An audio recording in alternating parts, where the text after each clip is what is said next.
Good morning. We're back with session 9 of Atelier Sophie 2, where today, same objective as yesterday, we're actually going to push towards that volcano.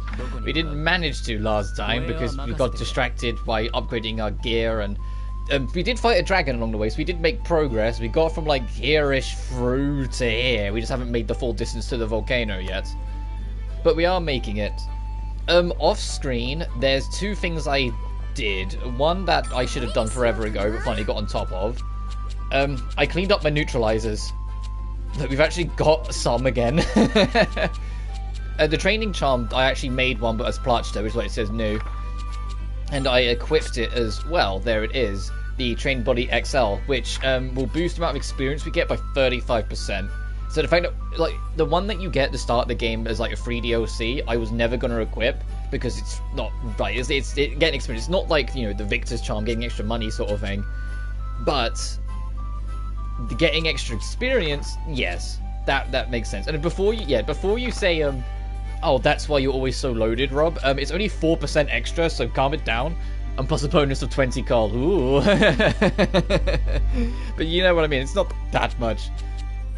I did also make new shoes, so we've got movement speed up to XL as well. But yeah, that's pretty much it. But if you're curious about... That's why Sophie now moves kind of a little quick. If you're wondering what music we've actually got in the Atelier, we've got Night Servants and Iron Hotel End from Knights of Azure 1, Bride's Room from 2, the Sun version from Blue Reflection 1, because there's no BR2 tracks in this game, which is a fucking crime. And then I've got Campanalia of Sun Through the Trees, Sophie 1, Travelling Factory, Fierce, and What Should We Make Next from Liddy and Suli. And then Sunny Pesseri, so we've still got the main Atelier theme of this game that can play in the random. Oh, it just reset there. This is Bride's Room. Does it do that every time? Ah, it does! Okay. I still think it's a grand shame there's no BR2 track. The fact that there's a BR2 extra dungeon in this game, but no BR2 tracks, is just like, come on, guys. You couldn't have just given me one. Speaking of, I haven't actually kind of decided when I'm going to tackle that. Because I think it's not going to be as brutal high leveled as I first thought it was. But at the same time, I don't want to, you know, end up over-leveling by doing it if it is lower. I don't know, but at the same time I also don't want to be so over-leveled that I rinse it when we do go to do it.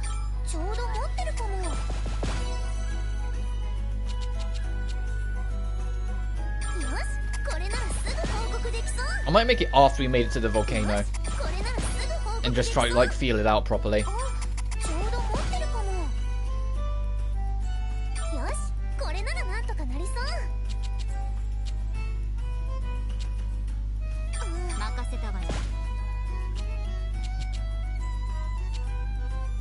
What on earth is that?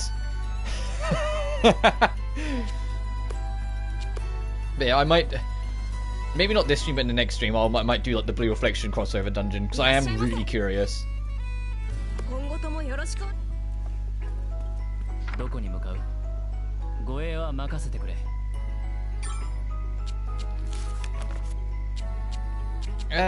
Sure. I think fighting this this guy would be a good warm up to start with, and then go towards it, moving ahead.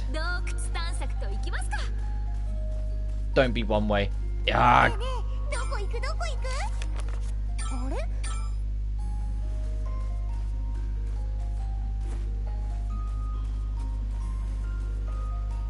Okay, I'm pretty sure we can just run through the whole thing. Look how much quicker she's moving. Look, we're off. We're off to the races.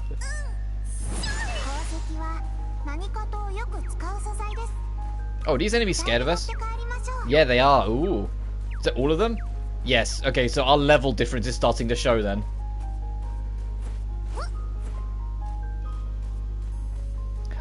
I do kind of like it when games do that. But I don't know what every game needs to, and some games genuinely are better off when they don't. But I do appreciate that. So because we out-level these enemies so much, like all the enemies just cower away. I don't know how big the hitbox is. There we go. Oh. Oh, I'm right. We fought that dragon last time, so I went all out all the way to the end. I just wanted to see what it could do, but I forgot I have to do this.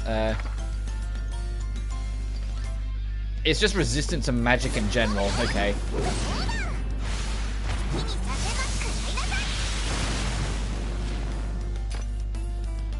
So I need physical people in.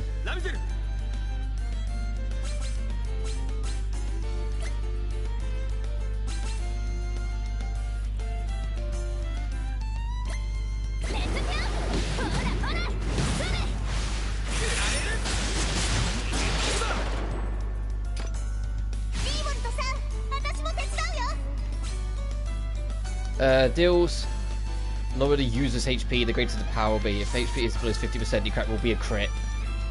Oh, I didn't actually really realise that was that. Oh, fuck, that's actually kind of cool.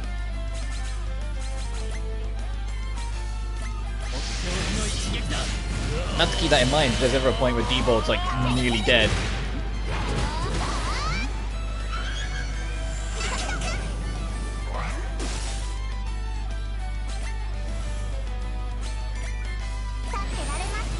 This thing's level 50 and can heal. Fucking of course it can. Ow.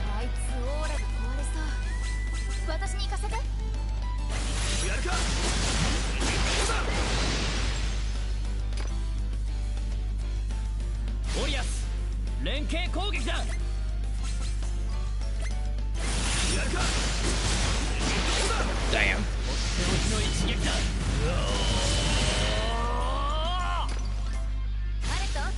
It's done for a couple more turns here, so we can make the most of this.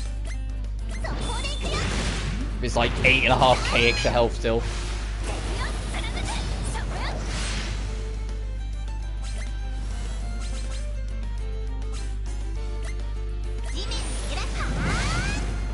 I hope we're all doing well today and enjoying life and carrying on as always. Always doing what we can and enjoying it along the way.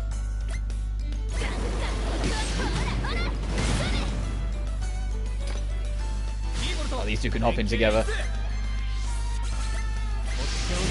This week's going to be pretty much nothing but this game. I have no real plans to jump on anything else.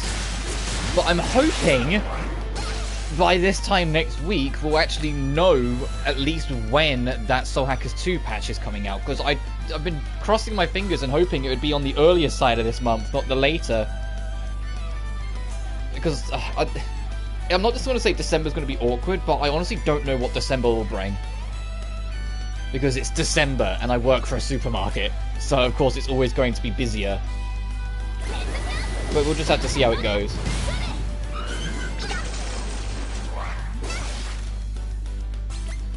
So I was hoping to be able to get, like, basically all the major things I care about done before then, but, well, honestly, we'll just have to see. Get these two to do their alternating again.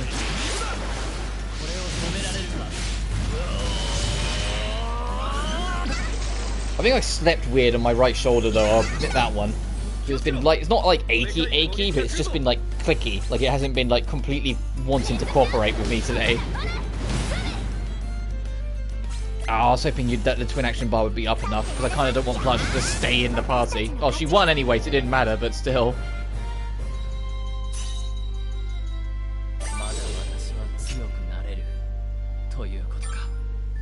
Nice. And we can go back and turn that in. And then continue onwards on our journey.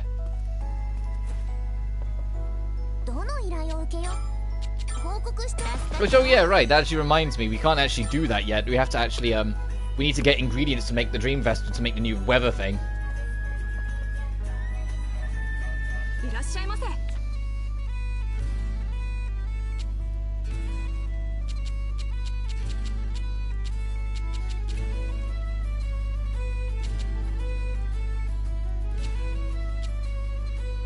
Hmm.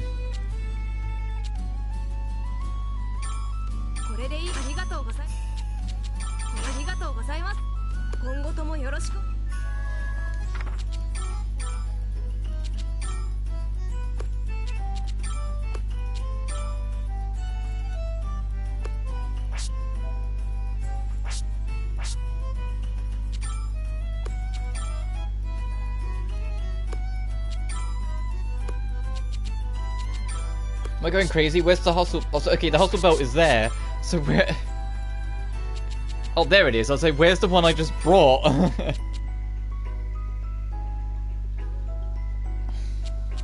Oh, they give you... Oh no, these... Okay, these ones are different. That's the one we just brought. Let's actually check it.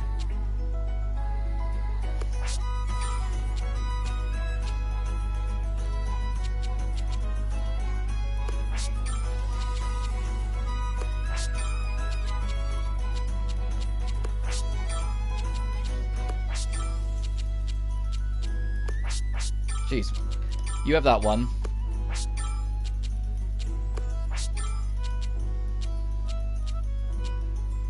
You have that one.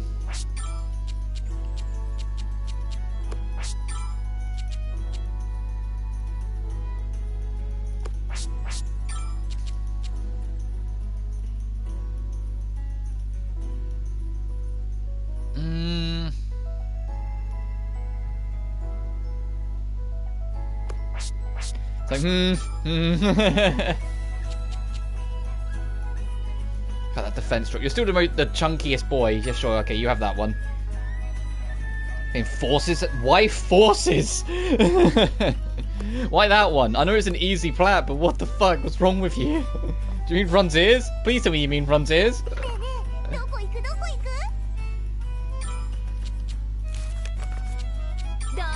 So hi, one man. Hope you're doing well. PS Plus. Oh, fair enough. Well, the thing is, the biggest shame with forces, like, because as much as I bitch about it, it's not that the game's bad.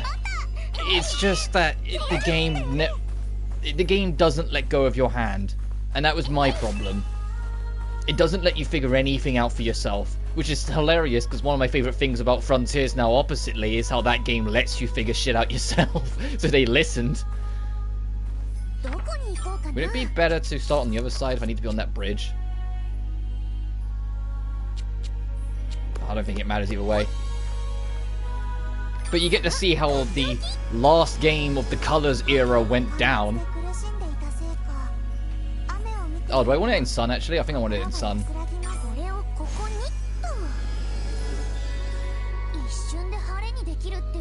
Oh, no, because you got to twist this first. Got it, I remember. And then you put it in rain. No, you don't. I just saw it. I just saw what we need to do. No, you don't. It's a good thing I made many of these fucking things. Because if you raise the water, you can go through there. But if you don't, you can come through here.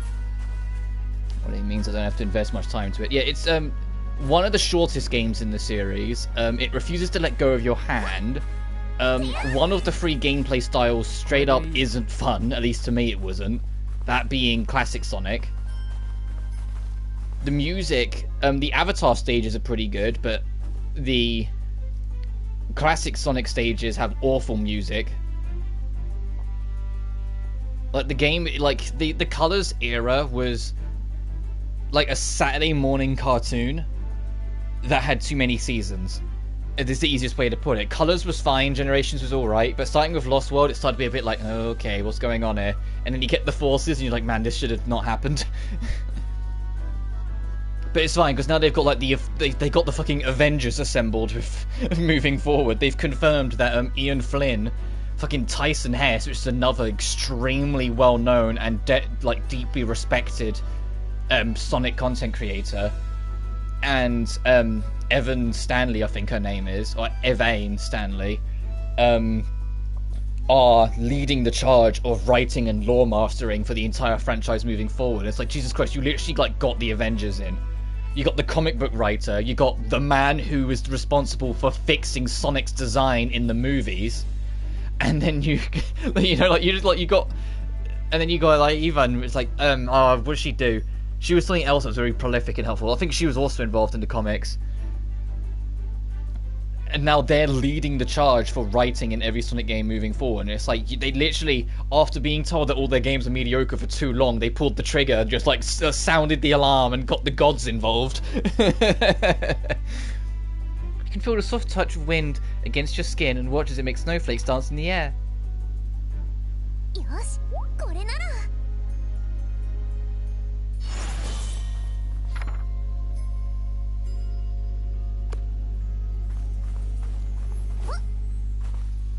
And it was also back when Roger Craig Smith had, and he had it for the whole Colours era. It's why a lot of people didn't like him until this game, Frontiers. His weird fucking voice direction. Even in Colours, like his first real outing, I was not keen on his voice direction, and no one really was. And it's still present in Forces. But Forces is a relatively easy plat. You find all the red rings in every level, which is only 5. Once you find all of them, if you go through the level again, there's a new set of 5 collectibles you can hunt down. And if you do, if you find all of them and go through it a third time, there's a third and final set of new collectibles. So you have to go through every stage 3 times. When you realize most stages are like less than a minute long, that's not a threat. You figure it out, particularly with Sonic. I just want to play casually. That's fair. But I think that still works in Frontiers' favor, because you can play that casually or like focused and still get a lot out of it because of how open-ended and just letting you do what you want the game is.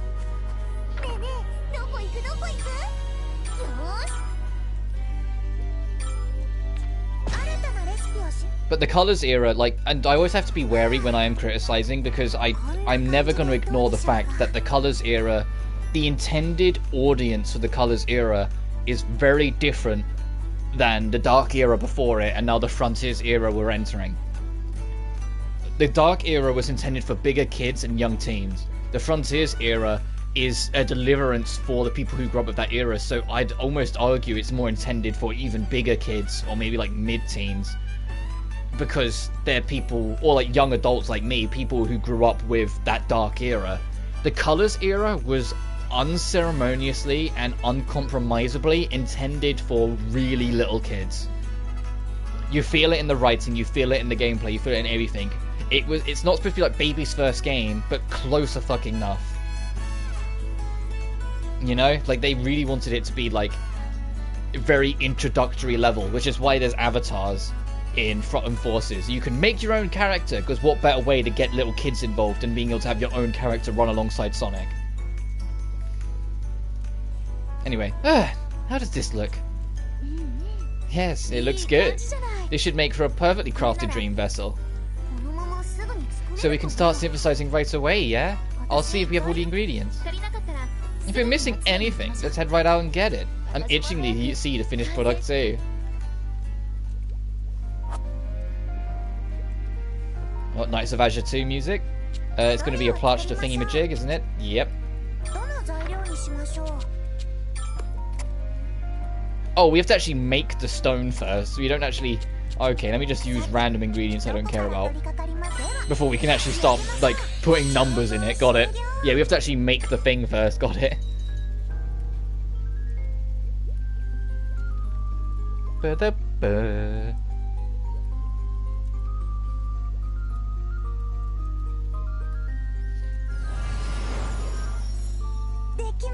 It is complete.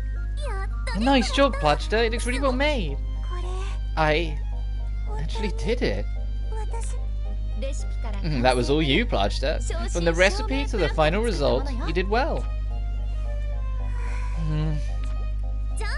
Alright, let's hurry and get Elvira to add her power to it.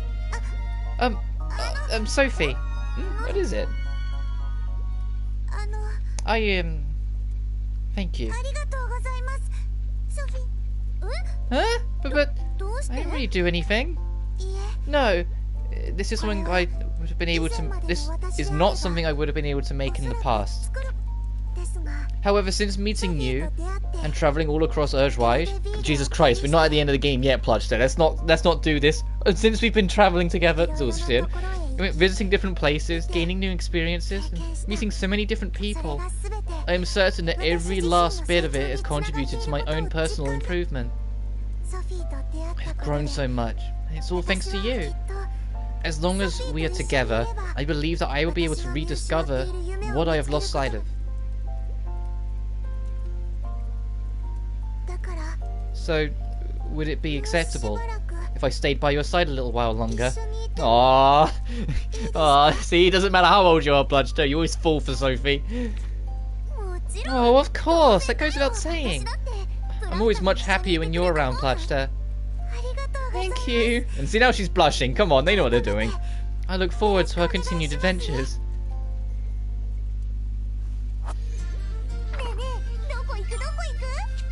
Oh, but firstly, we got more random scenes. Yeah, Pluchy knows what's up, exactly. So I'm a bit caught up here. Aren't you bored? Nope. It's always exciting to see what you're gonna make. If it turns out good, would you mind selling it to me? I'm just practicing now, so it won't be anything special. Practicing? Aren't you already a full-fledged alchemist? Do you really need to practice?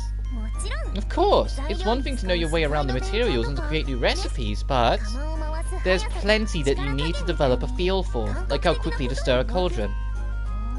I didn't realize there was so much stuff that goes into being an alchemist. Beg and remain by her side too. Yeah, you just want Gust to like after Secret Era 3 to just only make Mysterious Era indefinitely. We want to see Sophie grow old and get married and shit. Still, I choose this path for myself, so I'll do everything I need to do to become a licensed alchemist. That sounds like a lot of hard work. You're entirely 100% on base with that. But you know, I think it's awesome that you're giving it your all. To be fair, I was actually thinking about it yesterday after my stream, like what I'd actually want out of a new era after Secrets Era, like whether it's like Super Era or Special Era or whatever the fuck they call it. What I would actually kind of want out of it, and like what I'd want out of like the main character, what would I want out of the supporting cast, what themes have they not explored that I want them to try out, and like eventually it crossed my mind, and I had to look it up just to see if they had done it before. I was like, we've never had kind of like a not gothic protagonist, but not like more aggressive minded protagonist outside of like maybe Suli, and even then Suli's not quite what I mean. Like imagine like we got the next like protag, and maybe it's just my bias kicking in, but it's like black hair, red-eyed, kind of like gothic attire, almost like a Gothita kind of character for like the next saga. It was just like me kind of brainstorming random thoughts when I was kind of like bored last night. I was just thinking away whilst I was writing, and I was just like, man, I wonder. But then the other thought I had was, what if they ever did like a almost like sci-fi fantasy? Dig an adult Suli Atelier again. Yeah. Yeah. Speaking of Suli, I actually had a dream that involved her the other night, and I woke up and I was like, what the? Adelier's had too much of an effect on me if I'm having dreams that involve the Atelier cast. I genuinely, it was like the dorkiest, loserest dream I think I've ever had, but I woke up, I was like, oh, that was cute. I was in the cinema, sitting sideways, like in like the cinema seat. Shame it now, I often dream about Sophie. Aw. It's like I was in the cinema, like front row seat, sitting sideways, so Suli could sit like in the chair properly, but with her legs over mine, kind of thing. Like we was kind of half crossing over, watching whatever it was on the cinema screen, and we was just kind of chilling, watching the film together, and kind of like half snuggling, half talking about it. And every now and then something would happen on the screen, and she'd comment on it in Suli's way, and I just kind of woke up the morning. I was like, that was nice. What the fuck was my brain doing? So that was cozy. We even held hands and shit. It was cute as... I know that's like against the law, the hold hands, but you know what I mean? Like, it was cute as shit. I just woke up and I was like, no, that felt nice. What the hell was my brain doing? What was that about? It was just a soft, kind of just gentle, chill dream. I mean, a good time my Sonic OC. Do you feel genuinely, despite how, like, bitter and negative I am, because I do think Forces is the weakest of the Color Era games, I do think the Avatar was genuinely a good idea. Like I said, especially for the kids, the audience it was intended for. I think it was genuinely a good idea to do that, because what kid doesn't want to be able to run alongside Sonic and shit like that? You know? And the fact that you unlock more cosmetics, and some of it's like memey as shit. Like, you can make your avatar how you want them to be, and I just thought that was genuinely kind of charming. And I like that what species they are affects some of their stats and abilities. Anyway, but you know, I think it's awesome that you're giving it your all. Really? Thanks.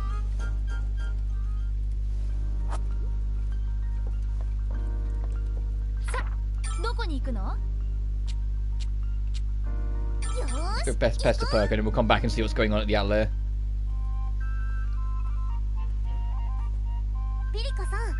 Hey Perka, how are you?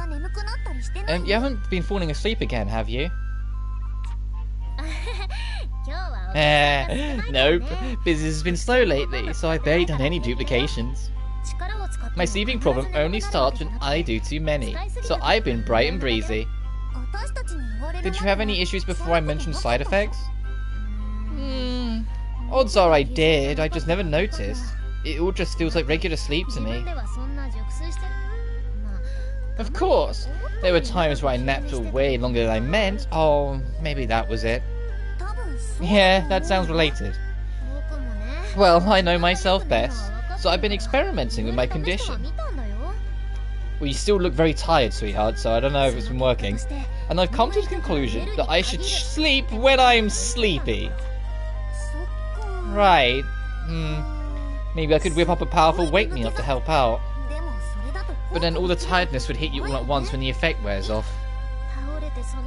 And then I'd stay asleep forever, which would be fine in my house, but not outside.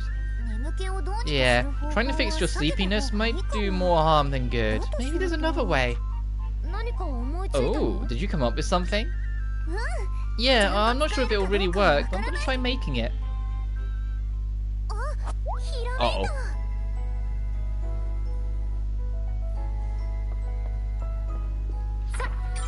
What's she come up with? Oh, this place has been looking good lately. You really mean it? Sure do. It feels like you two have gone and made it your own. I think it feels more like Sophie's atelier than mine. Oh, you've only just noticed? Really? Why is that? Because she hardly ever picks up after herself. I do too! It's clean now, isn't it? Sure, it is now. Like this moment, yes. Sure sounds scary. Well, I'm just glad to hear you're getting good use out of it. I did inherit it from you after all. I could hardly go and waste such a kind gesture. So you mean this place used to be Ramazel's? That's right, this used to be my atelier. But I knew Plachta was a truly great alchemist, so I decided to give it to her. I couldn't have been even more surprised. People don't usually give entire ateliers out of the blue. Wouldn't you say that's rather like me? Ah, now I get it. I knew this place felt familiar somehow when I first came. That would explain it. Makes perfect sense. What are you muttering about, Sophie? Oh, nothing. I was just thinking about how nice this atelier is. The lilac jewel necklace. Oh, so we've got some Sophie 1 music playing now. My expanded playlist is working out for me. At some point I need to make a better, see if I can make a better Victor's charm. Try and get some more moolah. That's kind of cool. That's even a thing. Let's make this.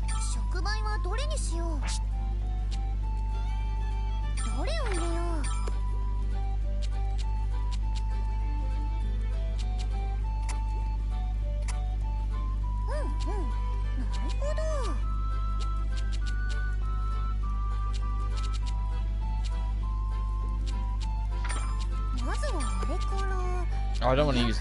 Oh, Jesus Christ! The first two items are like things like neither of them I know I'm gonna be able to get easily again later. Like neither of them are things that are just gonna be, oh yeah, there you go, easy got. So I can't take them because I don't trust that I'll be able to get them safely again later.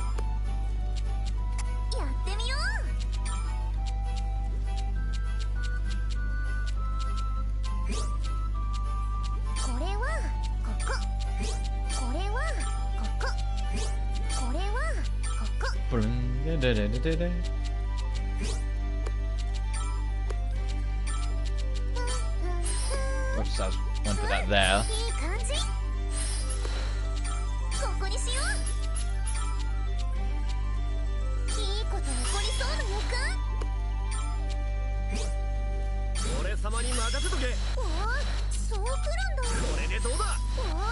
Change one component to an ice component. There you go.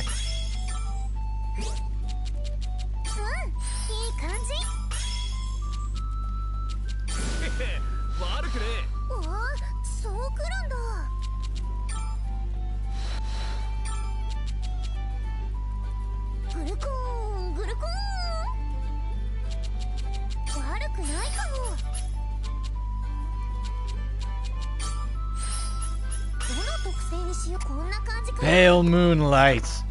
What the hell is that? Attack, defense, and speed is up during evening and night. Black wolf to start, and now I've got a scale male body suit attached. Yeah. That's what I mean. Like, you can kind of go crazy with it. It's one of the few things I actually liked about the game. Yay, it's done! Is this a sleep prevention tool for Perka? It looks like an ordinary necklace. It might look that way, but if you duplicate while wearing this... I just realised I can't test this myself because I can't duplicate. Yes, this is indeed true. I recommend you let Perka test it.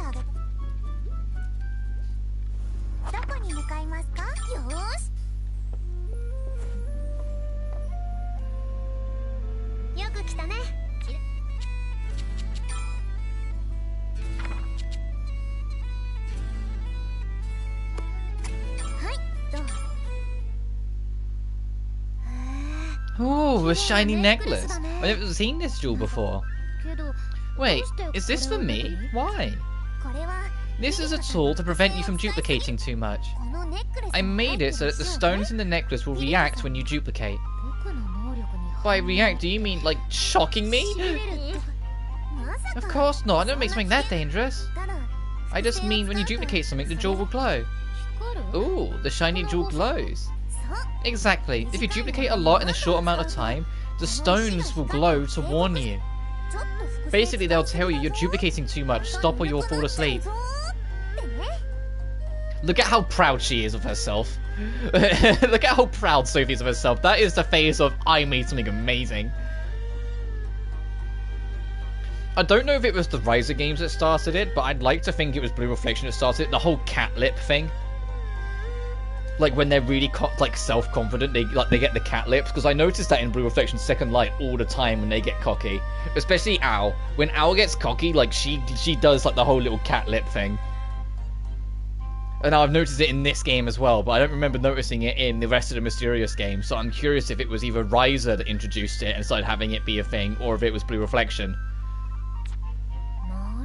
I see. I suppose it'll be more reliable than keeping an eye on it myself. But I've been real careful lately. I even figured out exactly how many duplications make me sleepy. So I'm sorry, but I might not have a chance to use it much. That's okay. It's a precaution more than anything. Just try it on for a little while. You can take it off if you don't end up using it. Okie dokie. Thanks a bunch for your help, Sophie.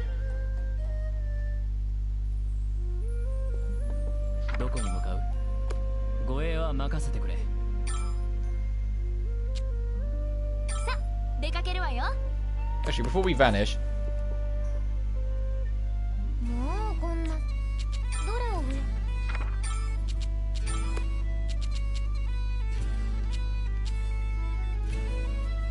Hey Camo, hope you're doing well.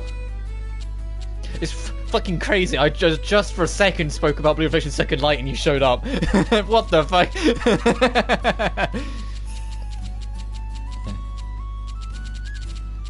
I'm kidding, still.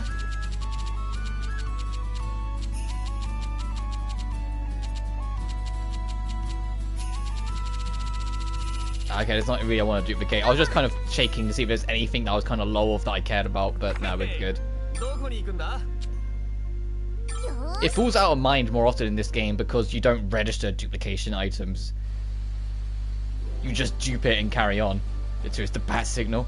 Speaking of though, I said at the start of the stream more to myself, but now guys, if people have joined in, I can mention it. There is a Blue Reflection Second Light crossover dungeon in this game, but I'm not sure what the appropriate level for it is. So I was thinking after I've done the Volcano, which is where we're heading next in the plot, I will go in and try it out. And if we're level to like tackle it, I will go do it. Hey, oh, there's something that don't happen every day. Don't reckon I've ever heard you sigh. So what's up? Got something on your mind? I am disappointed by the extent of my own shortcomings. Wait, what's got you thinking like that? I could not be more ashamed.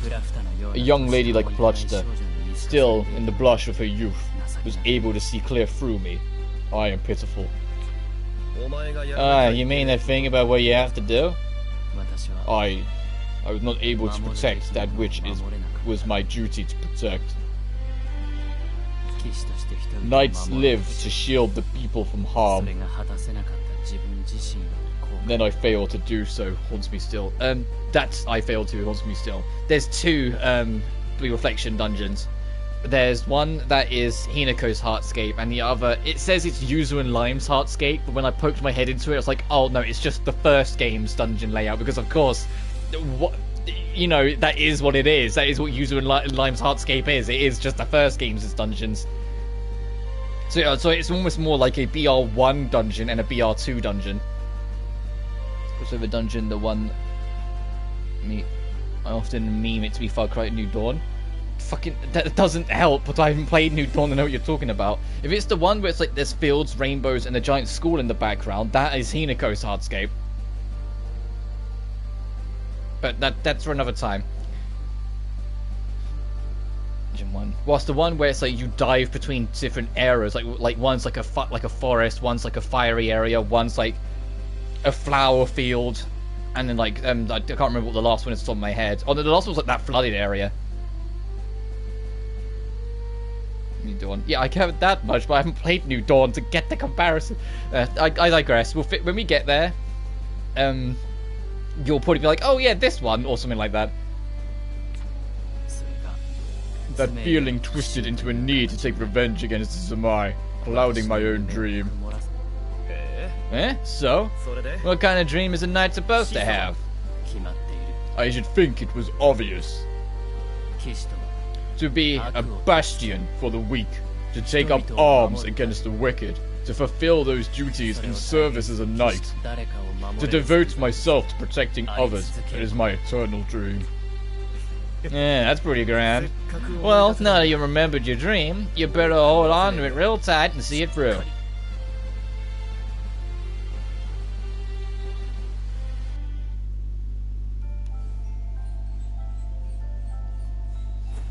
I feel like my accent I give Elias changes every stream, but we're rocking it now. He has an accent, and that was all I needed to clue me in that I should be trying to give him one. I see. So then you went and made a dream vessel? Yes, that is why we were hoping you'd infuse it with your power, Elvira. I'd be happy to. You really are all working so hard to help me. Plachta, can I see the dream vessel? Of course.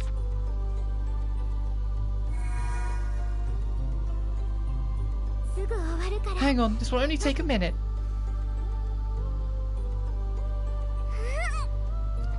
What was that sound up here?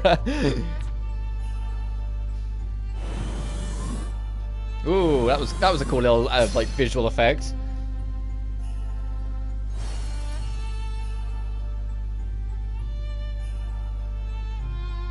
She looked about as shocked as we were the day it worked. There we go. I should have done the trick. Wow, that's absolutely amazing. Oh, all I did was put some power into it. It's simple stuff, really. Thank goodness, it's truly complete. Yeah, thank you, Elvira. Whoa, what was that? Ellie? Elvira, are you okay? No need to panic. Infusing things with power is just a bit draining, that's all. Elvira? It's really nothing. I'll be fine after a quick rest. More importantly, you better hurry off to the Dream Core. I'm much more worried about that. Alright, if you say so. But please don't push yourself too much, Ellie. I won't. I know how much you worry, Rami. Now, get going already. Imagine being in a position where you can give your goddess a nickname and they give you a nickname back. And you're the only person who can get away with that. Imagine like the sheer Chad level that Ramazel has to be able to do that. Like, yeah. Well, I didn't even fucking think about it until just now. Just like, hang on a minute. Elvira's the goddess of the land, and yet Ram just calls her Ellie all the time, and Elvira just takes it and calls her Rami in return. Gravity? The fuck? I thought it'd be wind. No, I'm not going to see that tutorial. I imagine it's the same idea. You can get a 0 gravity effect in your current area. You'll need a floating give to change gravity. 0 gravity, you can jump higher and make certain objects float weightlessly in the air. Be aware, however, that the effect will be dispelled when you move to another area of the map, which makes sense.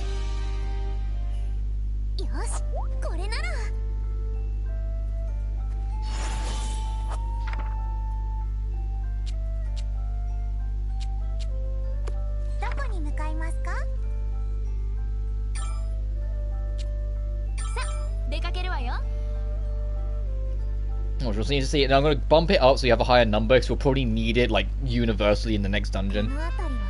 Oh, this place is so nice and peaceful. God, this music, this really just reminded me of Sophie 1. And maybe a little Riser 1. Anyway, I could feel the calm wash over me the moment I got here. Right. I feel like I could take a nice relaxing nap. Hey Sophie, what's Kurumi Bell like during your time? Huh? Did I say something weird? No, it's just, I didn't expect you to mention Kurumi Bell. Really? I guess I haven't talked with you about it at all yet. Yeah, so what made you ask just now? Actually, I was in the middle of travelling around before I came here. I haven't returned in years. I just kind of miss it, that's all. I see, Where could I even start with Kurumi Bell? It's been quiet and peaceful for as long as I can remember. The people are always kind, too. Has it got anything famous or well-known to tout now? No, there isn't much of anything, just a quiet little country town. What about the Kurumi Bell you know? Is it the same? Yes, I guess that place really will never change. Do you want it to change? No, not at all. I like Kurumi Bell the way it is. Oh right, what about the church? Is it still there? Yeah, of course. Are you worried about Pamela? Hey, there she is! That's my wife. I was like, there's no way they're gonna find a way to get Pamela in this game, but at least they mentioned her. Yeah, wait. Do you know about Pamela's fame? What?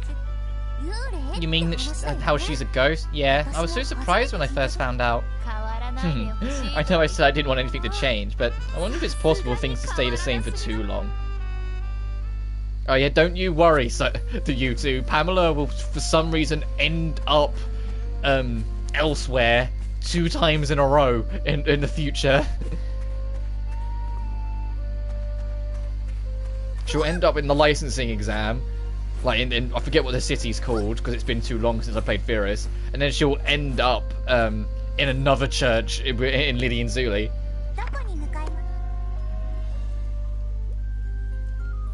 Oh Jesus Christ! Look at the mess. Organize your books, girls, please. Oh, so you ended up not asking what will happen in your future? No, but that is okay. There is no need to rush. We've simply put it on hold for now. Wow, if it were me, I'd be so curious I'd want to hear everything straight away. I am curious myself too. I want to hear everything I possibly can right this instant. I would like to know what happened so I can prepare to change it or improve it. But my future self is so hesitant to share her story. She is scared that if I change anything, it will lead to a future where you and I never meet. I cannot dismiss her feelings after she opened up to me like that. Sophie's just like, oh yeah, right, that girl loves me. How should we said all that, huh? You mean it was a shock to you, Sophie, that your Plotster genuinely loves the fuck out of you? Did absolutely everything you could to help save my future self. If I change the future to avoid an incident and lose our connection, what will become of me? That is honestly not a question I can answer. So you didn't ask for more details? No. Besides, we still have plenty of time here. I would like to think this over more so I can be sure to make the right decision. Will I return to our world without knowing why I lose my body in the future? Or will I find out the truth and try to change my future, knowing I might never meet you? Regardless of the answer, I am certain this too will prove to be an experience integral to my future growth. You sound like a fucking robot, Plachta, when you say that. It's okay. Uh-oh. Hey, Plachta, I was wondering. If I'd like to create a new attack with you. How'd you know? I haven't said anything yet. It couldn't have been more obvious. After all, I was going to suggest it myself. Wait, you two? Watching the way you've been fighting recently has gotten me thinking. I realised that if we work together, we could make something both powerful and useful. You betcha! I want to know what it's like to help everyone out in battle. Let's get straight to it then. I was thinking that first, you take my arm. What? She, like, when Plachta's starting to look more like our Plachta. Now she's got that sparkle in her eye and looking inside. She's starting to look more like our Plachta.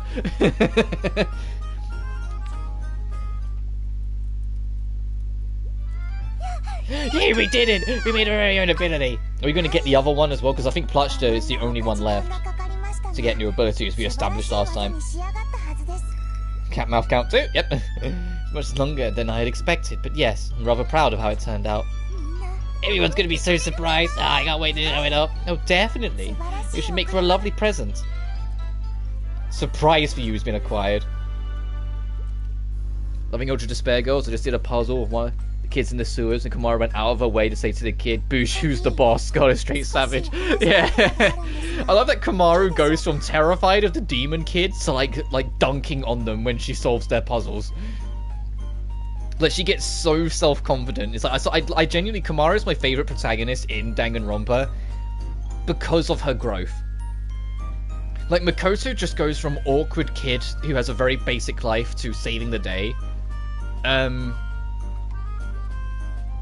Oh, it's Hinata? I feel like I forgot his name. It goes from, like amnesiac weirdo who ends up being the bad guy but reformed. And the third game's the fucking third game. But UDG, it's a scared girl in far beyond anything she has any reason to be able to comprehend and understand, but rising to the fucking occasion and eventually figuring shit out herself. You know, like, and I love that. It's a simple trope of, you know, like, fish out of water, but eventually finding their footing. But it works, and I love it with Kamaru. It makes Kamaru my favourite protagonist in the series. And one of the biggest thing I love, and you'll start noticing as you go on, the more confident she gets, at certain points in the plot, the game will change her default stance, her walking stance, and her running stance. And her running animation, sorry, to reflect the fact that she's more confident. Like, she'll get less skittish and less leaning over herself and less holding the gun with two hands. So eventually having a straighter back, holding the gun with one hand, and having more of like a stride in her movement. She gets more confident in her animations as well, and I think that's a really cool detail. Anyway, do you have a moment? There's something I want to talk to you about. Sure, what is it? Well, I've been observing your fighting style, and it's gotten me thinking. This is the exact same fucking, like, way she approached Alette. How about we try attacking in tandem? That sounds like you've got something in mind.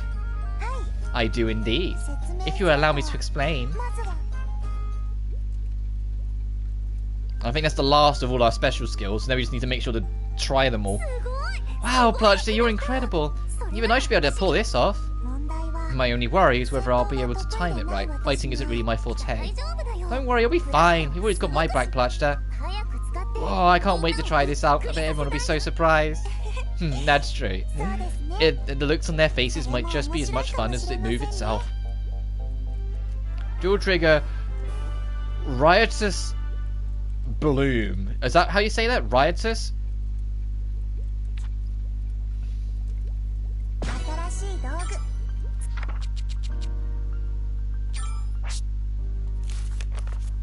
Riotous Bloom deals magic damage to all enemies, reduces the target's strong attack gauge to 0, and reduces aura gauge by 10. And the other one is applies 3 stacks of all stats increase to all allies, and increase skill damage and items. Fuck, that one's kind of meaty. That one's kind of nice. But I need to remember what ones we have done. So we've done Barrel Missile. We've done Flash Strike. We've done Mysterious Miracle, so Sophie is only Rider's Flume. For her, it's all of them but Photon Ruler. You need to do Runebreaker.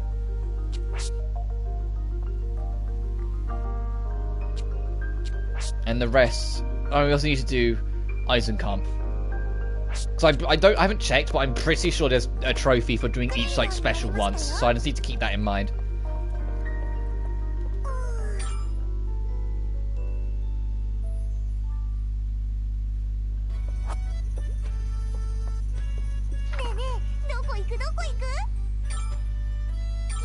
The only, like, in terms of gameplay and whatnot, the only real problem I had with UDG is that, I never really wanted to use Toko for anything. It's supposed to be like you play both characters, but I genuinely never used Toko, because the more you use her, the more it starts to punish your rank. Because she's the easy mode. She's invincible and has high damage, so only in scripted sequences did I use her. Anytime it was like out in the field, I never used her, because the longer it burns out, the more it starts to like weigh on your score to affect your mission rank. And the moment I found out it could have a negative effect on my mission rank was the moment I stopped using it ever. Oh, doorbell just went. 1 second, guys.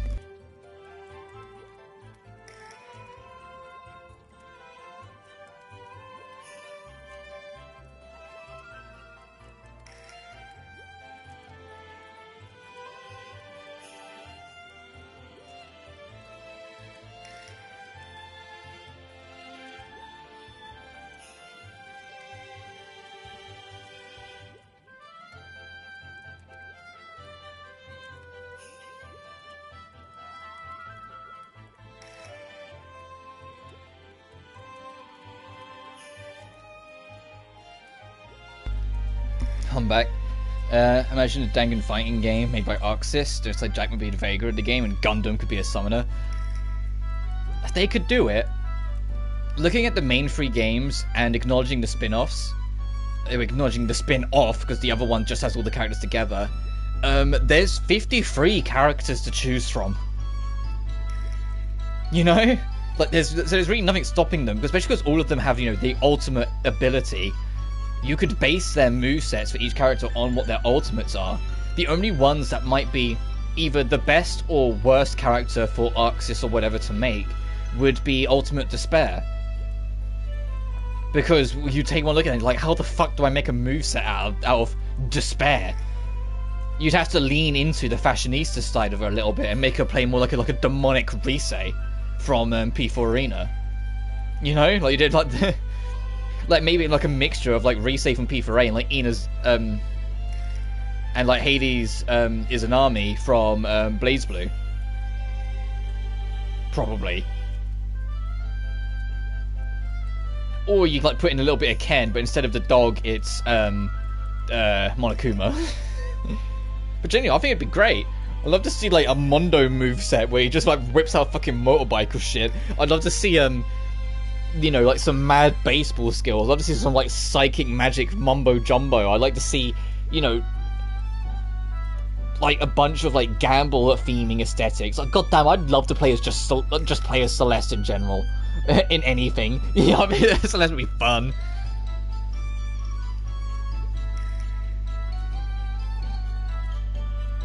And so like with Kamaru, she would be entirely ranged because she's the only one that has, you know, a gun, but she could be super fun with that as well as like the mix-up, as long as they don't go full Happy Chaos with it and make it like 100% gunplay.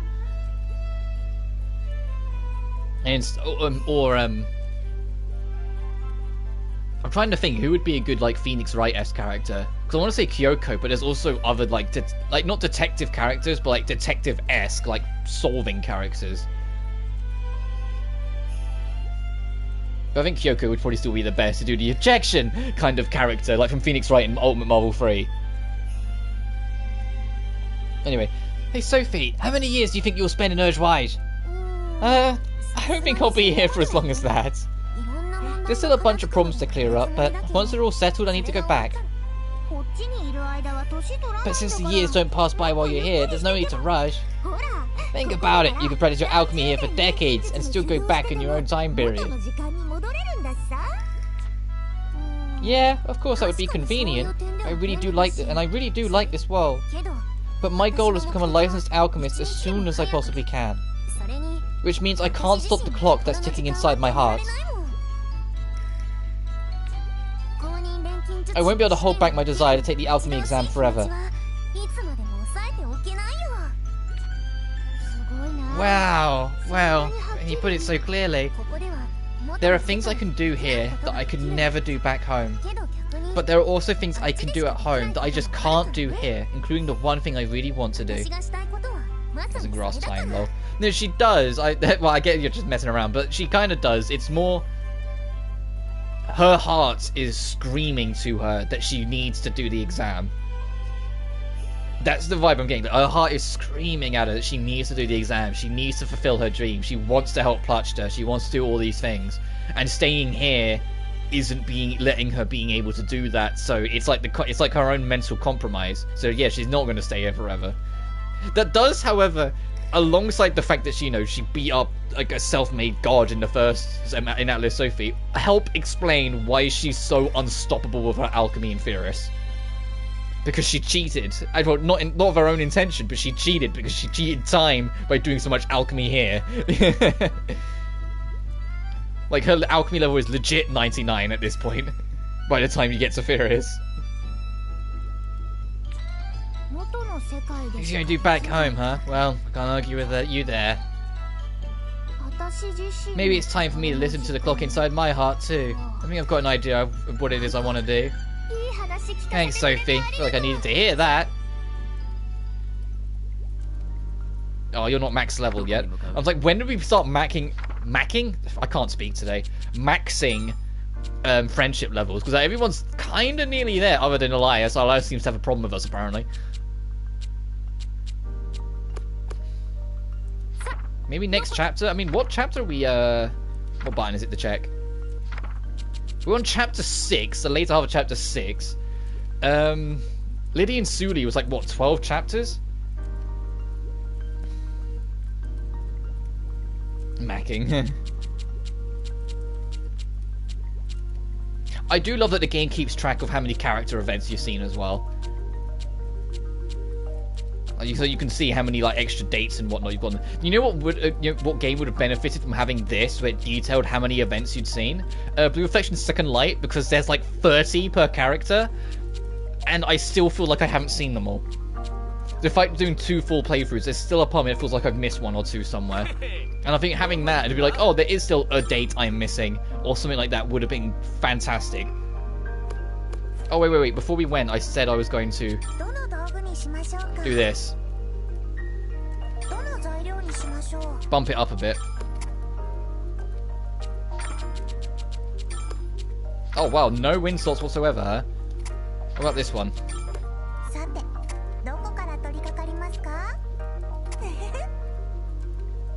Get rid of the blues. What's new there? I'm always getting rid of blues.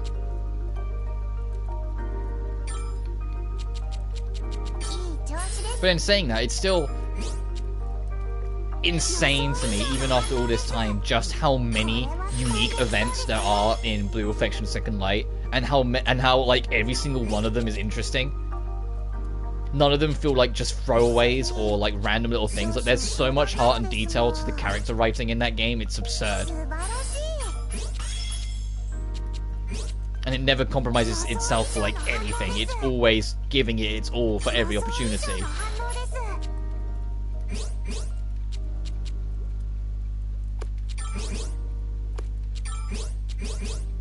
Ah!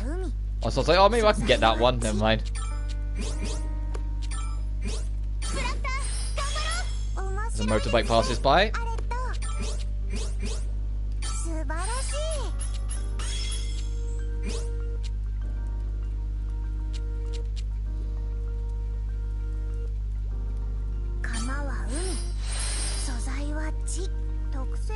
It felt like a pure passion project. And the mobile game is actually getting its test soon, so we'll actually be able to try that out. Well, in Japan it's getting a test, only when it's coming to the West. So we'll actually be able to try that out soon and see what that's going to do.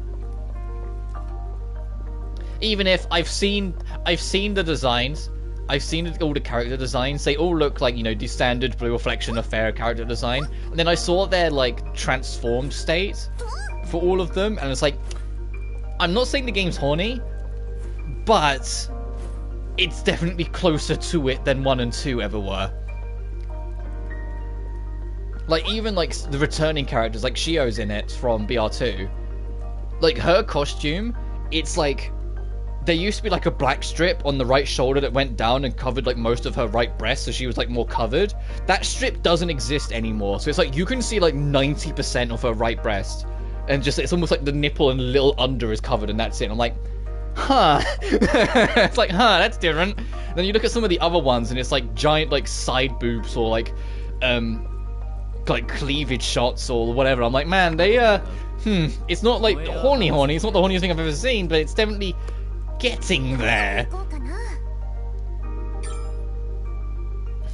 And it kind of almost makes me not nervous, but interested to see how the third mainline game will go, if it will take influence from that.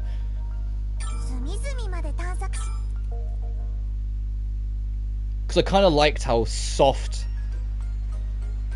and, well, not like hypersexualized. Like, there was a little bit of flirting and a little bit of fan service here and there, but it was very tame in both BR games as a whole. Well, more BR2 than 1. 1 had its moments, but you get what I mean. Whilst, you know, this mobile game is kind of taking the first game's moments and kind of going a little... No, not glitch mode. Not Deafen Request 1 glitch mode, because that is absurd. It's more... Like, you know, like Shio has like that night-like costume sort of thing, and it covered her entire body. Well, now it still kind of does, except for the black strip on her right shoulder. And that black strip's missing, so now, like, it goes to... Like, it covers most of her... Like, most of her right boob is exposed, except the nipple and, like, the underside of it. Like, it's like the entire top half and side of it is, like, fully visible. And I'm just like,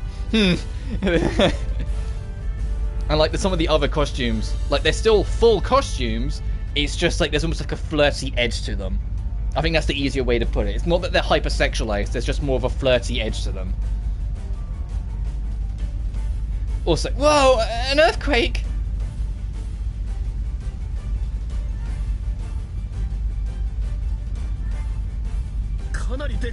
Ah, it's a big old one. What the heck's going on? Never been an earthquake in Ariarhod before.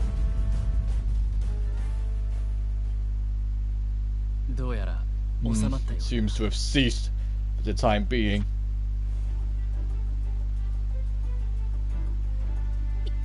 Well, that was a shock. A violent earthquake like that surely can't be normal, right? Yeah, God, it's like, what the hell? Is everyone okay? Yeah, just a bit shaken, but that earthquake just now. I think it probably is related to the dream core. Something wrong must have happened. Are you serious? What could have possibly? I'm not sure, but I can feel that there is something wrong with the dream core and the volcano. A dream core isn't something that can be broken easily, but at this rate...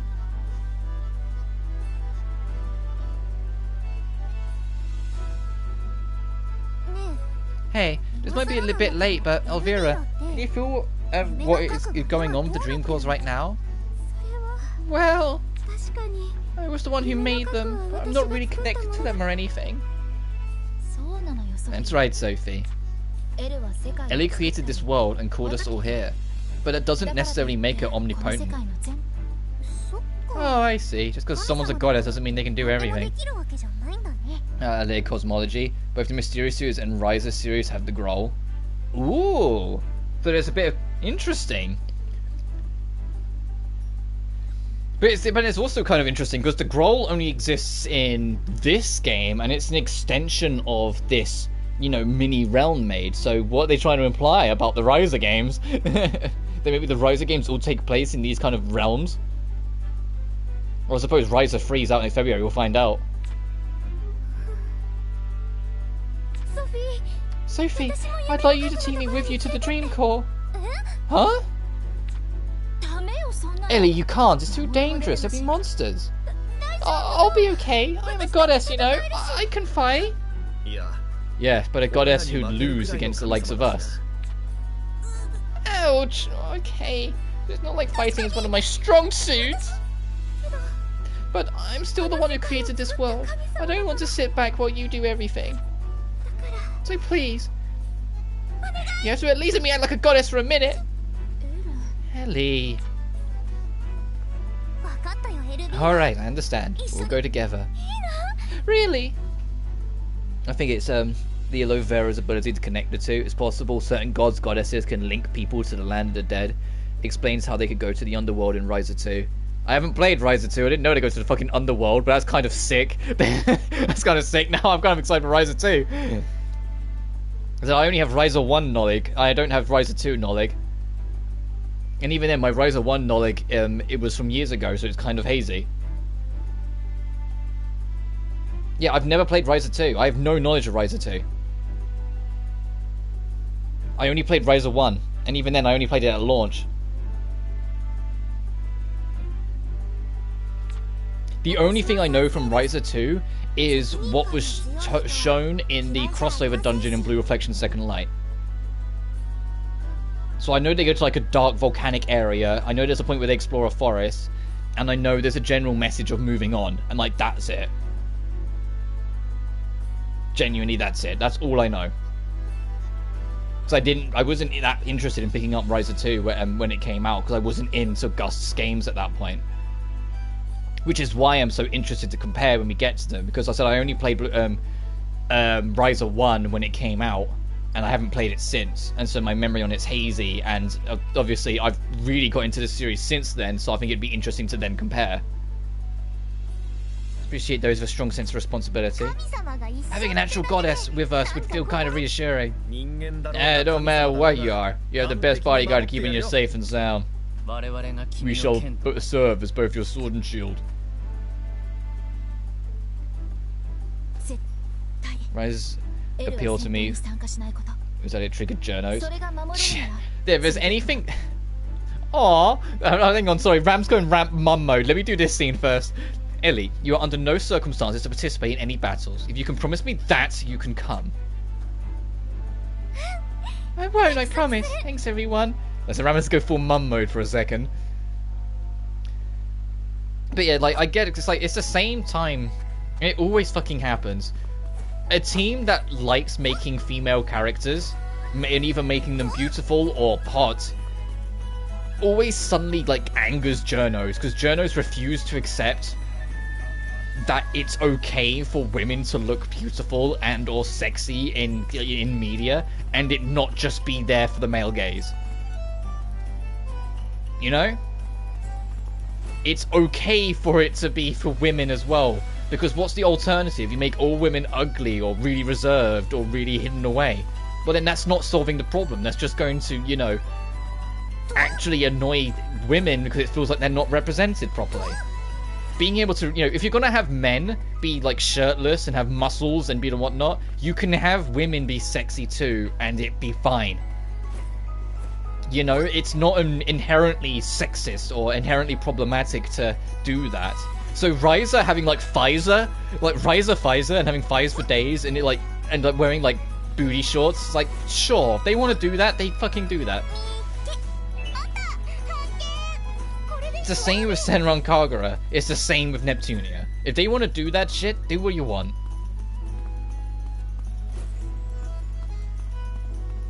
Sexiness is not immediately inherent of, like, attacking a sex or attacking a gender. So if that was the case, then Jesus Christ, there is a near infinite supply of media across all ages that could be critiqued. If it's sexist, yeah, it's usually the dialogue or the story writing or how they handle the female characters as personalities and what happens to them that will give the impression. A good example will be Resident Evil 6. That game really seems to have a problem with women. Like, when I get to it in the marathon, you'll see what I mean. That game seems to have a real fucking problem and like a really weird little problem with women. Whether it's always something with women, like, or Leon just going, women, like, twice out the game. Like, the game has, like, a weird little problem with women. It's like, what the fuck? It's like, that's, like, when it gets a bit like,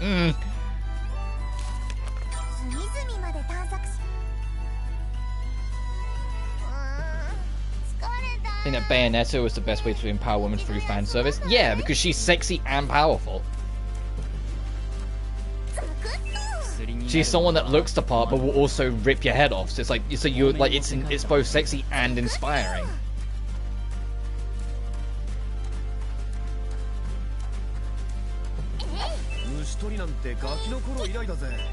It's the same thing that the Neptunia series has always gone for with the goddess designs. The whole point of the goddess designs was to be powerful and sexy, not just one or the other. It was supposed to be a combination of the two coming together, and that is one of the things I think they've always nailed. Except for Blanc. Blanc I'd say is more cute and powerful than sexy and powerful, but that's just me. But everyone else, they look beautiful, but they also look like they could kick your ass. Every single one of them, you know? Like, that's always been part of it. And it's something that I critiqued, because I felt like Dragonstar Varnit understood that, and for the most part nailed it. Death End Request 1 didn't, and so was way too fanservice-y. So and thankfully they course corrected it a little bit in 2. Wonder though, even if the story has themes, or is that a problem either? Is it because people are worried it translates into in real life? I think it's entirely dependent on how it feels, and I know that's from person to person, but it's like, you can write about, you know, things going wrong for particular races, genders, whatever, and it means something, and or you can do it to an extent, and I'm being careful how I say this, but to an extent with some tongue-in-cheek and it not be offensive. But there's a point where you have to take a step back on some of them, and it's like, are they doing this for just a little wink, or is there something beneath this, and a writer's expressing something that they probably shouldn't have? A good example is actually Grand Theft Auto 5. In the PS5 and Xbox Series X version, they either removed or radically changed some of the dialogue. And when you look at all the dialogue it changed, it was one particular writer that was involved in the writing room of the normal version, who very blatantly had a very clear problem against transgender people. It was it wasn't jokes against the transgender community, it was straight up insult and antagonistic comments made against the transgender community. And in the PS5 version, now they've, you know, completely reworked their company, they've got rid of them because they know that shit's just not right. But they existed in the 360 and PS3 and the PS4 and Xbox One version. And that's what I mean, there's a point where it's like, you can have your jokes, but there's a point where you can't sit there and go, no, beneath this, a writer if someone here genuinely has a problem. And so that was with GTA 5. GTA 5 tries to take the piss out of everything, and 99% of the time it nails it, but its transgender-based jokes never felt like them just trying to have a wink. It felt like they had a problem, and clearly enough people in the company thought so, that after that writer was removed, they changed that dialogue. They either completely got rid of it or radically changed it to be softer about it. And it's not them being woke or any of that shit, it's them, you know, taking responsibility. It's them saying back and saying, actually, no, this wasn't us having a joke, this was just us being assholes. We shouldn't have allowed this to happen, let's change this. So there is linings, there are differences, there are moments where it's like, it's not just we're taking the piss. Like, you can wink with it a little bit and understand what they're fucking around with, and you know they don't mean it. And then there might be a problem here. So there are moments of it. It's just the problem is that identifying what that is always going to be different from person to person. Because what might be deeply unsettling and offensive to one person might just be seen as just a joke to the next. And being able to discuss that and find a middle ground and try and find the best scenario is a never-ending thing, because everyone's perspectives will always be different. But if it's like, at least for me, if it's just harmless fan service, or like the two check marks I always base on, does it affect the character, and does it make sense in the story? As long as you tick them, as long as you're fine in both those categories, you can do whatever you want with your characters. If like doing fan service or doing something untoward towards a character will like negatively impact how people feel about that character, don't do it unless you're deliberately trying to make people think less of them for whatever reason. And equally, if it makes zero sense in the story or zero sense in their character writing to have this happen to them, also don't do it, because that's when it will start raising eyebrows towards what people think the writer's intention was, on what the writer maybe thinks towards these kinds of people. Like, if you do, long as you tick those 2 boxes, you can get away with anything. Like, you can have straight up sex scenes for all I care, as long as it makes sense to the character and makes sense in the story. As long as it, like, doesn't affect the character and it makes sense in the story, you can do this sort of shit. You can do whatever the hell you want. But the moment it doesn't really tick those things is the moment it starts to become shakier ground for different reasons. It reminds me of Sword Art Online and Alfheim? I've only heard of one of those things. Alfheim Online? So if it doesn't enter metatextual spheres. Alright, we came all the way back here, but are you sure you knew something about this? Arc 2, Season 1. Oh. Because my only knowledge of, like, real proper knowledge of Sword Art Online is that when it first, like, the anime first came out, I had this one kid in my class who was obsessed with it and thought it was, like, the best thing ever, and he never stopped talking about it. And so I learned about Sword Art Online. I learned about it because every episode he watched, he had to fucking tell everyone about it. It's like, I get it, he's passionate, we're all the same. But because I didn't have any real interest, I just kind of, like, only half paid attention. But he was like, he loved it. He genuinely thought it was, like, the best thing ever. So I know about Sword Art Online, but that was in school. And obviously we're not school kids anymore, so I haven't spoken to him in years. So my knowledge of that series started to fade. Alright, we came all the way back here, but are you sure you can do something about this? Yes. Now that we have the floating Gibeon, we should be able to continue onward. I must confess, I cannot envisage how changing the weather will allow us to advance. It is not exactly correct to say that we'll be changing the weather this time. By using the floating Gibeon, we can make the surrounding matter lighter. And if we do that, we should be able to leap right over the ruined path. Leap over it?! That's quite the daring gadget you've made. Reminds me of a certain someone. I like it. Sounds pretty fun. Yeah, you're who she's probably talking about, Sophie. Like, I'm not into the woke levels of leftism, but I do lean centre left, I'm not gonna lie. The near end, apart from some fan service, is deeply unsettling. But the thing is, like, my perspective on it, and this isn't me trying to be antagonistic, I think woke culture doesn't exist. Personally. I think that's a word. Maybe at some point it did, maybe, but nowadays, no. Nowadays it's weaponized. The word's weaponized by people that just have a problem with black characters, who just have a problem with women having power, who just have a problem with gay or trans characters. And instead of just admitting they have a problem, they just go, oh, it's woke, it's their fault. And so I don't think wokeism exists in the modern world.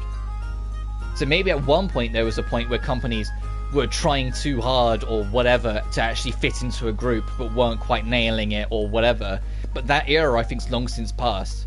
And even if it does still exist, you'd never be able to tell, because anything that even has a slight glimmer of isn't white straight man leading just gets accused of woke by everyone and gets like condemned.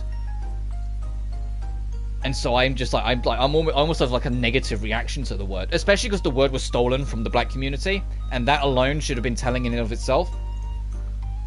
Because in Urban Dictionary and in its traditional culture, the word woke was used by the black community to identify white people who were aware of racism. That was it.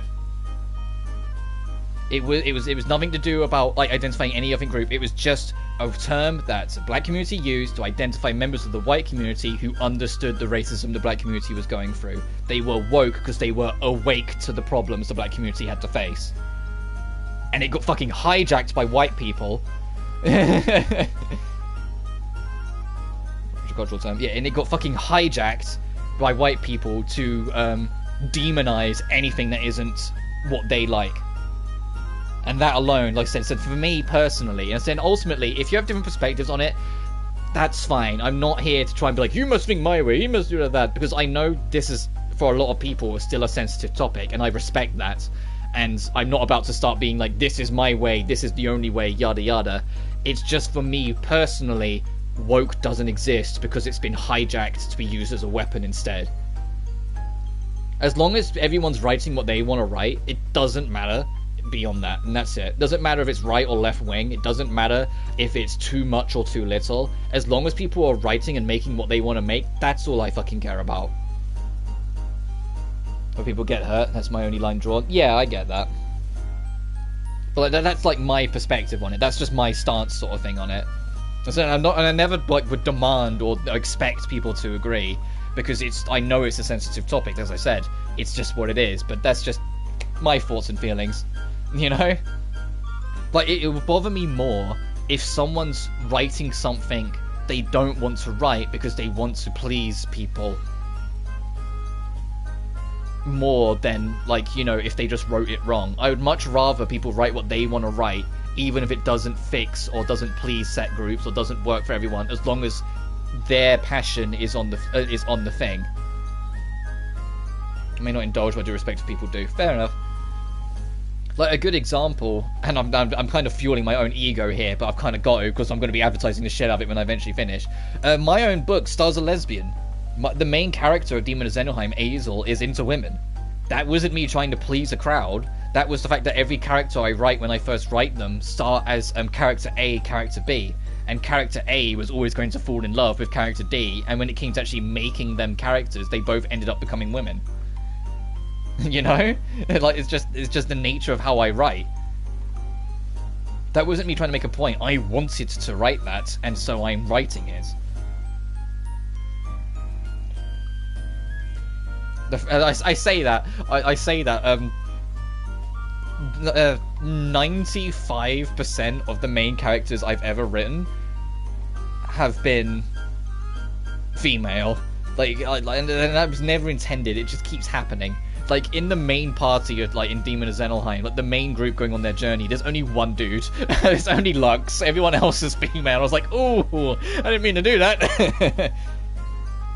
My main character is a typical male who gets murdered first chapter and reincarnates into a female body. That's interesting.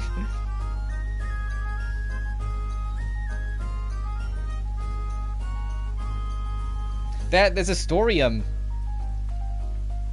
not a story that actually happens in the game. It's a book that you can read within Genshin that Miko published. Which is a whole thing. Miko, she might be the second hand of the Thunder Goddess, but she also has her own publishing house in the context of the universe. One of the books that she published is about a boy who died and then reincarnated into the Thunder Goddess, and had to explore the body of being the most powerful person in the country, whilst also having to discover being the opposite sex. And so there is something similar there. Like, and it's like, that's just like a mini story within Genshin you can find in a book and read.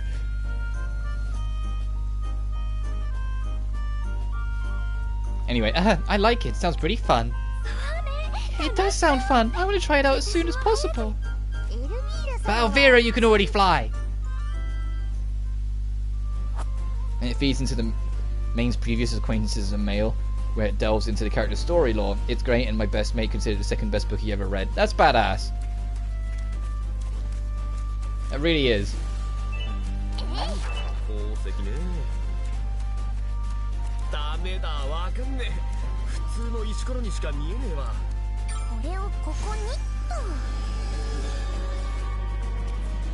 Oh wow! Whee! So you get fucking moon jump.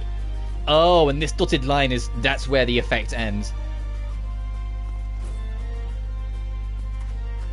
Yep. And that's why you need to make more, got it.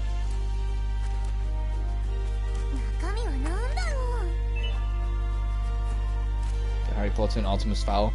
Didn't quite be Shadowhunters though. Fair enough.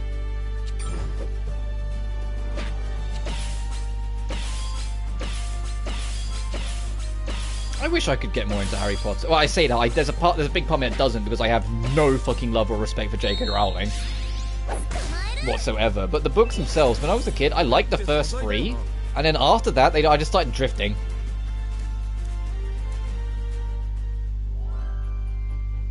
Oh, okay, so this is the same as the bug catching one. Okay. Icons will be on the regular intervals. Yeah, okay, it's the same idea. I get it.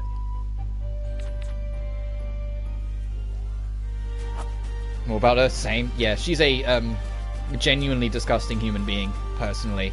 She's extremely antagonistic to the trans community.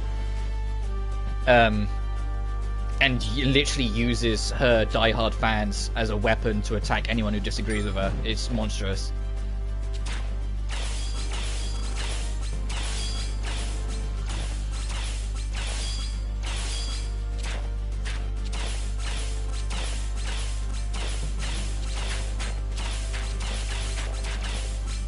Jesus Christ, you can kind of rinse that. Trophy unlocked, Expert Gatherer.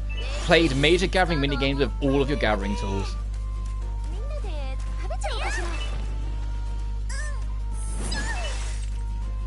And it's a shame too, because she's such a popular and well-known person that she could use her like fame for so much good, and she instead uses it to demonize a community,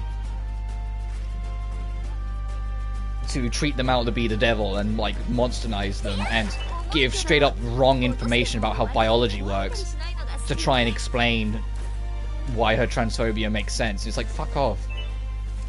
But I'm not going to get into that because nothing pisses me off more in this world than transphobia. If you haven't gathered, nothing angers me more than that, so I will leave that as... I'll leave that for now.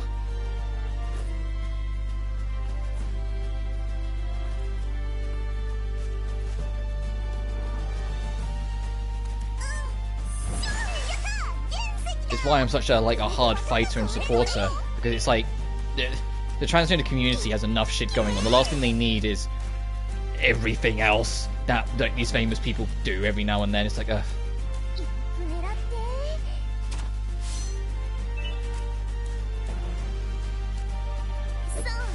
it's to harm the whole community over it. Yeah, that's the annoying thing, because I got into an argument with one of my cousins about it because she tried to defend her.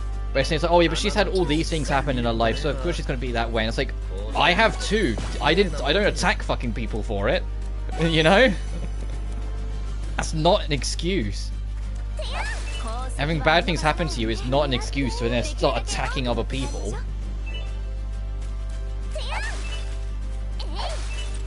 Because I'm aware she's had bad shit happen to her in her past. Doesn't suddenly mean it's okay for her to literally ruin lives by consistently attacking the community whilst being one of the loudest and most well-known faces on the internet.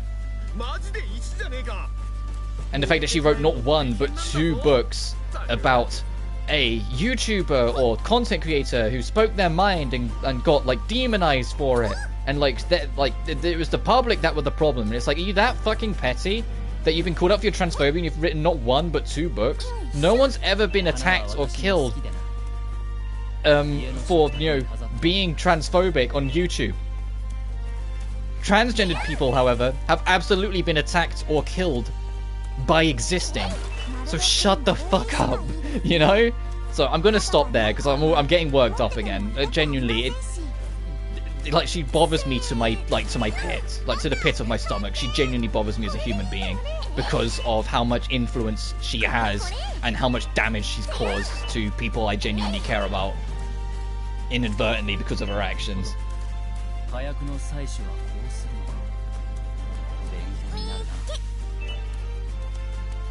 Mumble grumble, mumble grumble. I'm calm. I'm fine.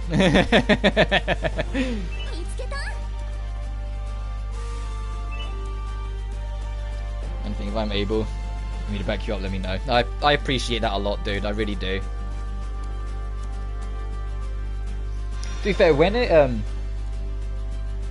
because Camo, I don't know if you've been in the stream when I have talked about it, but I have come out as trans myself. I am trans, and one of the things I'm taking money for is transitional surgery, which might be a bit of a shock, but at the same time, is it really, because of how defensive I am of the community? But yeah, when it actually gets to a point where things are in motion and things are happening, I will make a proper official video making it extremely clear what it is I'm doing, and basically making it not a threat, but making it very known that if you all have a problem with it, fuck off now. That kind of attitude, making it very known that this is going to be me, this is the future sort of thing. Because I know a lot of people who are trans, and some of the genuinely, and it's not even bias or anything like that, some of the nicest and most heartfelt and kindest souls I've ever met. And people just attack them anyway, because they don't want to understand what they are. They don't want to understand who they are and why they are the way they are. They don't want to. They don't care, so they just fight instead. Oh, I've got a lot more uses, I just realised. Because we got the better pick. I keep forgetting we've got better tools. We call that setting boundaries. Yeah, I hear you. But that's basically what it'll be. I'll make a big video explaining myself and ultimately just saying, if you have a problem with this, go now, because you won't be welcome. Even before that, I've always preached from the start that this channel is an LGBTQ plus safe space. I never want anyone thinking for even a second that they're not welcome or whatever. Is that another Dragonair? Oh, that is as well. I don't really think I want to fight two of you.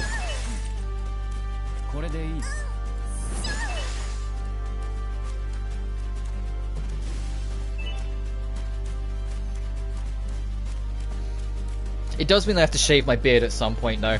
I'm like, fuck, I'm gonna miss the beard, but that's it. An eagle scope? The hell's that?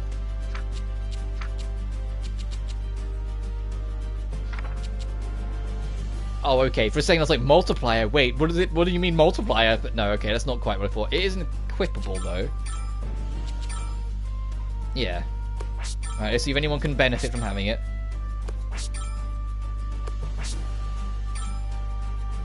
Every community under my banner. And that's badass. It should be... It's a shame that it's something that we have to kind of make as a statement and isn't a norm. But it is what it is. We just live with what it is and carry on. Oh, how full is my basket? Okay, 45 slots. I hope good stuff like that doesn't change you as a person. It makes you happy and fulfilled, so go for it. Oh, well, I appreciate that, dude. So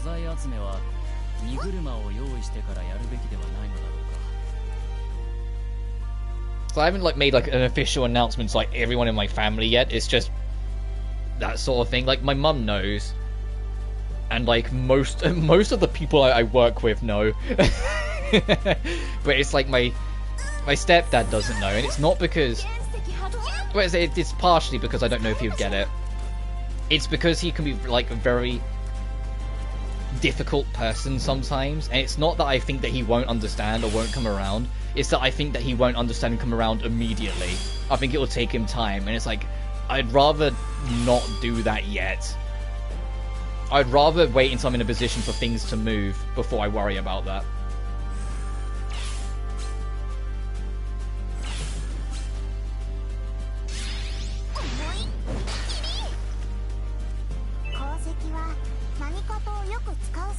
Oh, I should be fighting these enemies, because I realised I'll forget, and then I'll get to the next boss and nearly die.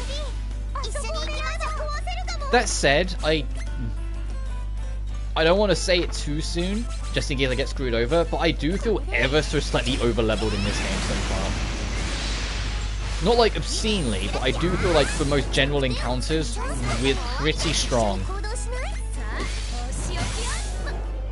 And I don't know if that's on level or equipment or what, but it does feel like I'm kind of running away with it a little bit. It's only bosses that kind of are a real threat. Phantom suit? What? I want that. That sounds cool.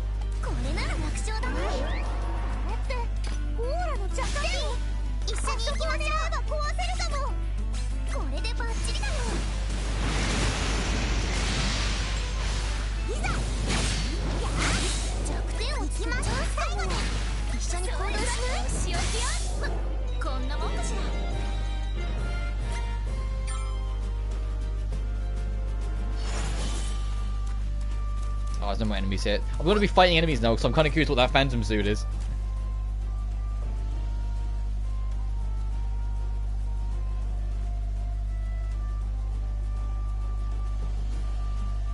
But whilst we are fighting, something else I can talk about quickly is last night I got a random notification from YouTube, checked it, and it said you've unlocked community posts. And I was like, what? I thought you had to hit 1,000 subs for that.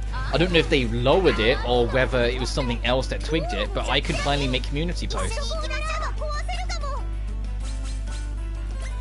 on YouTube, which is fantastic. That makes life so much easier because it means I no longer need to do scheduled videos because I can do it on that. Instead of doing the video every week saying, hey, this is my schedule, okay, bye. I can literally just make a post like every Sunday or whatever saying, here's the week's schedule. and just make the pictures whatnot. So we're getting there. I still haven't hit 1,000, so I still can't monetize my videos and get money out of it, but we're getting there, boys. We're getting there.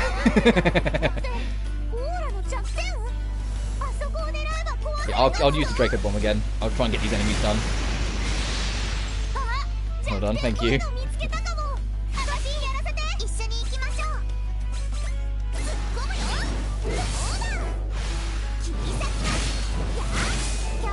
And so my first post was mostly me celebrating 1 million channel video views. Damn, that's badass. I have no idea what mine's on.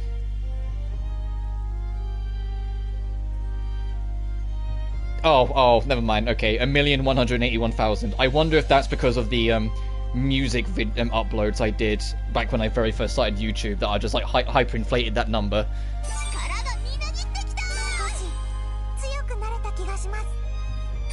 I used to upload not like full game soundtracks, but like if there was like a particular track I liked, I would upload it, and some of those videos have since like garnered a lot of attention, and they were like nearly a decade ago now.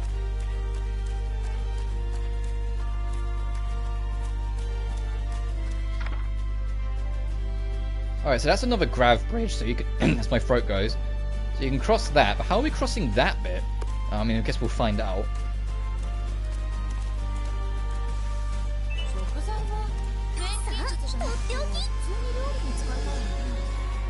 Oh, this just, like, holds the bridge. Whee! They should have put, like, when you're on these bits, every now and then there's, like, a collectible that's, like, on a higher platform on the edge. So if any of you notice it, you can, like, moon jump up to it or something.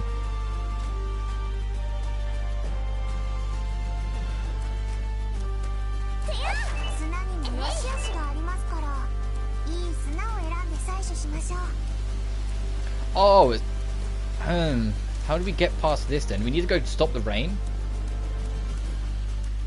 Or we can go around and maybe go down the water stream. Oh, we're getting a bit too high leveled. The enemies are moving. Yeah, we are over leveled now. If the enemies are moving away from us, we are getting too strong.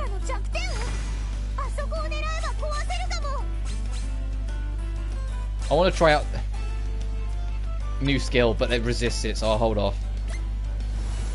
But you know, guide videos and all. Yeah, yeah, you used to do guide videos for the longest time.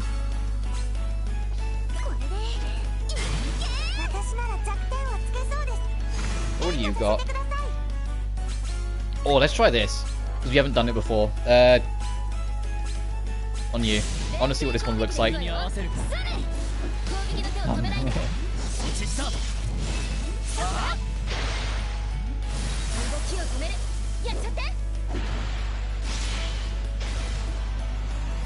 Oh my. Oh yeah, of course he bricks the swords together. I feel like in all of his supers he's going to put the swords together.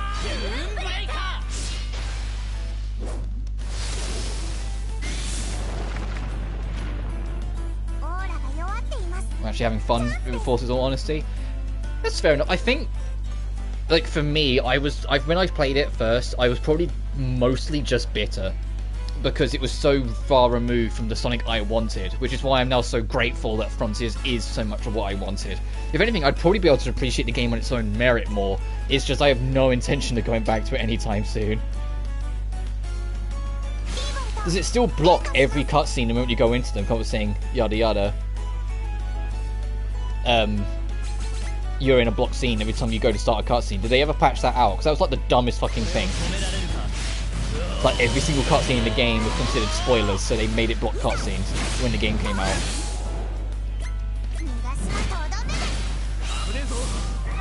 Nope. Oh, they actually got rid of that?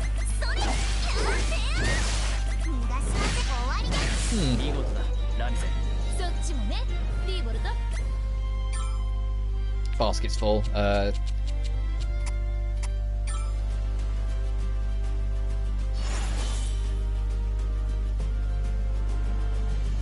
Forces would be fun blind, knowing the law makes forces bug. Oh no, they're still there. Oh, what? Never mind, sorry. I was about to say, I was like, wait, did they actually listen? No, okay. They abandoned that they abandoned ship, well, hella quick. But that was the thing, because the game came out, had launched a DLC, and then that was like the last I remember hearing about it. Because I got the game at launch, finished it, and then never played it again. Like, I should have like sold it the same week. I was done with that fucking game when I was in it. I was so pissed off because it was so Sonic wasn't what Sonic should be anymore. It felt like.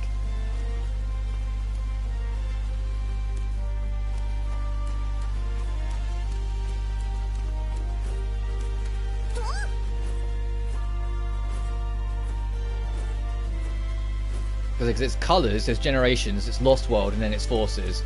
And it's like, Generations was like the only one that I liked. And even then, Generations straight up didn't really have a story. What the story was, all your friends been kidnapped by time hijinks. And then that was it.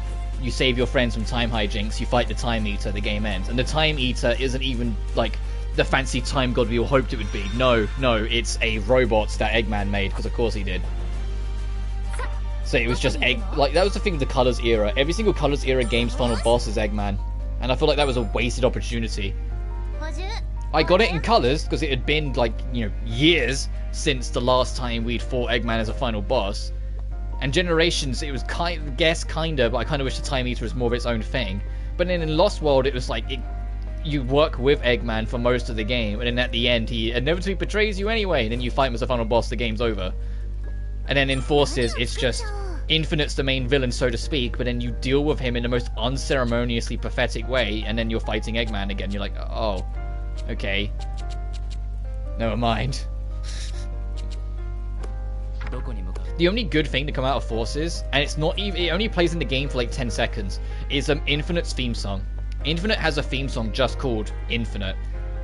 And it's, although it's not my thing, because it's super rappy in a lot of ways, and super, like, it's rappy and it's kind of dubsteppy in areas, it's still a pretty decent song.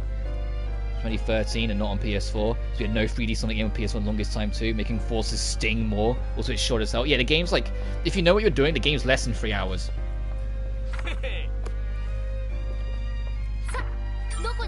I mean, nowadays we have Colors Ultimate, which was, you know, an inferior version of Colors, but at least that's on multi-platform now. But you know what I mean, like, at least there's some more options on modern hardware. I just think it's wild that Generations wasn't ported to PS4 and to PS4 and Xbox One, because it was 2011 it came out, them Generations. So I was like, although it was only like, it was like 2 years prior to the PS1 and Xbox One's launch, that could have been easy extra money to just make a PS1 Xbox One, because it was still the newest main game at that point. I'm gonna miss Cold Steel once I 100% it. Yeah, every time you bring up that game, you have nothing but praise for it. It makes me think it is actually quite something special that I might want to try out. I might make it something as like a back burner idea when it gets into the quieter months next year. Because I say quieter months because we're going to be playing Atelier still. When Soul Hackers 2 gets that patch, we'll be playing that again. I'm going to carry on playing Atelier games until after Rise of Frey. And so, like, after Rise of Frey, so between like March, April time maybe, I'll start looking then at like what else to play. I might entertain that series then. Please do. Yeah, I'll think about it.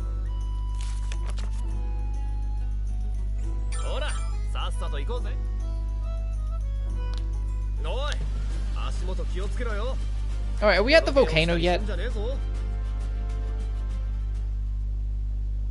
Oh, yay, finally.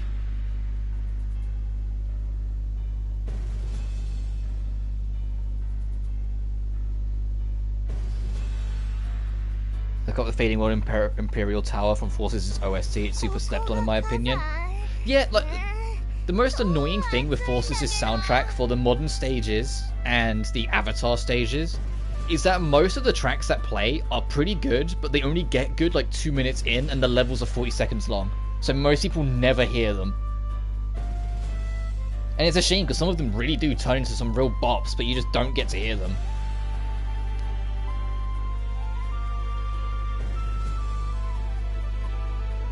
Anyway, here we are at the volcano. It's so hot. That would be due to the large volume of magma and steam, though I feel it will only get hotter from here on out. This ain't a place where humans be hanging around. I'm sweating like crazy here. Dream Core is just ahead. Let's hurry. Yeah, you need to be careful, Elvira. Your wings will catch fire if you're not careful. You're so filled with energy, and you're hardly even breaking a sweat. Think about it. I don't think I've ever felt hot or cold before. Is that because you're the goddess who created this world? Well, Plushie, you're not sweating either. Everyone else is. Oh, I don't know. Meanwhile, Sophie, she's like gasping. Look at her. It's 5 minutes and good luck hearing the whole thing naturally in game. Yeah. If you've got the game on PC, there is like a there is a mod. I can't remember if it's like Forces Fixed or like Forces Expanded or like Forces something like that. But it's like this major level mod that like expands every single level in the game and adds more to them to make them more involved and make them less hand-holdy, to have more splitting paths and whatnot. And it's like that's like almost like the way to play it nowadays if you want to try it. Just because you actually get to enjoy the levels instead of them just ending immediately. Or like the worst offender, fucking the Arsenal Pyramid. There's an outside track and an inside track. When you're outside the pyramid and inside the pyramid, the outside track you hit for 10 fucking seconds before it's interrupted by the jewel boost. And the jewel boost just plays fist bump, whether you like it or not. So you're just gonna take it, we will save the world. And you're like, oh my god. And then once the double boost ends, you're inside the pyramid, so that track's gone. And the outside version of Arsenal Pyramid is genuinely a really good track, and you hear like literally less than 10 seconds of it. I guess humans and divine beings are just different. Wow, must be nice. That's so unfair! We're all completely dripping and sweaty. Maybe it could make it feel like we don't feel the heat either, but that'd be impossible, right? Man, I bet the inner degenerate in some people will be having a field day. All the girls are sweating like crazy. Ram's sweating. Ooh. Don't be silly, Rami. It's because I'm a goddess doesn't mean I can do anything. We're not gonna get any quarters standing around like lemons. Let's keep going.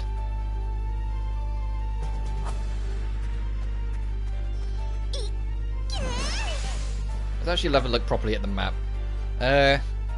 Oh, it's a bit more mechanical. Look at the shapes in the middle. So ride this round, nab that chest, transition there. The way we need to go is that way, so also we're not going there next. We're going to check out that bit next. Classic stages in Forces. The camera is way too zoomed in. It's a shame because I like them in Gen. Yeah, they feel unnatural. I think it's the easiest way to put it. They feel really unnatural in Forces. It feels like they were like crammed in unceremoniously, and it wasn't actually the intention. Like it wasn't actually the plan when they first started developing it. I think the game genuinely would have benefited from completely removing classic Sonic and just having modern Sonic in the Avatar, and just expanding on their levels or giving them new ones in place of the ones that classic Sonic not existing would have got rid of. I also, on a personal level, hated the fact that the Egg Dragoon came back, because the Dragoon was my favourite boss in Unleashed. And in Generations, I thought they found an interesting way of bringing it back and respecting what it was, whilst reinventing it in a nice way. But that was it. I did not want to see that boss again, because what made it so great was how unique it was. And then lo and behold, it's just slammed back in front of you, and it's actually a really weak, pathetic, easy early game boss in Forces. And I was just like, no, come on, you've ruined a good thing here. Which is why I've been saying like Frontiers feels like the actual successor to Unleashed, because in my mind it feels like the Colors era shouldn't even exist. Like I'd happily carry on my days just like pretending that you go straight from Unleashed to Frontiers, because if you do that, it's great. Or Black Knight, because Black Knight's story is still one of the best stories in the franchise. That game just had problems in its gameplay of it being tied to the Wii remote.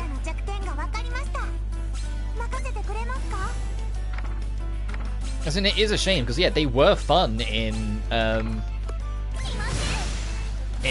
Generations. But also, I say that, like, it wasn't just the fact that the character controlled better than they do in Forces. It was that the level design was actually really fun and creative. There's a reason why it's referenced so much in Frontiers' cyberspace levels, because they knew they had something going with that. My boys BioLizard and Perfect Chaos got respect. Yeah, because BioLizard's in Generations 3DS, and apparently, I haven't played the 3DS version, but apparently it's really enjoyed. And Perfect Chaos, I think they handled it really well, because they also used it as an opportunity to show how much Sonic had grown, because he takes down Perfect Chaos without Super Sonic. He's got that much stronger. And I love the fact that you can either play their Fancy Pants New remix, or if you unlock it in the jukebox, you can play the original version of Open Your Heart for the their Generations Perfect Chaos fight. And so you can tell what I did immediately and never looked back on. It's the same as when I do Rooftop Run in Generations, when I do Modern Rooftop Run, I never play it to the Rooftop Run track. As much as I love that track, no. I play it to Endless Possibilities. Because it's got the soul of the track is Endless Possibilities. The soul of the level is Endless Possibilities. So it just fits so well. And every time I go back to it, I'm just like, oh, they need to put Generations on modern platforms. If they're not going to give me Unleashed on PS5, they can at least give me Generations on PS4 and PS5. And the reason why I say just PS5 for Unleashed is because it took 2 whole console generations to raw power Unleashed into 60 frames. Of how ahead of the times and unmoderated it was. PSTV box, bad news, still looking for the power cord. If you can't find it, I hope they're not too expensive. I don't think they would be, but you never know.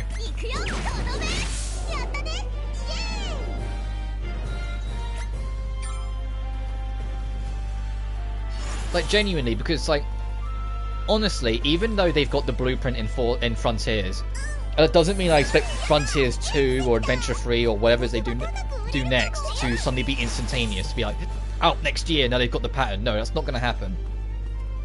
So instead, to keep the public eye on it, re-release and port some of those older games. There are some games that I genuinely think could really do with it. I think the only Colors era game I played was Generations and Forces only because of Plus, so I was spared. I watched playthroughs, however. Yeah, so Colors is alright, and it was only, we got let it go because at the time it was the only one that was kind of lesser and back to basics and simpler, so we kind of just took it for what it was. And Generations was a celebration of the legacy of the franchise, so people were infinitely more forgiving and accepting of some of its plot shortcomings. But Lost World genuinely made me angry at Tails because of how they wrote him.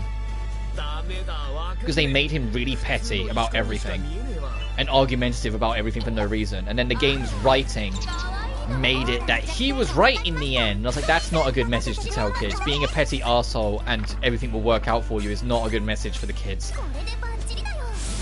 And then I also didn't like what they did with him in Forces, because they made him a coward in Forces, and neither of which of what he was.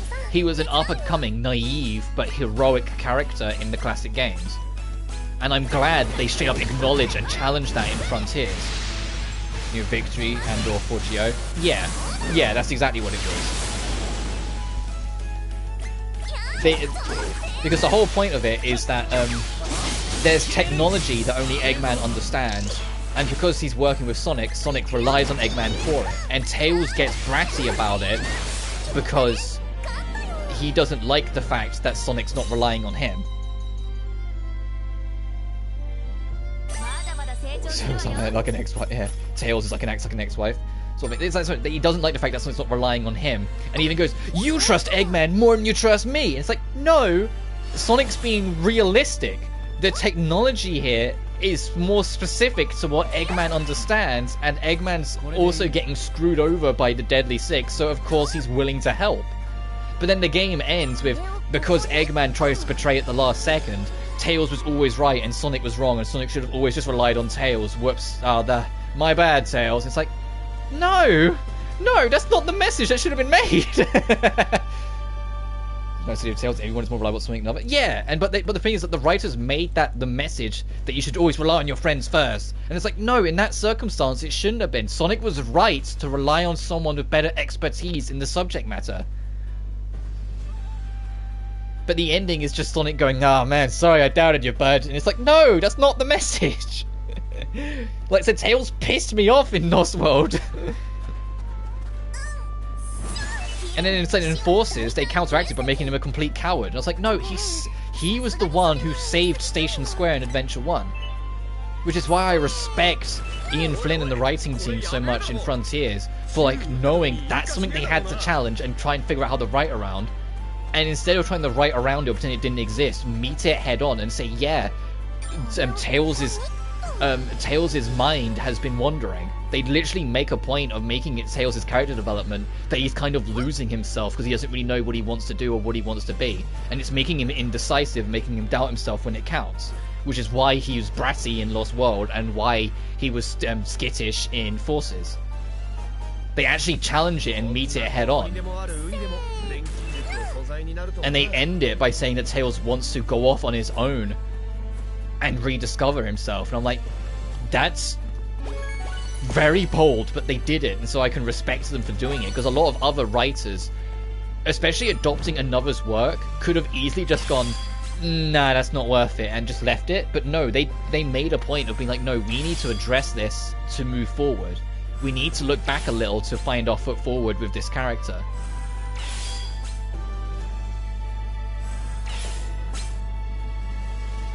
Oh, there's still one more use. There we go. So, dark game. Yeah, I would be down with it. But the thing is, they've opened the door quite nicely, because all of... Oh, by the way, did you see that? On the corner, you can stand on lava. As, all of Sonic's closest companions all want to go off on their own for various reasons at the end of Frontiers. Because would have skipped colours. Errors, non-canon to my game. Yeah. Yeah, like, it's respect where they address the past, even the shaky stuff in Frontiers. But it's like, Tails wants to rediscover himself. Knuckles admits throughout the game that guarding the Master Emerald at Angel Island has made him deeply lonely. So he wants to go... He wants to find time for himself and do his own thing and kind of go on his own path of self-discovery. Not necessarily to, like, find someone to go on the journey with, but to kind of, you know, find his own place in the world, to find his own place for his own mental health. Like, that's something they generally do. Whilst Amy admits that, like, she's gotten tired of the world and she feels like she doesn't have that go and drive to want to help people the way she used to, so wants to rediscover her love of the world, but that means being away from Sonic. All of Sonic's close friends aren't gonna be with him in the next game. And I really love that they're doing that, because it's like, oh, what do you do? Like, it's going to be the first game since literally Sonic 1 that won't have Tails in it. You know? Potentially. And a lot of people were theorizing that they might be setting up a Sonic Adventure 3, because the adventure games were always at their best when each character was doing their own thing. So maybe that's the way they're setting it up, making all their characters go separate and make it a bunch of, like, almost, not episodic, but, like, differently like altered and then interconnected later stories. But honestly, there's a part of me that kind of wants them to leave those three alone for a game then. Like, I would rather Frontiers 2 than Adventure 3 right now. And Frontiers 2 maybe get Shadow or Rouge or Omega or my boy Silver in and show how, like, they can be handled in this new approach. I do stand by the fact, though, that I think the biggest thing I want from Frontiers 2 or whatever they get next is more playable characters than just Sonic. 06 was 16 years ago. I think it's okay to have multiple playable characters again in this series. I think it's okay for them to take that risk again.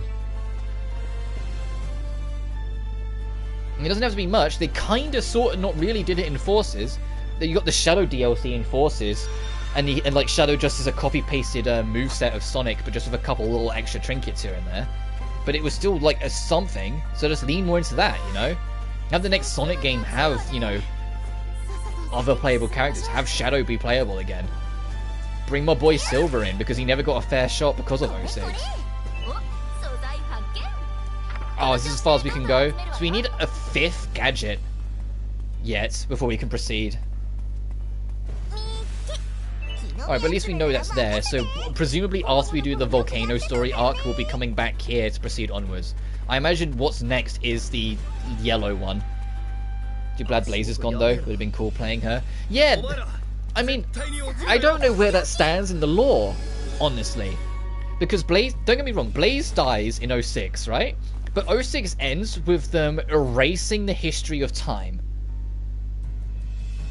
And Blaze is in Generations. And I know Crisis City is also in Generations, but like, what does that mean for Blaze as a character? Is she alive? Was it Generations because of time shenanigans that we saw her? But then she's also in Team Sonic Racing. And they acknowledge in a one of the memos that happened because Eggman mentions the Donpas, which is the Donpa is who set up Team Sonic Racing's events. So like, is Blaze actually alive? I think they is Team Sonic Racing canon? Is Blaze still around? Because I'd love Blaze to be playable again because Blaze was like outside of Sonic the only character that felt finished in 06. And I loved her character story. I liked that she was more grounded and serious and more impassioned by the people she believed in a different way Sonic was. Ugh, another earthquake. It feels stronger than the one before. Everyone, stay still until it passes. That sounds like... Oh, are we going to be alright here? It sounds like things are collapsing. It was not anywhere close. Do not move.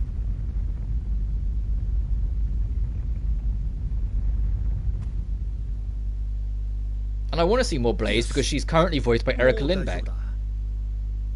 You know, Magilu from Tales of Berseria, Futaba from Persona 5, Jessie from Final Fantasy VII Remake.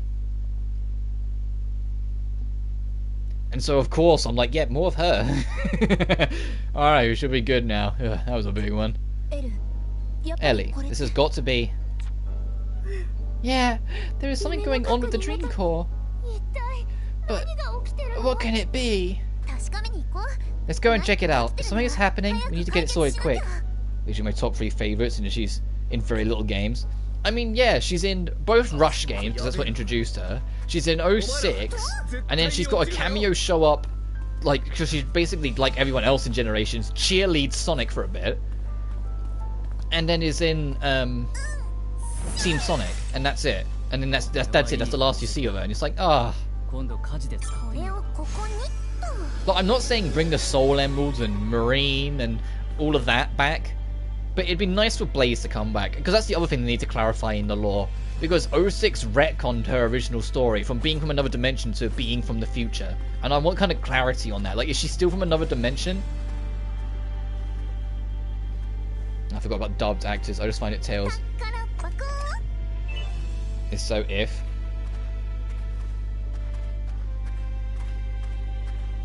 Because Tails is voiced by Colleen, was it Shawsley, I think it's pronounced? Or Shawhazy, one or the other. And I think she took over voicing Tails in Lost World? Because she's Lost World, Forces, Frontiers, but also gets to voice Tails in the Sonic 2 movie. And I was like, that's kind of sick, that she got that she nailed it. Where everyone else, like, you know, the Hollywood big shots that they got, she still got to be Tails. They got to keep that consistency. It also means her, she was probably loaded with work because she had all, like, the extra dialogue and all the discussions with everything that is her character in Frontiers, whilst also doing the movie scripts. Like, that's kind of like crazy.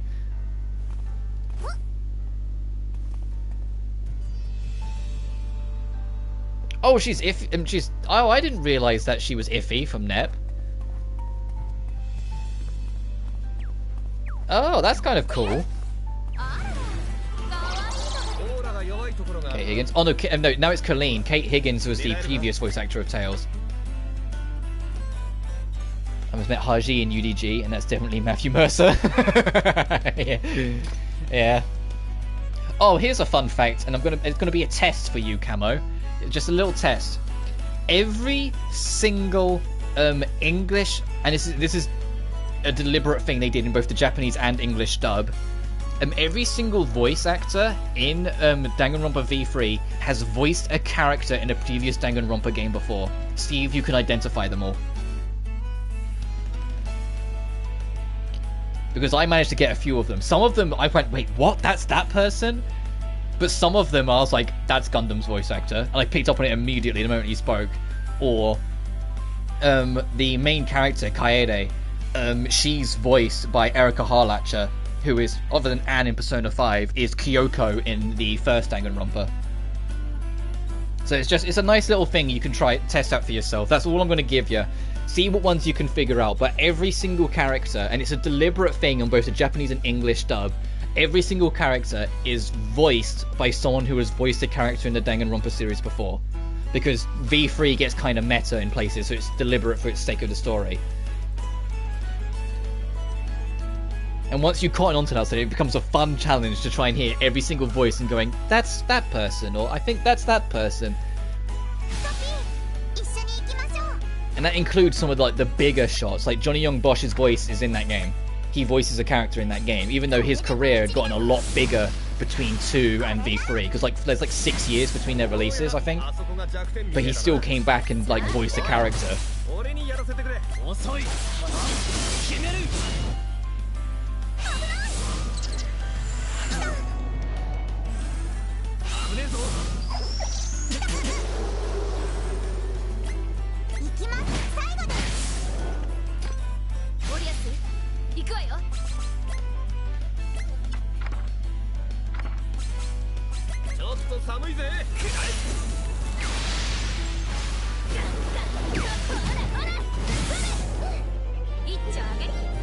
Goto says Nagitos will definitely be there. Yeah.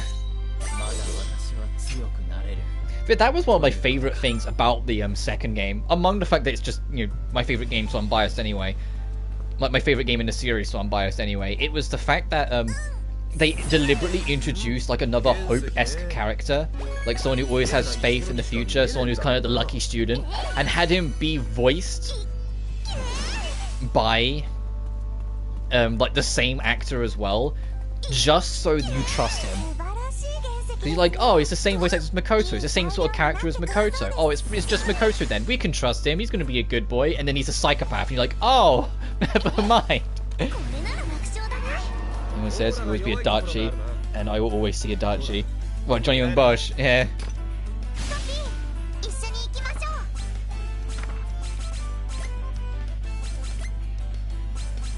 And I love the fact that any time someone brings up a Dachi Johnny Young Bosch, he's always still 100% on board with it. Like, he's always 200%, like, he loves Narukami and Adachi as much as anyone.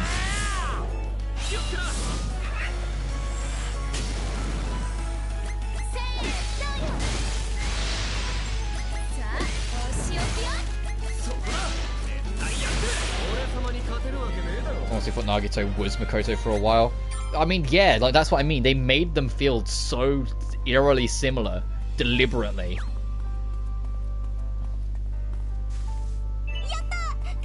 And you already kind of have that almost self-assurance to an extent, because I'm giving big quotation marks when I say this. Byakuya is in the starting party as well, so when you see him, you're like, oh, some other members of the first game's cast might be around.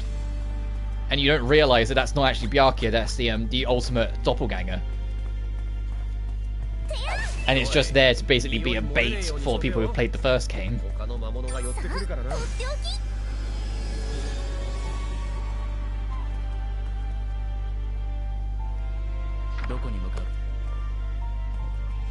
Oh, this is the way to go. Whoops, I was just kind of freeballing. I want to go the other way then, because I want to try and get that treasure chest if possible. We're going through our gravity things super quick. I'm gonna have to make more soon.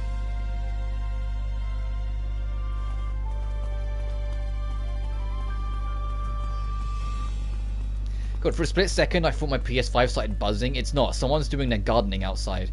For a split second I was like, why is my PS5 making all that noise? It's just because the audio's muffled where I've only got the headset on one ear. Oh shit. Come on, Sophie, you can... never mind. Alright, time to waste another one.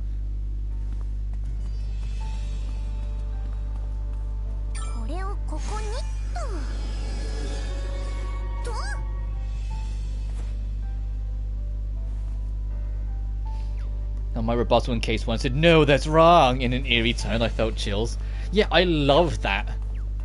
And you know what's worse is how fucking meta he is when he does it.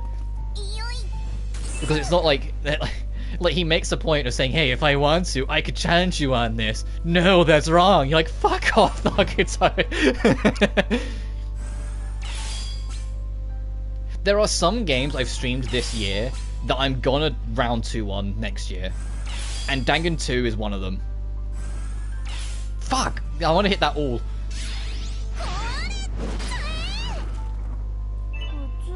But I want to go through Dangan 2 again. And just kind of, not re-experience it with context, but just kind of go through it again. Like, see what I remember, see what I don't. And just kind of, now I have more knowledge of the franchise, see what I think of some parts of it. I want to go through Blue Reflection 1 again, but I'm waiting to see if they announce a 3rd game.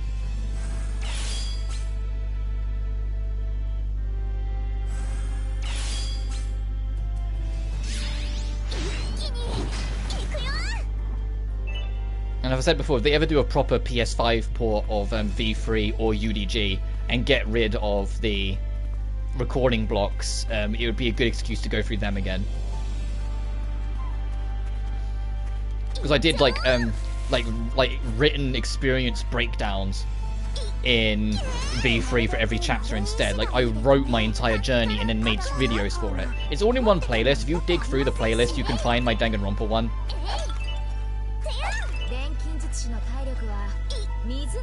And you'll see what I mean. It's like I streamed all of Dangan 1. I streamed all of Dangan 1 whilst I was still recovering from COVID, so my voice is a little off.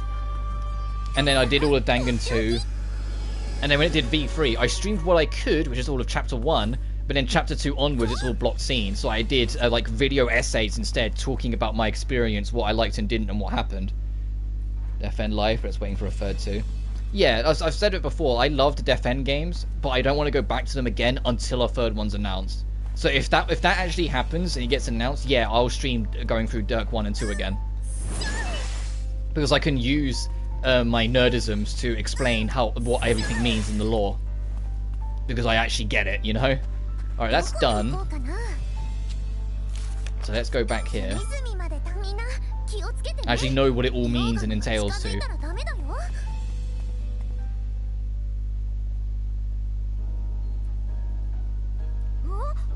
Wow, a giant boulder. I guess that's what we heard falling earlier. Oh, this is very bad. The entrance to where the dream core can be found is right underneath this boulder. The boulder's on top of the entrance? Oh, maybe something like that big would be a challenge. More like impossible. There ain't anything that can push out a weight with manpower alone. Is there any other way in, Ellie? Or should we just start chiseling away at it? I guess we could get in using another path. We could? Yeah, if we go back a little and take the eastern path, there's one more area connected to the same dimension. Oh, where we were. You can't just connect that from here? The hole is right here. Name a channel alt, nerdisms. Yeah, I do sometimes wonder if I should change my channel name to something like catching instead of it just being my name, but I honestly wouldn't know what to put it as. You want to see you gusher over Mayan Rotty scenes? Oh, there would be plenty. There would be plenty. I adore Mayan and Rotty way too much. Because I know how to trigger every single optional scene as well in Dirk 2 off the back of my hand. I know what every single cutscene leads to in optional scenes, so we wouldn't miss anything. I can guarantee that. In Dirk 1, there are a couple things that if you don't know are there are easy to miss, but in Dirk 2, no. I'd show everything. The only thing that I'd probably miss is that in Dirk 1, no, in Dirk 2, there's one specific death end I don't know if I would show, because the save you have to leave to get to it is so fucking far back that we'd have to do such a decent stretch of the game twice, so I'm not sure how that would like translate live. But in Dirk 1, there's 24 death ends. I'm not going to remember all of them off by heart. I know what most of them are, but I'm not going to remember all of them, you know? But I'd want to try and show off as many as I could. In my Let's Play I showed off every single death end in both games. Every single one. I had a guide on standby in Dirk 1 to make sure, and I showed off every single possible death end, what triggers them, and explained what happened. Sheena's my goal, to be honest, because I love Sheena too, but Mai, I think, is the only example of Compiled Heart having a different protagonist in a sequel and it being better than the previous. Is that the Burning House one? Yeah. The Burning House one you have to set up in advance. But you have to set it up at the Burning House, and then it's way later, after you've done the whole of like that chapter's area, you can then potentially experience it if you decide to put the house out. But if you decide not to, you don't get the death end and you get to save lives. So I'd have to leave a save before the Burning House, do the entire forest section, show off the death end, to then just load that save and then do it all again anyway. And in a Let's Play, I can obviously just edit in and cut around and show, here it is, this is where you go, yada yada.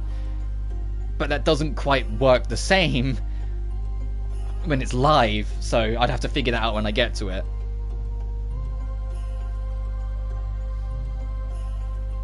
A tiny bit. We end up even if the coordinates are off by a tiny bit, we'll end up in a totally random place. So we have no choice but to go where you said, huh? Well, at least there's a way. We've got the dream core as soon as we can. Because, like, to get back to my point, like, with Compile Heart games, NEP 1, yeah, you had Neptune and whatnot. In NEP 2, Netgear wasn't anywhere near as appreciated as Neptune. A lot of people straight up didn't like her at the time. In Mary Skelter, Otsu / Little Mermaid, I didn't mind them, and so I love the fact that it was a lesbian married couple in a Compile Heart game, but they didn't necessarily have that drama to them. Sheena or I'd consider, in both instances, I still think it stands. The point I'm about to make, but it's like with like Mary Skelter, Jack and Alice, there's more drama to them. There's more impact to what they go through because they were tortured souls that bonded together because of their history. That just made them more interesting to me as a whole compared to Little Mermaid and Otsu. Whilst in Death End, it's no fucking contest to me personally. Mai is like my favorite character in the franchise. So if the whole thing of like Sheena getting replaced with Mai, I'm like, yeah, I prefer Mai easily.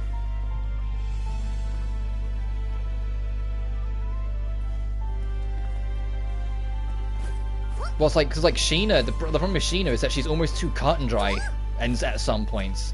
Like, she's just there to serve a purpose in a lot of ways. She does have her own personality and her own fears, and holy shit, I need to give a shout out to Kaylee Mills, her voice actress, her English voice actress, because that woman can scream. If the script demands Kaylee needs to scream, she can fucking scream. Like, whoa, like, I did not realize how loud and how guttural of a scream you could get out of a human being until I heard Kaylee. When she thinks everyone's dead. Near the end of the game, like wow, like yeah, like that. She had her moments, but in terms of enjoying the character story, in understanding and like feeling out their passion and wanting to help them, I didn't get that anywhere near as much as I did with Mai.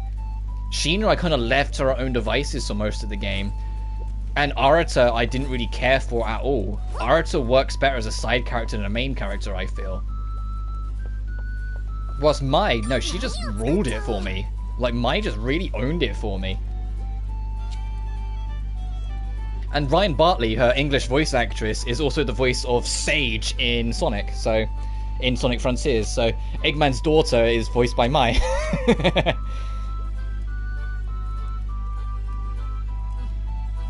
Blotter is annoying. What? Really? I loved Rotty. I loved Rotty. Like, Rotty's my second favourite character. I love their relationship and the bounce between, like, their entire dynamic is one is super hyper energy and the other is super fucking moody, and they click.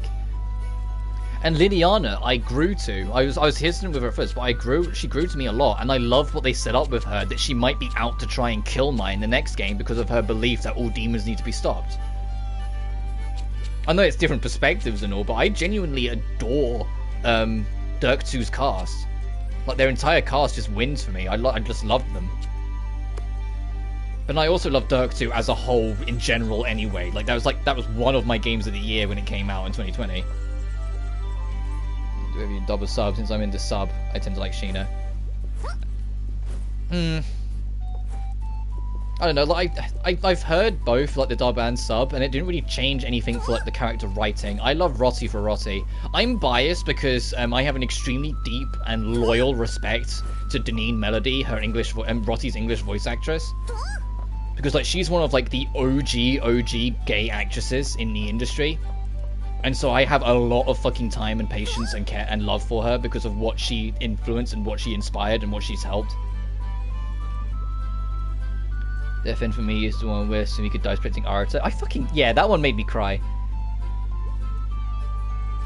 I don't hate it. Sometimes you grow with annoying characters. Annoyance is a form of investment. I suppose.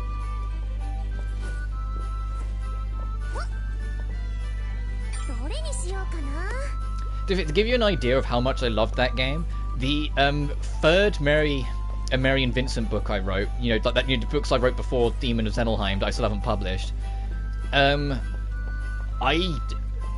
two main characters of that were inspired by Mai and Roti. Robin and Lily are like, and their dynamic is very similar. The difference is that Robin, compared to Mai, is far more antagonistic. She's a lot more like viciously aggressive and a lot more hateful in everything she does. But then she keeps on realizing that Lily's just still kind of in her corner anyway. There's some investment. Yeah, it's fair.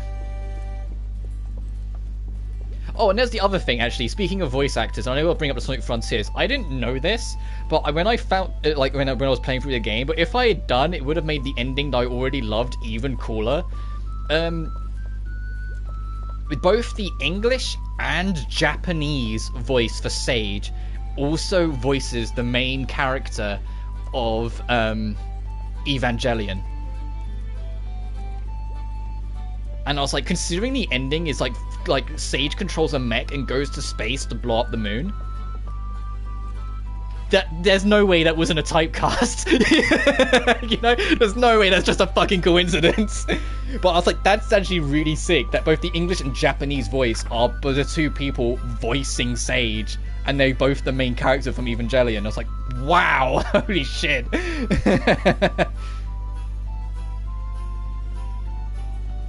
I'm going to make a manual save. I also want to make a more of those gravity rocks, since we're going to be using more. Man, I'd love to compare novels with you. I think it'd be really fun. I think it would too, dude. Some of the stuff you told me about your stuff is great. But what I liked with like Marion Vincent 3, or Marion, because they weren't called 1, 2, 3. It was Marion Vincent the Witch Hunter, Marion Vincent the Midnight Slayer, and then Marion Vincent the Blood Maiden. Robin is the Blood Maiden, and so I used it as an opportunity to have it from a different perspective. The main character is Robin and Lily, and they bump into Marion Vincent throughout their journey, so it still keeps them involved. But like Robin, if you haven't gathered at all from the name already, was basically supposed to just be female me, but as a teenager. So I kind of like, when I was a teenager, I've said it before, I was a lot more like aggressive and moody and kind of an arsehole. So I did that. But then I wanted someone that was like loyal anyway, someone that loved her anyway, and someone that always stuck by her side and helped her out regardless anyway, which then became Lily. And I was originally, and because it ended up not happening in the final version, I was originally going to kill Lily off, and I ended up like not doing it. I was like, I fucking can't.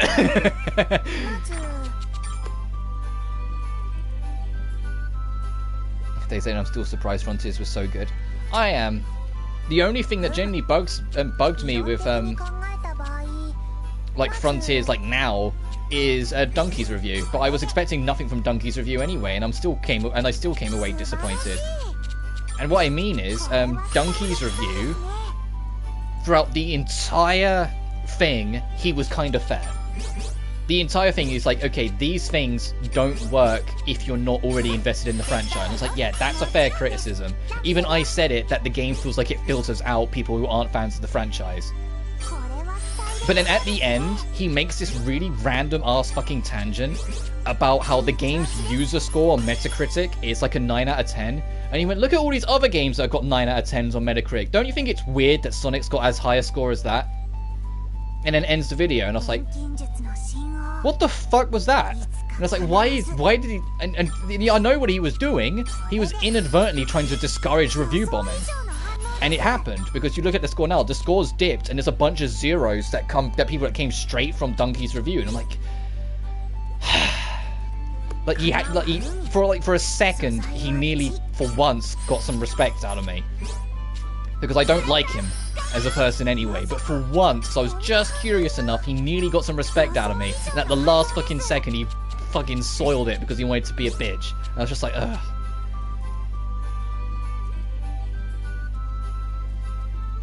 My novel titles have a suffix like of omen. Each novel places determine the prefix.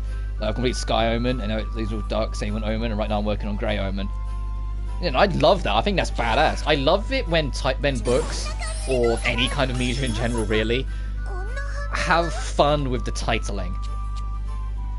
I love that. I think that's so cool when things do that. Like, when I make a sequel to Demon of Zen, the big like mix-up I'm going to do with it is that it's not going to be like a direct follow-up of the world. It's actually going to be based hundreds of years later with a whole new cast but in the same world, and it's going to be called Kiss the Bullet. But it's going to be tied to Demon of Zenelheim's universe.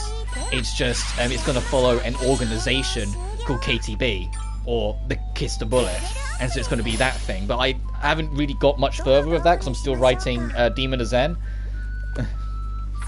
So I'm still a long way off, but you know. But I love it when things mix up the title names and have fun with it.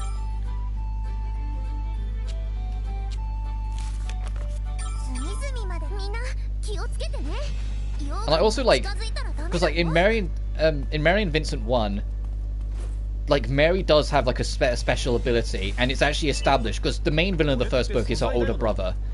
And it's an established thing that there was some kind of genetic curse in her bloodline. Well, I think it's not only fun but also thematic. Yeah, that's brilliant. Donkey's reviews are dumpster fires, and he's just whining if he doesn't like it, and not if it's actually good or bad. Death Stranding got trashed by him. He doesn't even like walking sims. Yeah, and that's what I mean. I only watched it out of morbid curiosity, because I don't like his reviews in general, and I have no time for him. But in his Frontiers review, he was relatively fair. He was crueler on it than I'd ever be. But he was relatively fair. Like I said, he made some fair points. In the last 20 seconds, he just completely soiled it. And I was like, oh, yeah, right, he's an arsehole. Got it. Nearly forgot about that. He also spoils the entire game, like, unceremoniously, but what's new there? Like, he literally shows, like, endgame shots without warning, like, in the first 30 seconds. And I was like, okay, well, what's new there? It was about frenetic hope. Dark Saint Omen is themed around a specific planet. You want the darkest moment, and Grey Omen is themed around the greyness of reality. That's... Jesus Christ. I'm gonna reach the other side of those books and, like, have, like, a new concept of the world. That's what it sounds like.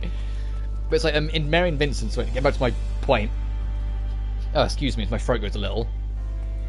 Was, there was a curse in the bloodline, and it meant that every subsequent child from that bloodline had like a weaker version of this power. So the oldest brother had the strongest variant of the power, and it made him completely immortal. Both of his eyes permanently glue, because his blood was so like everlasting that you could literally cut his head off and a new body would grow within hours. That kind of thing. Whilst Mary, being the next kid born, had a weaker variant. She had one red eye and one blue eye, and the red eye would glow when she's injured. She could heal from any wound relatively quickly, but she wasn't immortal. Any fatal damage would still be fatal damage. She could just heal herself a lot quicker. But then she also had a younger sister that you meet later on, who, because she was also the next one down beyond that, has like an even weaker version, and her eyes don't glow at all, and she's relatively normal. It's just her blood flows quicker than most, and her heart beats faster than most. And so like it was actually like tied into it that the character had some kind of form of power. And in the next book, it's like Mary and Vincent have already coupled up at that point, and it's like several weeks later, and it's them traveling to a distant land, and they stumble into the middle of something they really shouldn't have, and have to help out another character who becomes kind of a main in their own way, in the form of Lisa. And it's what goes on there. I'm being vague because I don't want to spoil it, because I said I might rework them and publish them one day. But then Blood Maiden, the third book's a whole year later, Robin is the Blood Maiden, so she can manipulate her own blood to make weaponry, but only based on what she can see. So, like, there's a point where there's a character throwing a spear at her, and she manages to make her own spear because she can see it. Because Lily carries a katana around, she can make her own blood katana, and that's what she uses as a default weapon at all times. Lily can't fight, she only keeps the weapon around, so then Robin can duplicate it, basically. She can't fight at all. But it's like, it's things like that. Like, I had each character have some kind of power involving blood, so there was thematic theming with it in it. It was just the third book was like the logical conclusion of it. Instead of it being like something more subtle, it was something more blunt and in your face. Whilst Demon of Xenelheim, it's still cursed blood because I can't fucking help myself, but it's instead primary curse or secondary curse. If it's a primary curse, if you experience an extreme emotion, that blood will react and demonize your entire existence. It will make you transform your entire body, soul, and mind. Well, not necessarily entirely your mind, but at least temporarily your mind, into a more demonic, murderous, and bloodthirsty nature, with new traits. While secondary is more reactive. If you're a secondary curse, if you're in the vicinity of someone who's got a primary curse, it will basically poison you. It will basically start killing you. And that's experienced at several points. There's several parts in the story where you meet characters, or A's on the gang meet characters that become deathly sick and even die because they have secondary curses and don't realize it, and they get too close to people with primaries. But they've still got a long way to go. I'm in the later bit. I'm planning to have Act 2 of the book finished before Christmas, and I'm making good headway. I've only got like 5 chapters left before I'm done with Act 2. So they've got to fight the second Vol, which is a race of beings that they are currently hunting down. They're going to fight the Knight, and I am absolutely going to call the chapter Fight the Knight as a little reference to Sonic, and get their ass handed to them by Amelia Charlotte, one of the antagonists, get captured and dragged all the way up eventually to Reverpool, where some twists are going to happen. I've got a lot of twists planned out, including a main character death that's going to happen there. Azel's going to get her revenge match, a revenge showdown with not the Knight, but instead her stepfather for various things happening in the story. But that's going to be too little too late and trigger the events within the Chaos Moon, because there's 2 moons in Demon of Xenelheim. One of them is the normal moon, and the other is the Chaos Moon. And now Act 3 will be getting a bit crazier, because in my fantasy book, I want this to end with them fighting something on the moon. I have my ideas, and I know where it's going, but I haven't got that far yet, because Act 3 is going to be fucking insane, I hope, when I finish it. But the closer I get to it, the more I was like, I need to actually start thinking about how this is going to go down. Which has actually been really helpful, because what did I play recently? Other than Sonic Frontiers, which is another, actually, Sonic Frontiers is another fantastic example, because you fight a fucking moon at the end. Great Omens, it's the 3rd book of 4, or at least 4. Not sure if I'll go over 5th, but I do have 4 planned, absolutely. Now that's badass as well. I'm interested to see where you take it from all the way from the very start all the way to the very end then. So it's like Sonic Frontiers had a fight against the moon, so that's already one avenue of inspiration I can take. But you know what, the other game I played somewhat recently, Asura's Wrath, that game has a boss fight where you literally break off mountains of the moon and throw them at each other. And I'm like, okay, I'm banking in these little things. I'm banking in these little thoughts for later. And I'm like, okay, I'll just put that there. Maybe I'll entertain something with that. A dead end? Oh, where do we go from here?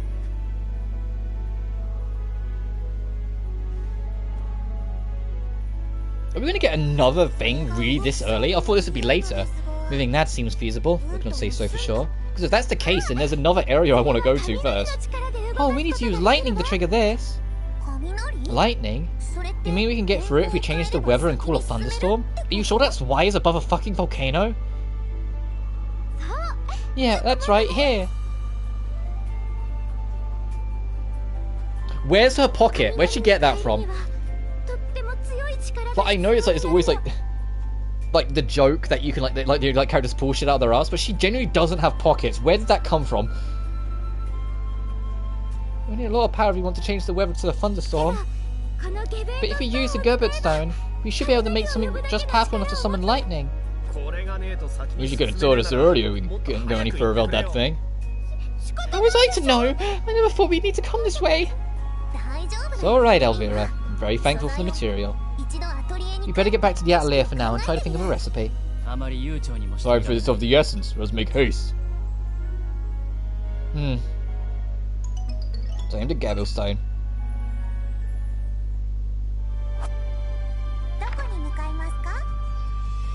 We'll make lightning. Ah, lightning! Let's bolt!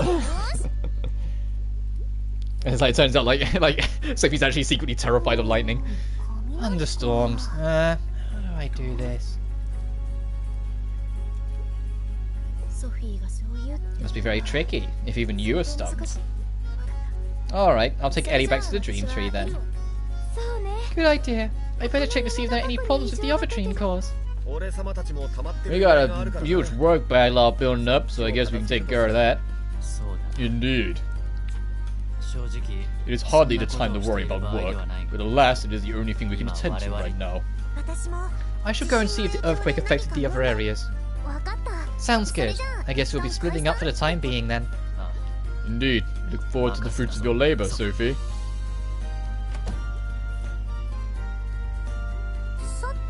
Alright. What are we gonna fucking do with you, Alette? You don't need to go anywhere, Alette. No, I think this will take me quite a bit of time. I don't have much else to do, so I figured I could just stay and help with something. Well, thanks, I appreciate it. Can I talk to you about something then? Of course, I'm a great listener. So, tell me what's on your mind. I need a dream vessel to make something that can change the weather, but... You can't use the one Blatchster made? No, since we need a thunderstorm this time. The dream vessel itself also needs to contain powerful lightning. But, can we even find that kind of material in Ruenheid? That's your problem, let's go and ask Katie about it. She collects all sort of info, I bet she could get our hands on some sort of clue. Oh, I see, good thinking. Time to head to the Crystal Sparkle Pavilion. Will you come with me, Alette? Of course, I'll go anywhere you want.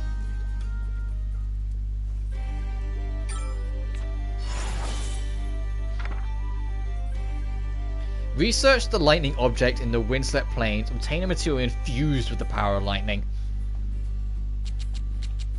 I can't make a passion ruby yet. Can we not make ice bombs yet? Have I still not, like...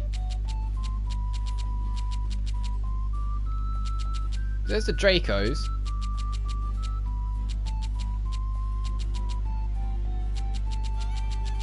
I probably can, and I've just missed it. Because there's the lightning bombs. And I want to make one eventually, I just don't know if we can yet. There's that. There's decoy doll. Is the snowflake crystal a better ice bomb? I have to check. If it's in like that sort of zone, then yeah, it is.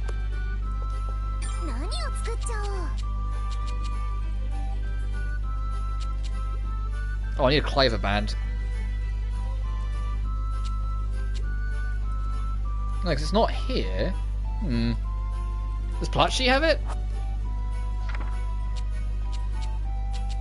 I said I really haven't done enough with Platchy. Polish with some synth quality. Glacier Talisman. That could. Oh, there it is. Ice bomb. Need a snowflake crystal. Can we make a snowflake crystal?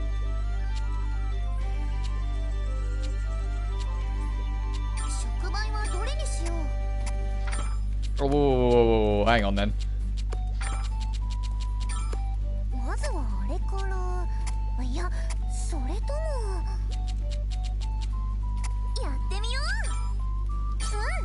Oh, let me get rid of the yellow super quick. The Monica girl is psychotic. You don't know the half of it in UDG. You don't fucking know the half of it. She is one of the most venomously evil fucking children I've ever experienced in a video game. And it gets literally worse and worse as the game goes on. Like chapter 3, I said before chapter 3 is terrifying, but that's not the worst. That's strangely enough not the worst. Chapter 4 is.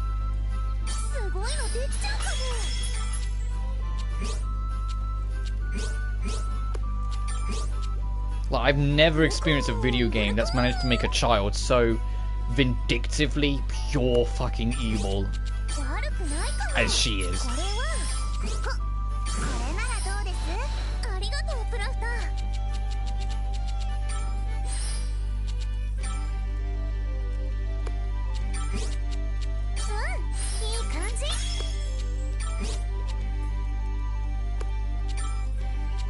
Because that's the thing, like all of her like sidekicks and people that work for her, it became very clear to me early on. It's like they're not working for her because they love her as much as they say they do. They're working for her because they're fucking shit scared of her.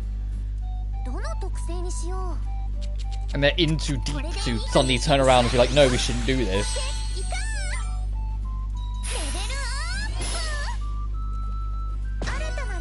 Alright, let's make a goddamn ice bomb. And then I'll make a climber band and make a thunder bomb.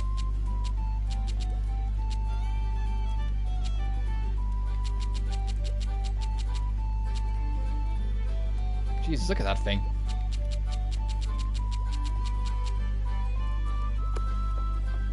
Do I have to even re-enter and it get added properly? So I didn't see it there, but I'm sure it's supposed to be.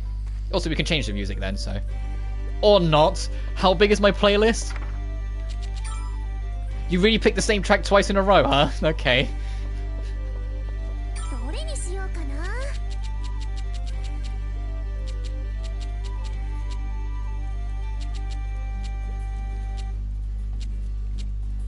I'm not going crazy, right? It said... Oh, it is a plaster thing. It had the Sophie symbol on it at first, so I didn't realize it meant you needed Sophie to make that piece. Got it. Yeah, there it is. Alright, let's make as good an ice bomb as we can so we can make that as good as possible.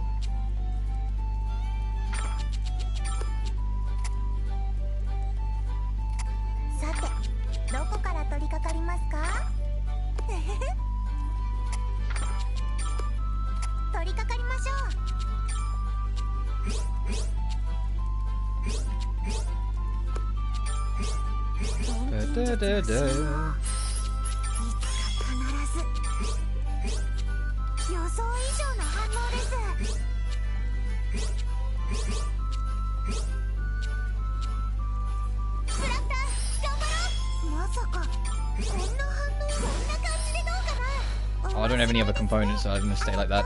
And I'll put you down here to try and keep it somewhat low.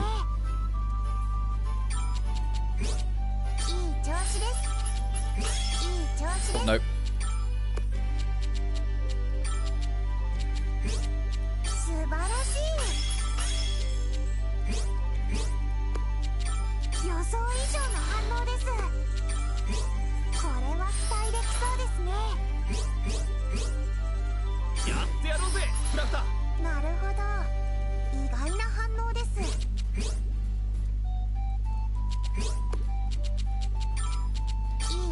No.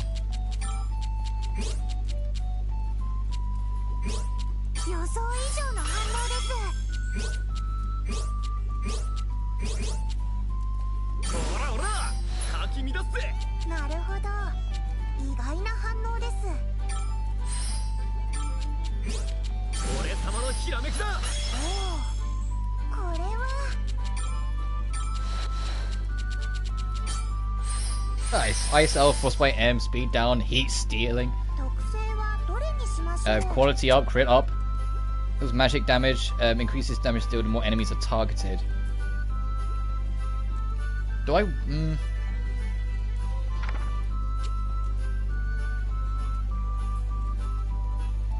Is that extra on top mini bombs, or is that going to affect the quality of my... like, affect the damage my actual bomb does? Like, is it mini bombs on top of the main bomb, or is it literally the power's going to be dragged down to 70 and it'll be changed? Oh, fuck it, I'll go for it.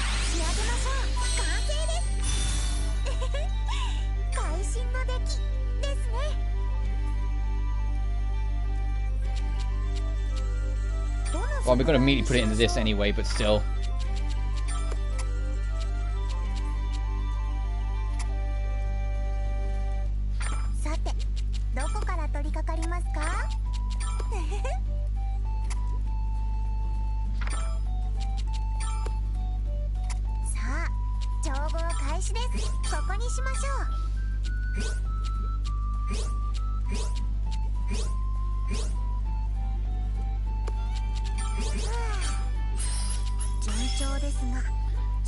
thought she'd be. Also just realised this townhouse is used. This townhouse houses used. Let me read that again. My brain fried. Exactly how I thought she'd be. Also just realised this townhouse is those used in Danganron's ransom videos. Yeah. You can see how everything started to kick in and have its impact. As a fucking... What did I do? Fucking police car just like whirred up past our window.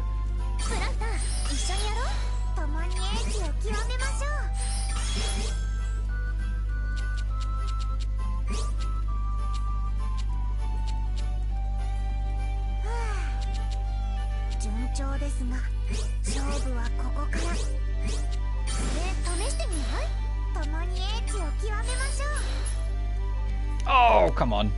Let me rework this. I think I can make this all link up to make that work properly. So I need to make more of like a grid link.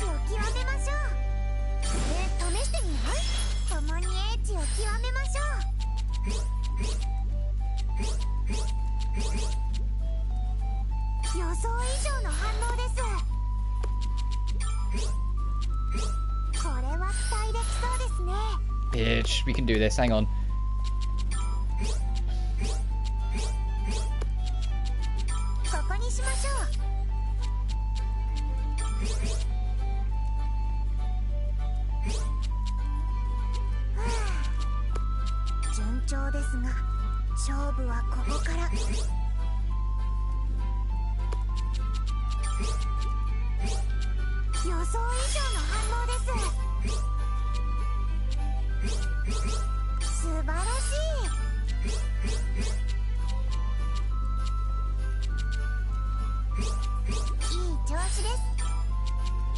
That's just the worst fucking setup ever. Let's take the red off, because I think the red needs to be more involved, like down here, for me to get something out of this. Or like that, actually. So it's only one space lower to try and reach.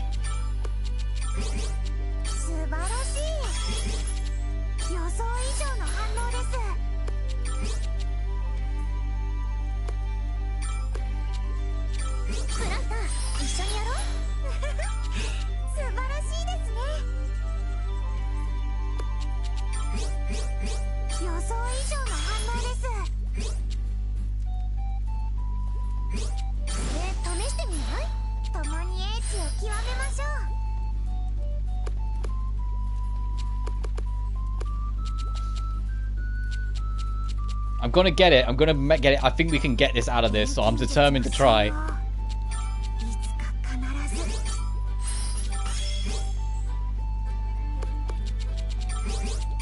This is what happened in the last stream, I believe. I ended up here for fucking forever.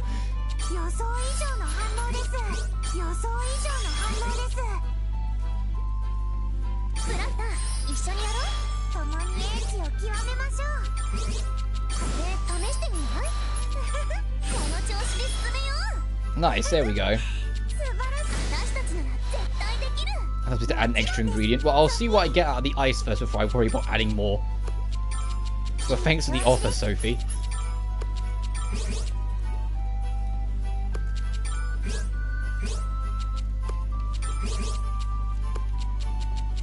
Oh, that corner's awkward, actually. I won't start there.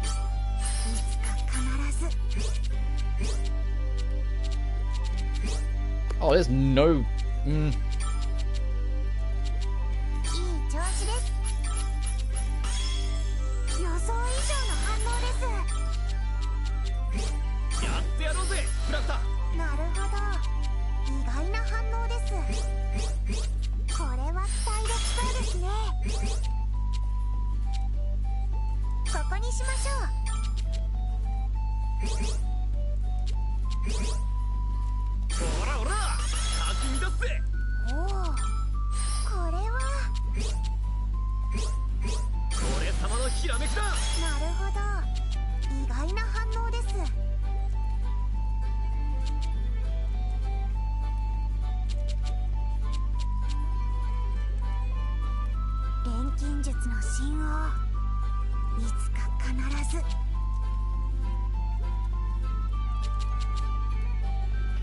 Would that fuck... Let me try.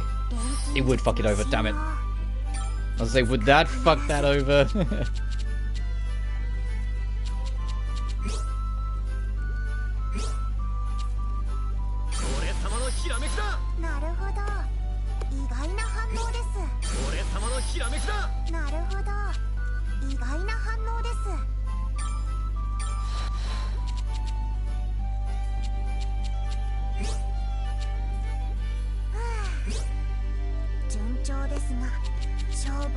It's only a small one.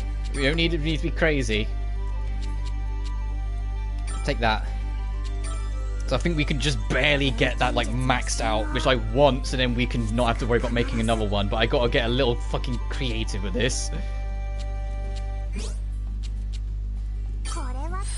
Ah, damn it. Okay, so we really can't touch the light at all.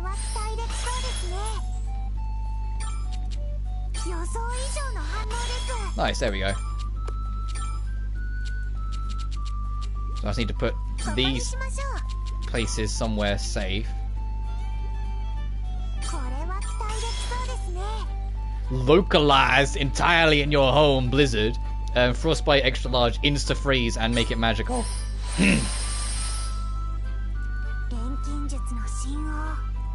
Overpriced. Yeah. Increase item power and encouragement 10% when only a single use remains. Extra crit, extra quality. Sure, I'll do that. Nice, and she got the quality boost. That is a mighty fine ice bomb, if I do say so myself.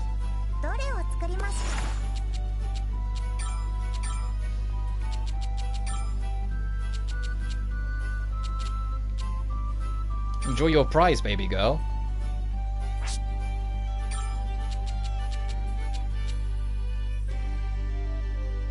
That could be kind of good. I'll put that on, mix it up a bit.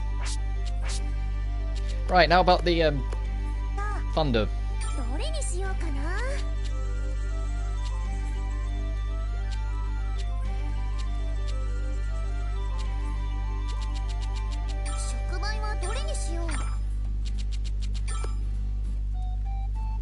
Wait, before I get carried away with this.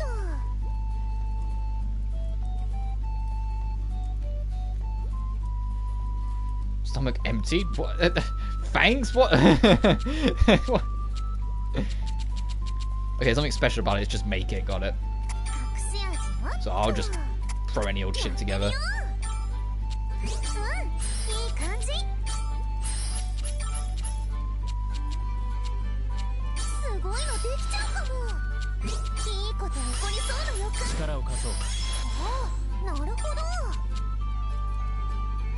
Atelier price on the store, and there's one I've never heard of called Atelier Lulua.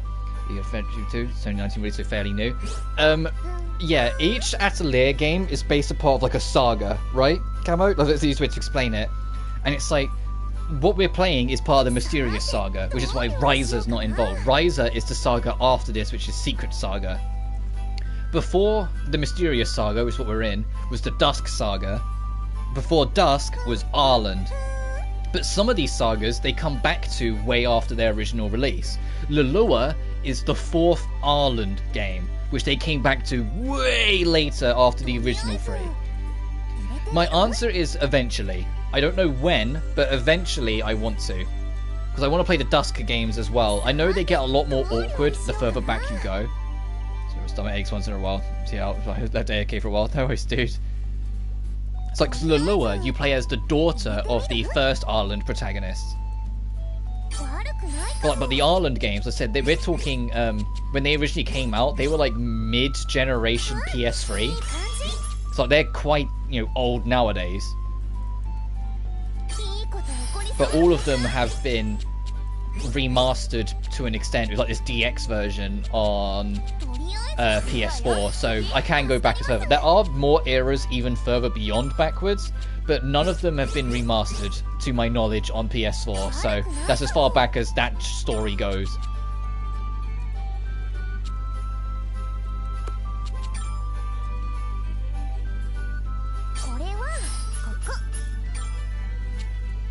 Oh, why do I have this fucking blue? Get out of here.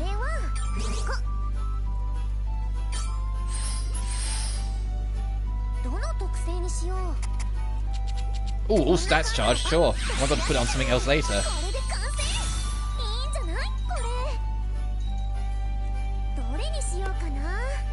Whoops.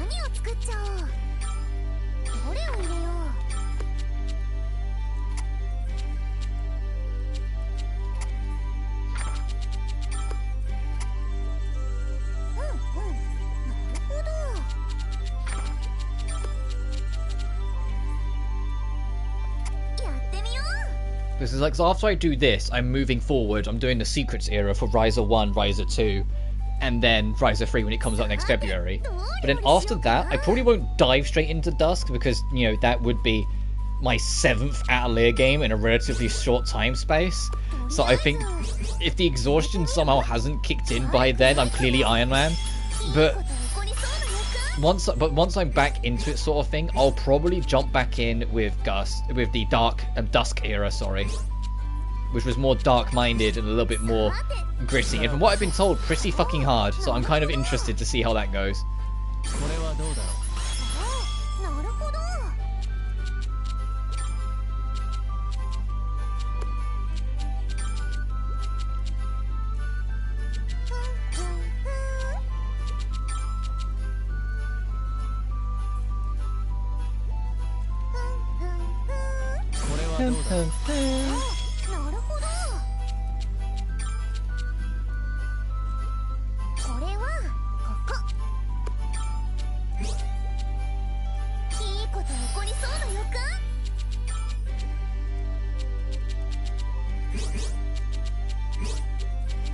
Let's put that there so I can change that later.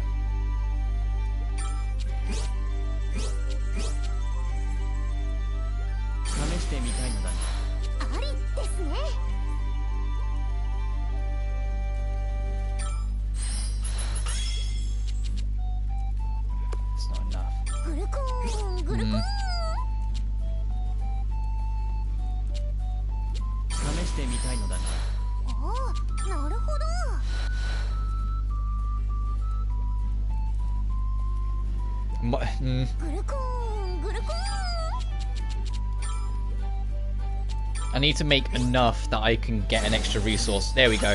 So I can get an extra resource in to cover my fires.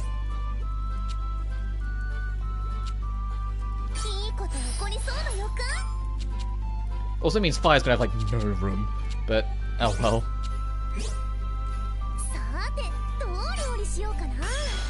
Nice. Alright. Now it's time to figure this bitch out.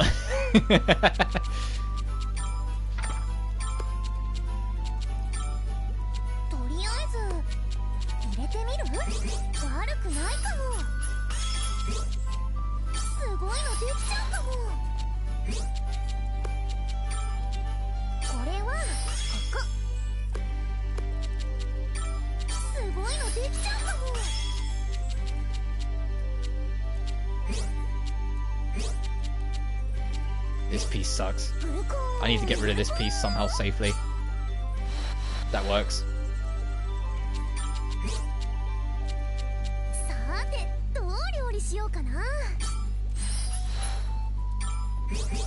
Will that affect the yellow? No, it won't.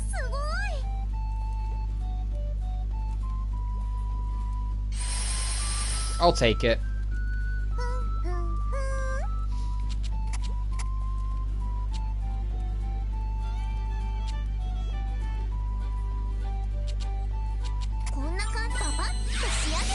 Nice. Oh, I like the lightning bombs design in this.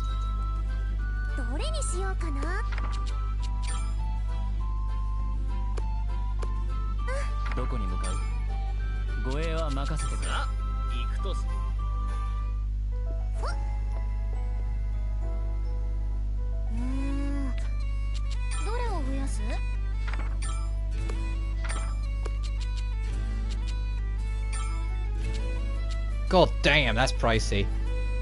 I also want to test something, because I feel like when she duplicates things, you don't get it as good as you should. You get it like a base rate. Okay, so we got them the same. There was an item we duplicated I can't stress out. There's an only duplicate in the past, but when it duplicated, what we got in return was worse. Like, it wasn't identical.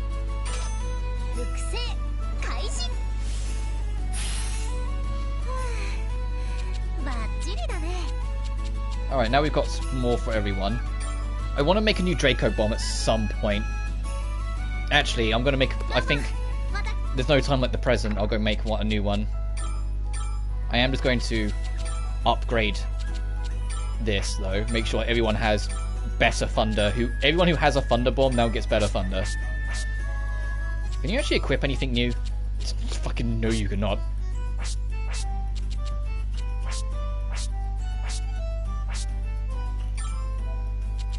And I'll let you have better ice as well. I kind of want Sophie to cover all the bases. I'm never using that craft, so I might as well just give her an ice as well.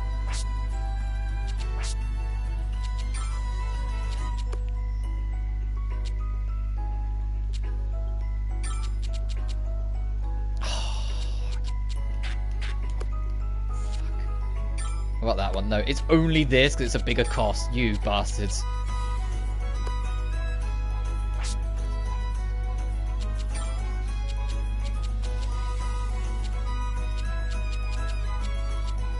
And you're, I guess, allergic to super ice because you just can't have it at all. It's not on the list.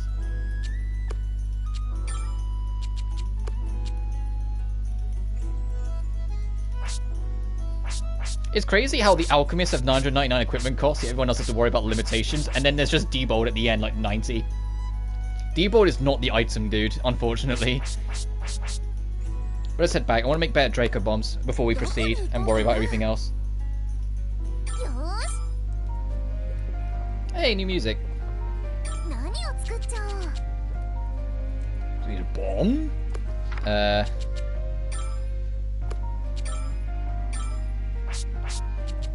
Gimme.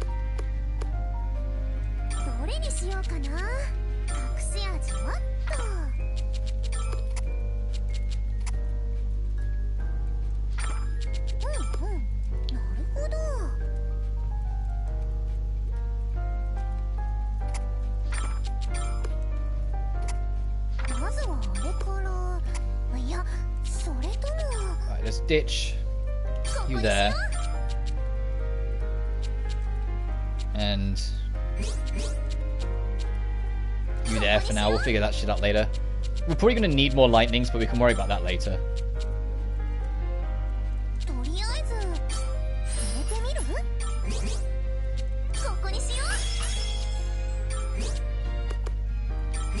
I realised how like chaotic this one is, so I'll put that there.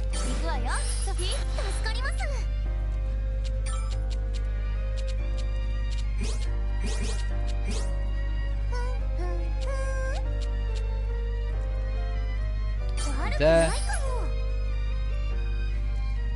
Oh, it's got a message from Mother Dearest. 1 second.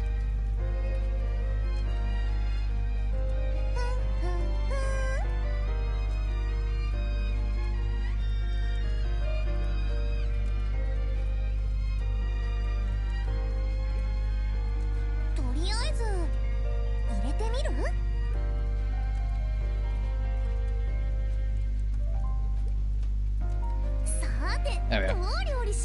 Yeah, alright, Sophie. Give me a sec.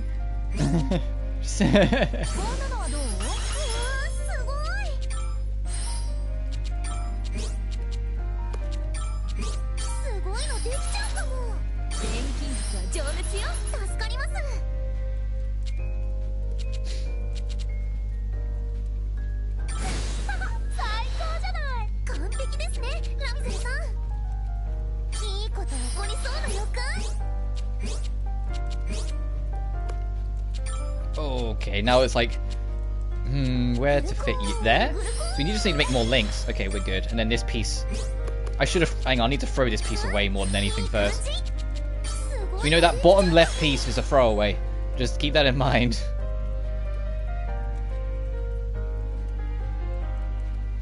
So I can go over it, because I am going to need to pick up another fuel piece. I need it to be lightning. I'll take that one. Sure. Well, I say we can go over this. I just need to keep an eye on it. The moment it goes to dip, we know that's enough.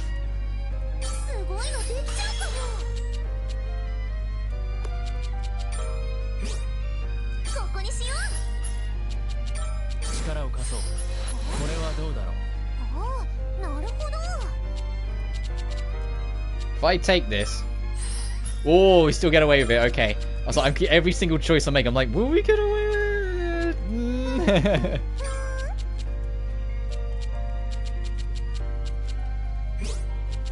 I brought that up there so I could actually see what was glowing. Because I wasn't sure what piece was like the main piece. That I think would be too disruptive. Yeah, that's too disruptive. Can't do that.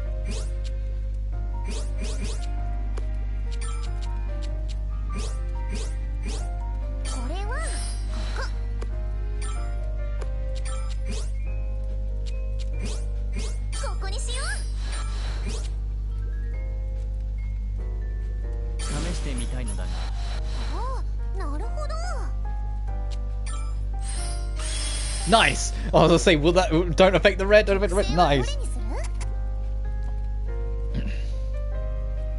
But change the remaining number of users to 1? Fucking no! I will go without, thanks.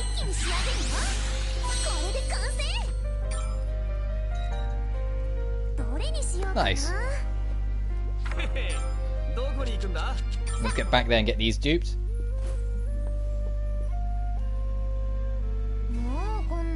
Where did the time go? Oh, here the shop? Yeah. Story of my life. Where did the time go? Oh, right, that time. Let's go.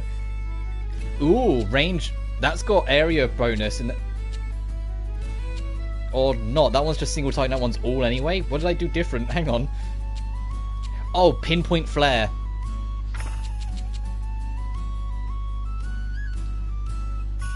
That's what that was. I didn't realize. I was like, pinpoint flare. Right, right. That's okay, to be honest. I don't mind it being that way. I'll make 5.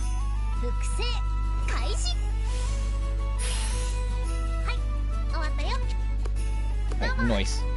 I'm completely okay with that.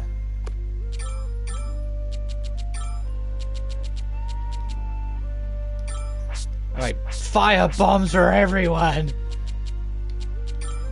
Well, everyone that can have one.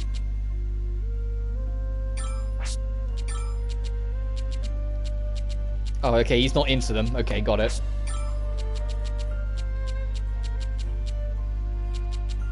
Interesting. Can the boys just not have better fire bombs? Are they just not allowed? Or like better bombs in general? It's only the lightning bombs they can looking like they can have. Hmm.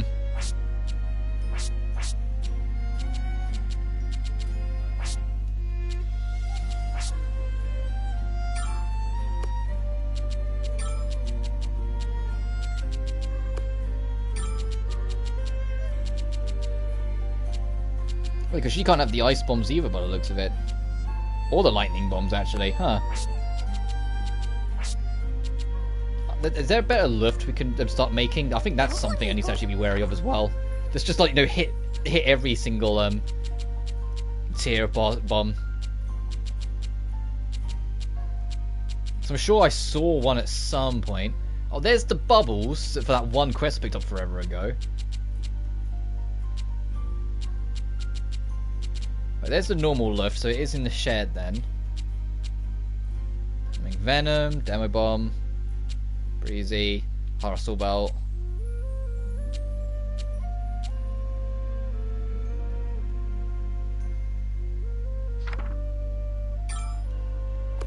Is God's Gift the better lift?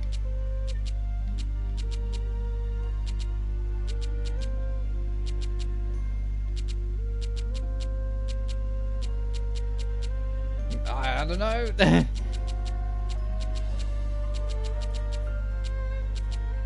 Because the lift is there.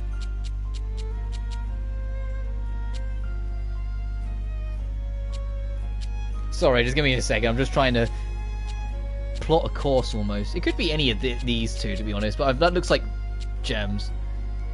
Gather a glow shell. You haven't found any of them, Kate. So my throat goes again.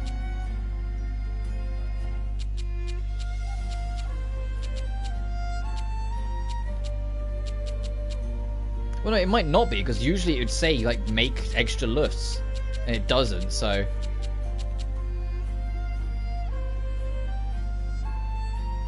Saying black puny balls and get... Better net, need to use that. Better slingshot, use that. The Tika medal. Raise Plotch's alchemy level to 56 and get some Malgamore.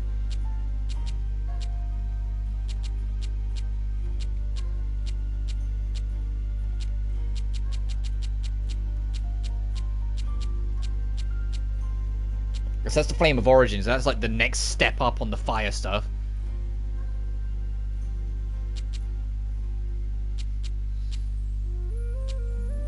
And was also my best friend in Sophie 1. There's Philosopher's Stones. That's not actually as far away as I thought it would be. I mean, it's still a while away, but still. Mystery Elixir. There's Flame of the fucking End. That's way over there.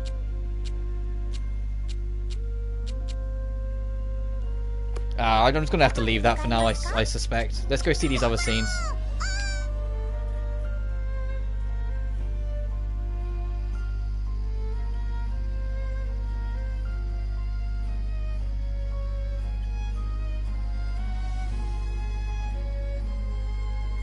So just respond to Mother Durst again.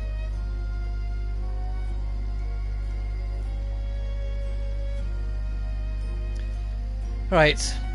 You're the only person who's 2 points away from maxing out. So hopefully this will be the one that bumps him up.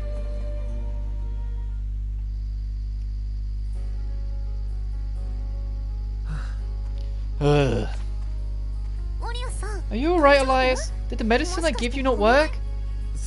Hey, Sophie. No, that still worked super well. Discomfort's all gone now, so things are done. Really is, but you don't look all that well.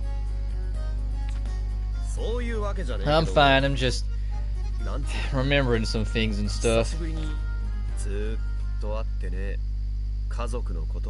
I just realised I hadn't seen my family in a long time. I guess it's because I'm telling you about my sis. Oh, is that his dream, to be with his family again?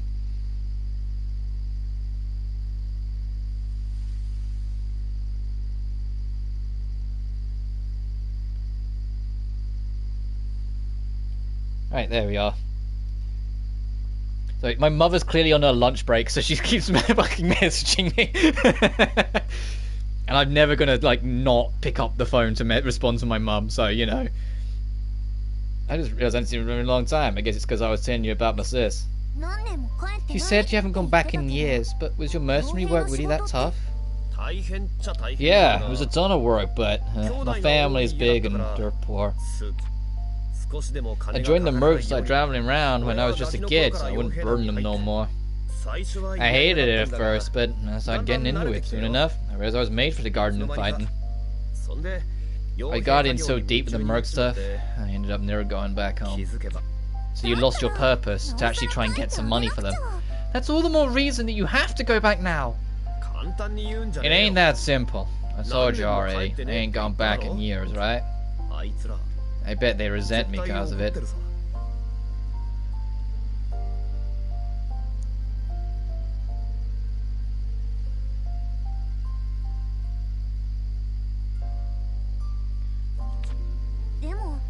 But didn't you become a mercenary to help your family? They couldn't resent you for that. Even so, I ain't even sent him a single letter or anything. They gotta be mad at me. Besides, spent so much time in this world, every day it feels harder and harder to go back. Yeah, and that's the problem with this unique world. It's all like sunshine and rainbows, but it pulls you away from reality too much. I'm scared. Scared they'll be angry with me. I feel like I've disappointed them. But you care about them, don't you? Your family? Of course I do. If I didn't, I wouldn't be worried. So if you knew for sure that your family wasn't angry with you, would you want to visit them? Come on, ain't no way of knowing that unless you made some kind of special tool. Seriously? I've got one particular tool in mind. If it works out, you should be able to find out what you want to know. I'll bring it over once I'm finished, so you just sit tight. What the fuck? Is she gonna make some kind of mind-reading device? What the hell? Sophie, you're scaring me. Oh, okay. She's a fucking fortune teller now. Got it.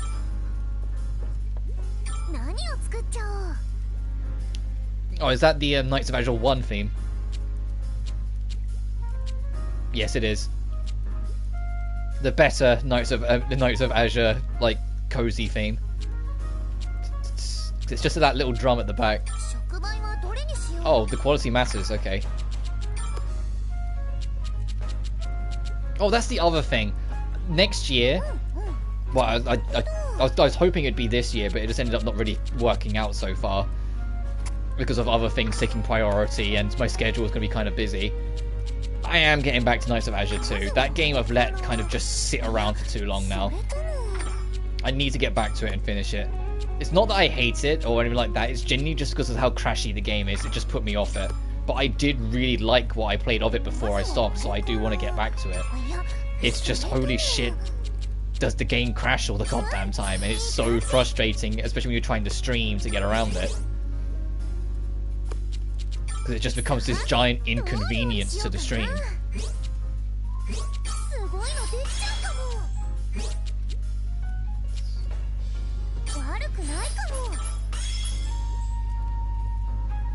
I have to give Knights of Azure a chance. Knights of Azure 1, I genuinely really enjoyed it. There is jank.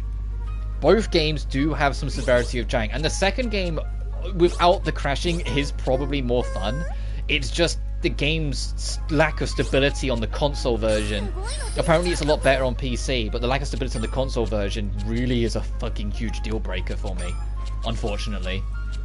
Because it feels like I'm fighting it so often. At a moment's notice it could just collapse on itself, sort of thing, even trying to like transfer between two screens. But I love the protagonist. I love that it's the game is a love story written by Gus, so you know it's actually kind of wholesome as fuck. But it's also like one of the darkest games they've ever made, because literally the world's ending and, you know, everything sucks and everyone's gonna die and all that shit. Like, it's actually kind of grim.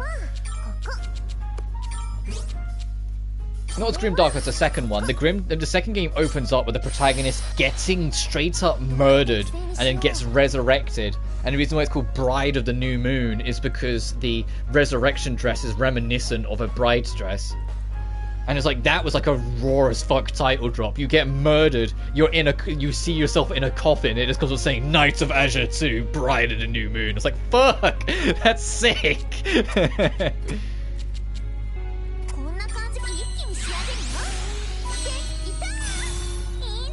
And the first game's soundtrack is godly.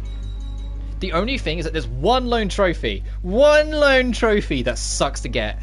And what doesn't help is that it's slightly mistranslated.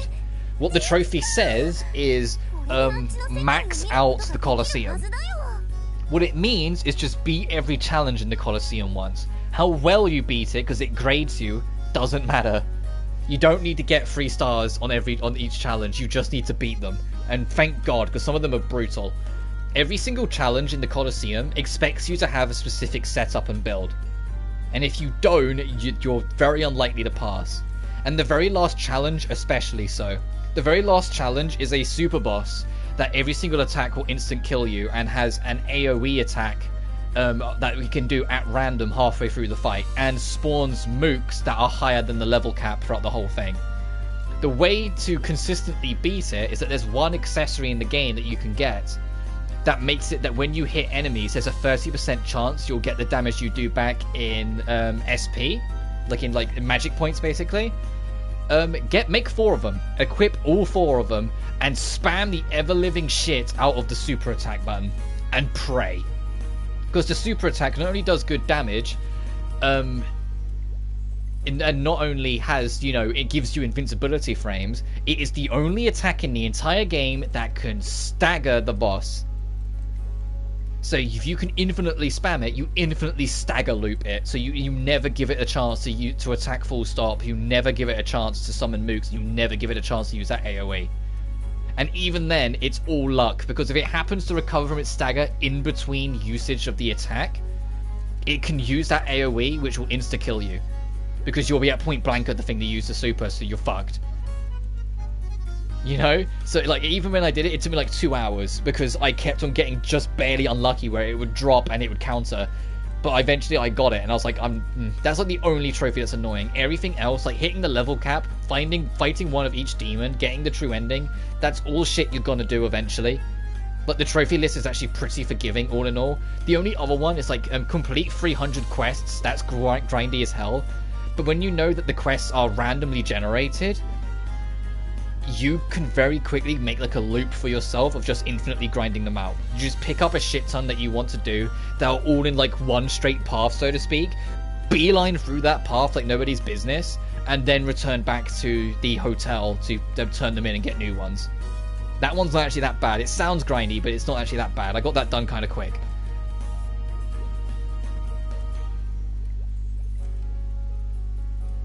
And the fact that, you know, you have some demons, I think there's like 12, I think it was total, 12 or 13 total, you can make join your team, and they will fight alongside you, because it's an action RPG, it's not turn-based. So you can have an action team, and all your buddies be demons you headhunted onto your party, and that alone is cool as hell. It kind of makes you a little overpowered if you get the right party, because you can have 4 demons equipped at once in Knights of Azure 1. So if you have the right setup, you can have someone like a demon healing everyone, someone on the front lines attacking everything like a glass cannon, but someone being a huge defensive unit, and then someone else like inflicting loads of status conditions, and suddenly you don't have to do anything because your party's doing everything. It's why they nerfed it so severely in 2. In 2, you only have 2 demon buddies, but you have an AI companion in it, so you get like combination attacks and special attacks involving them instead. The biggest crutch is that both games are made when Gust still had a thing for time limits. So Knights of Azure 1, they explain it as the night gets too vicious, so after 15 minutes you have to return to the hotel. So then go to Knights of Azure, and that's it. So it's just every time you go on an expedition, you have 15 minutes to basically reach the next checkpoint of the map, because the map's non-linear. You can kind of pick a direction, go where you want. So if you want to actually proceed, you need to get to it, sort of thing. Knights of Azure 2, you have until the moon becomes a new moon, and then the game's over. And it only lets you it still does the whole you can only spend so much time outside, but now the way they explain it as is the only way you lived was by having open heart surgery. So because you're still adjusting to your body after such a severe operation, you can't stay out in the night fighting demons for too long, because it will start hurting her and weakening her and etc, etc. So you get dragged back home from that. And then once you go home, you can't go out again that night, so you have to sleep the night to advance the day. But advancing the day gets you closer to the new moon, so there is actually a time limit again. Which is okay. The only problem is in Knights of Azure 2, to get the true ending, you need to max out the friendship of like the main waifu, and so you need to dedicate time to doing her quest line and taking her out on dates, which also take up time. And it's like trying to find a balance point. If you lean into it too much too early, you will run out of time actually doing the dungeon run, and you won't be able to do it. So it's not like the tightest in the world, but it's tighter than you'd think. So you have to be wary of that going into it, sort of thing. Whilst Knights in Azure 1 is literally just like a checkpoint test to see if you're strong enough to progress enough to reach the next checkpoint, and then that's your next starting point for the next time limit when you on the next day, sort of thing. I also preferred Knights of Azure 1 that you could have 5 weapons equipped at any time and swap between them on the D-pad. Whilst Knights of Azure 2 restricts you to only 2 weapons at a time, and only one of them has like an expansive moveset, which is her default sword. Everything else, it has a good moveset, but not good enough for me to really want to like justify using it too much. It's why when I gave my list, like despite the fact I really liked Knights of Azure 2, it's currently sitting at the bottom of my tier list of Gust games, because it's got problems. And I think if it didn't crash a lot like it does, it would probably be higher. Like Furious would probably be the lowest. But as it stands, because of its stability issues, I said if you're gonna play it, try and play it on PC. If you're playing it on console, for the love of fucking God, save the game every chance you get, because there's no autosave, and the last thing you want is for it to crash and you lose an hour of progress. But just, you know, just making that, like, that's kind of like just a heads up. It's Knights of Azure 2 is super fun, and I love the characters, and I love the character writing, but the game on a technical level's got problems that held it back. Whilst Knights of Azure 1 is more arcadey and a little jank in places, but I just had a blast with it. And the music is godly in Knights of Azure 1. I love that game soundtrack. It's done. We should be able to see into each other's world now. I can hardly believe you'd make such a thing. Please allow me to test it.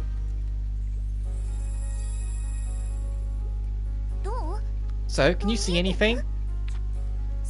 Amazing. This is an incredible success, Sophie. I can see the other world perfectly. Yay! What are you looking at, Plashta?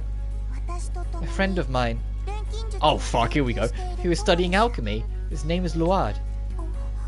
Yeah, so because Sophie knows the future, she's like, because this is before Luard redeems himself in the form of Alt and Lydian Suli. So the last time they met, it was still when Luard was being a bastard.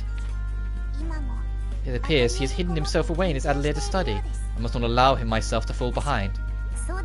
Yeah, keep up the hard work. Indeed, time flows differently here in Urgewide, so I must take advantage of that. In any event, Sophie, just what is it you intend to do with this ingenious tool? Oh yeah, this is to go check if Elias's family is angry at him or not. It's true that you can observe the condition of those back home. How would you possibly check if they are angry? Ah! Yeah, she just realised she didn't think of that. Yeah, she just realised she didn't think of that.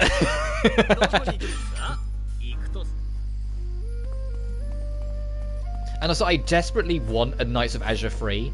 Not because it's like, you know, my favourite Gus franchise and whatnot, but because the potential of those games are so fucking good. I just want to see it get mastered. I genuinely think, and I've been, because the first game looks like it's going to do that, and it looks like they got cold feet. Because in the first game, the whole map is interconnected. Everywhere links to everywhere else. So if you know where's what and where the shortcuts are, you can get around really quickly in that game. Whilst in 2, it's a lot more linear, and it's more level by level based. I want them to go back to the first one, but go all in. Get rid of the time limit, and make it a full-on, like, non-linear, interconnected map adventure. With, like, make it like a Metroidvania, where there's choke-off points where, like, you need a special ability. Like, maybe there's a certain area you can't reach until you can double jump, and then there's a boss you can find elsewhere that gets you double jump when you beat it. Also, look at the jiggle physics on that NPC. What the fuck? That sort of thing. I genuinely think Knights of Azure 3 should go full Metroidvania. And if they're making, you know, Ryza 3 open world, I don't think that's out of the realm of possibility to do with Knights of Azure, to have a non-linear action game. I don't want it necessarily open world, but have it like an interconnected mega city with demons everywhere and a bunch of areas interlocking that you need like special keys or special abilities to get around would be great. It'd be dope. And considering every protagonist has demon blood in them, use that to your advantage. Make it so like you get like maybe one of the bosses you beat gets you demon wings and you can start flying around and you can make that to cover a large gap or something. Or you should get infinite jumps, or you get like super strength and you can like punch through certain walls or some shit. Like lean into that to make it so the map gives you those demonic abilities. I'm basically asking for 3D Symphony of the Night. 3D Castlevania Symphony of the Night. Just give me extra abilities. Or like recruit certain demons that can take you X, Y, and Z and such shit like that. Because they already started kind of doing that in Knights of Azure 2. There are some things you can't do without set demons. Like there'll be like fire blocking the path and you need a certain demon to absorb the fire. So do shit like that with a third game. No.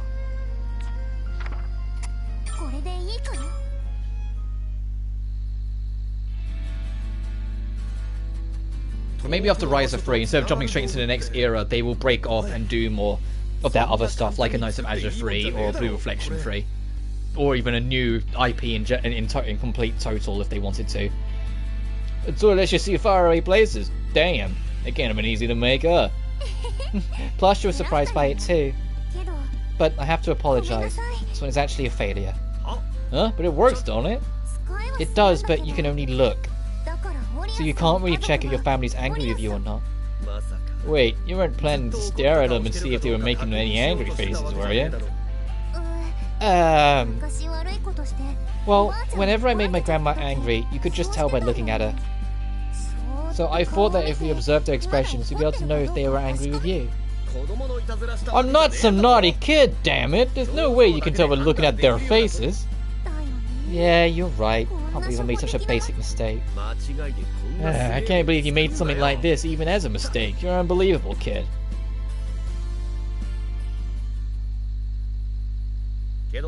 Still, gotta thank you. You took the time to make this for me after all. Besides, it might be kind of fun to check out the other world after so long. Just no peeping into people's houses, okay? Of course not! I'm not some creep! Sheesh, I'll catch you later. Like, Sophie really gave him, like, the death glare. Sophie really gave him a, like, you fucking try, you answer to me, bitch! Why am I such a bird brain? You're not, Sophie, don't say that.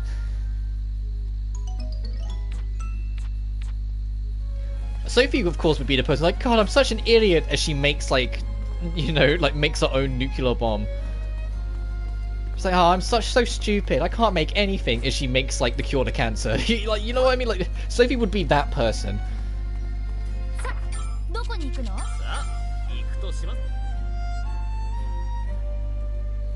It's like, oh, damn, I'm just so worthless. And it's like she's made, like, the cure, like, the secret to almost immortality. Sophie, Alette, welcome. Hi, Gnome. And hi to you too, Katie.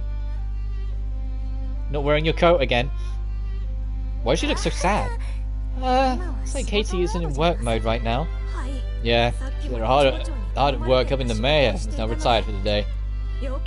However, I'd be happy to help you with anything in Miss Katie's place. Tell me what you need.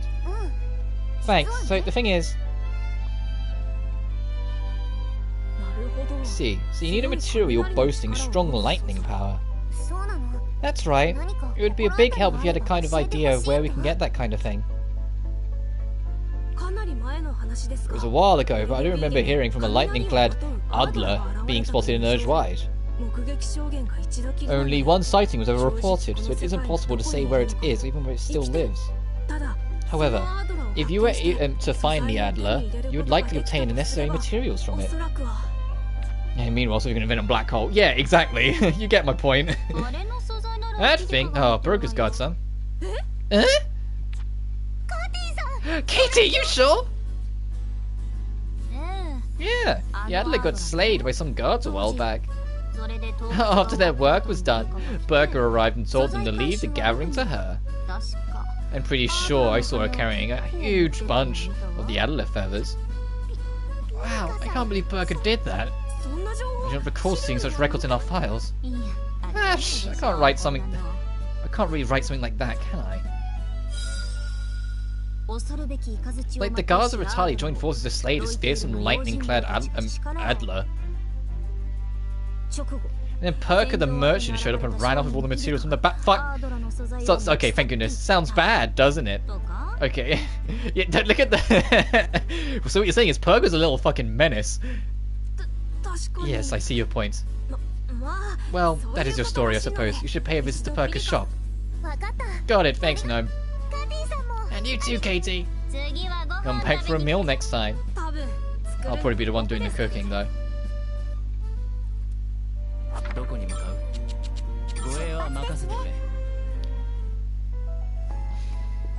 Right, Perker, open your back door. I need to investigate your warehouse.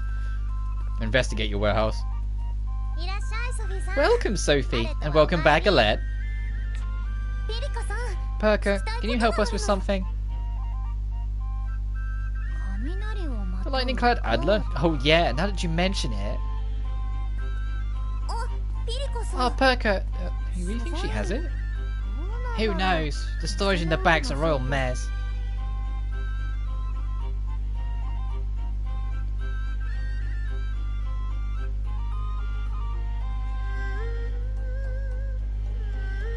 Okay, for a second I thought she was going to say like, oh, I don't have it anymore. Woohoo! I found it! I found it! Here we are, a feather plucked from the body of an Adler. You really had one? I got it ages ago. I totally forgot about the fluffy little fella till you brought it up. Take it, Sophie, free of charge. You can't keep doing this for me. What? Are you sure? It's gone unsold for so long that I'd forgotten about it. Better give it away and just throw it out, right? Gosh, oh thank you, Perka. She's done this a few times now. She keeps on just giving us shit for free. What the fuck? Huh? I want to become something that ignites the skies with... Oh, is this Sophie learning to hear oars? Because she can already hear them in Ferris. Look, oh my god, I didn't realize they were going to actually establish that. And voice, like I've heard it somewhere before. Sophie? You alright? You're feeling sick or anything? Oh no, sorry, I'm fine. Well, if you say so. Because she said that she could hear it sometimes in Sophie, but it was only sometimes. Is this them re-establishing and showing how she grew with it, sort of thing? There's much for everything, Perka. First the Soul Stone, now this. Oh, don't mention it. Think of it as me thanking you for taking care of Alette. Plus, whenever Alette goes anywhere with you, she always comes back with a bunch of rare stuff. Some motorbike passes by, and if all goes flying off the shelves, so you're helping me out too, and you worry about that. Oh, I'm flattered. Well, truthfully speaking, I do have an eye for valuable goods. That is the look of doubt. That is the look of fucking doubt. Holy shit. Oh, you're not talking about me? I mean, aren't you grateful? No, you're right. We were talking about you. Thanks for all you do, Alex. Keep those fancy souvenirs coming.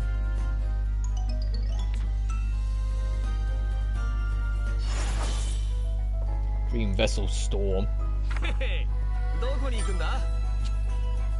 Oh, I need to actually get some ingredients for it, right.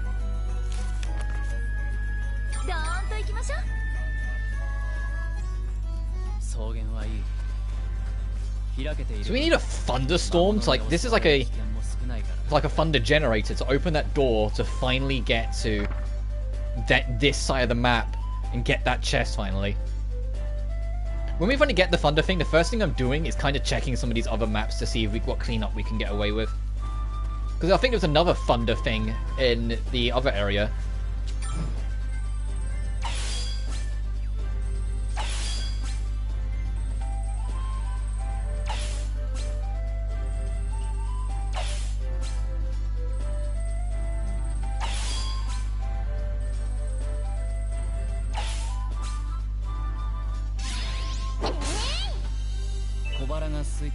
But I will wrap up soon-ish, mostly, honestly, because I'm hungry. It's my stomach is my stomach is my drive, my steering wheel a lot in these sort of things. Oh, I went straight past where I needed to be. Whoops, I am.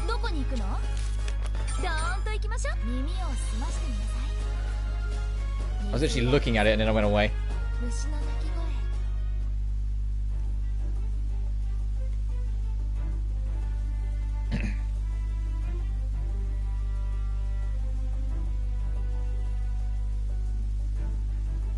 If you carefully touch the closed door, a faint tingle of electric charge passes through your body.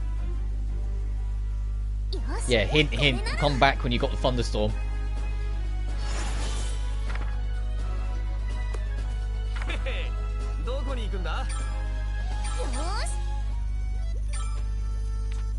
Hey, the Lydian Suli theme.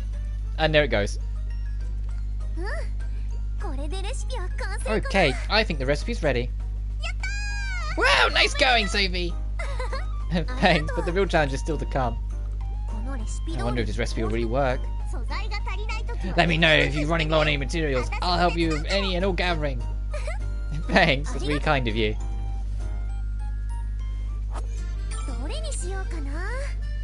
And now it's the Ferris theme. Oh, this is just making it, so this doesn't matter. I'll just use whatever. I'm not sure. We power it up afterwards.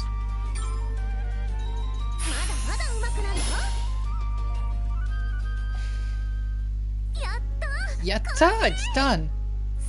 Yay, you're amazing, Sophie. Yeah, you guys sure seem happy. I could hear you cheering from outside. I take it to mean you've completed the tool for summoning lightning. Pledge to Ramazal! She finished it just now! I got a little anxious seeing you have some trouble at first, but I knew you'd pull through. Yes, I felt a pang of jealousy, but you truly are an exceptional alchemist. But we can't know if it's really complete until we show it to Elvira. Oh, right, actually, I have something I want to ask you too.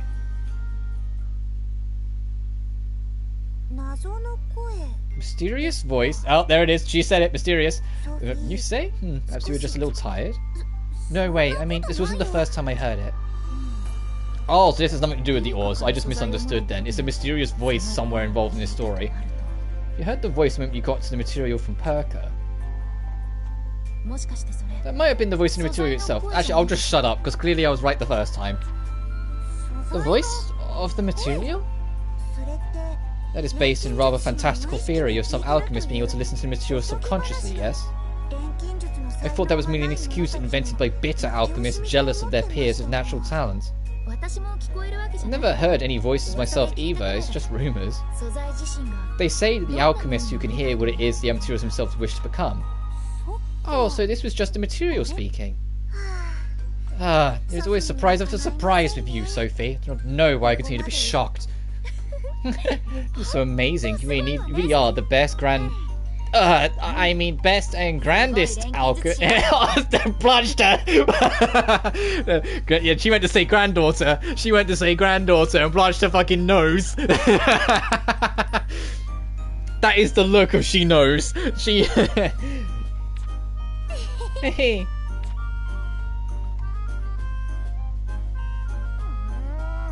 What are you guys even talking about? I can't keep up. Sorry, it's not important. I just found out that the voices I sometimes hear come from the materials themselves. No, I heard that part. What I don't get is what that actually means. Do not worry, Alette. I am afraid I don't entirely understand it myself either. Oh, right. We don't have time to be standing around chatting. We need to get this to Ellie quick.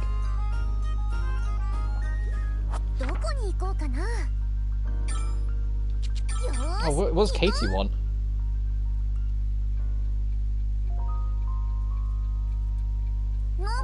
What's the matter now? I'm going to get the thunder power charged up, and then I'm going to open that door in that opening-ish area, and then I'll wrap up. And in tomorrow's stream, as another motorbike passes by, thanks Mondo. In tomorrow's stream, I think I'm going to start by checking out that blue reflection dungeon first. Because I'm starting to get concerned we're getting carried away. This Volcano story arc is a lot bigger than I thought it would be. And so we're getting really bumped up in level. And I don't want to get over-leveled for it. That's the only... Well, I already am over-leveled, but you know what I mean. Not so radically over-leveled. I want to enjoy a trip down memory lane as we go through it. And explore Hina's Heartscape.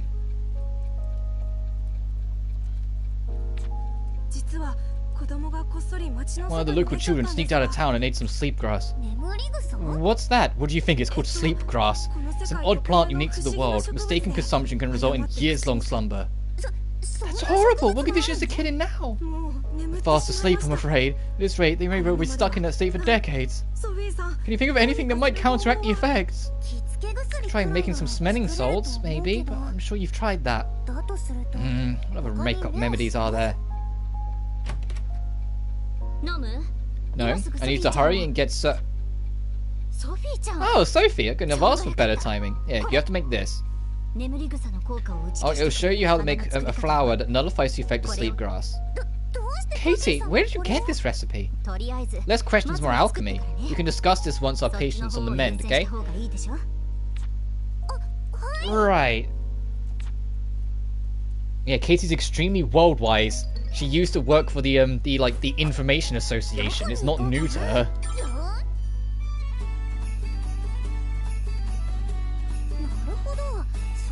Wake up flower. Let me make wake up flower.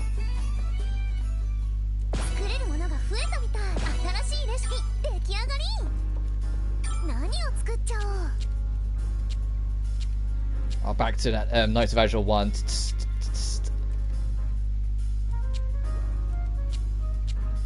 it gonna be right at the bottom 'cause it's plot? Yeah, it is.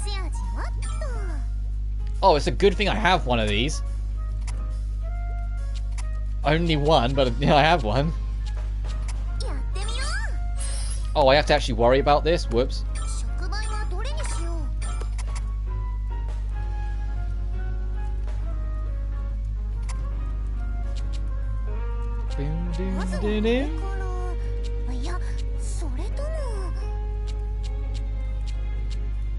I just thought his plot items was going to make it. I mean, it still is. We're immediately going to give it away, but still. Sure, I'll take that with us. Mix it up a bit.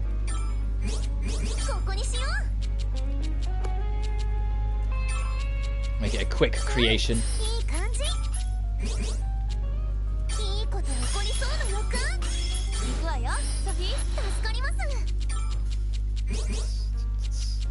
Every time.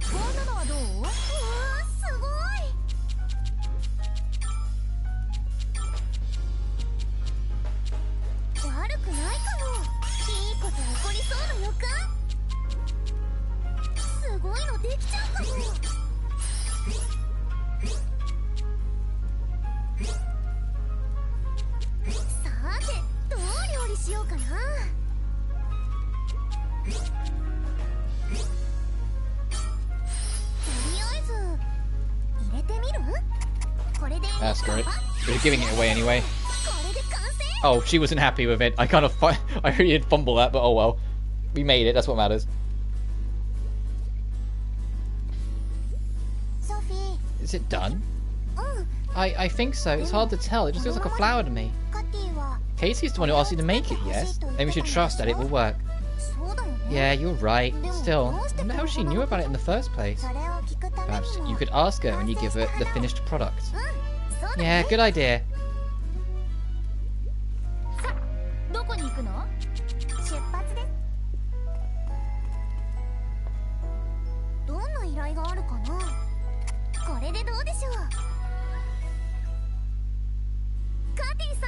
Katie, here's the wake-up flower you were asking for. Oh, thank you. No, I need to deliver this as quick as you can. Yes, ma'am. Thank goodness, that should do the trick.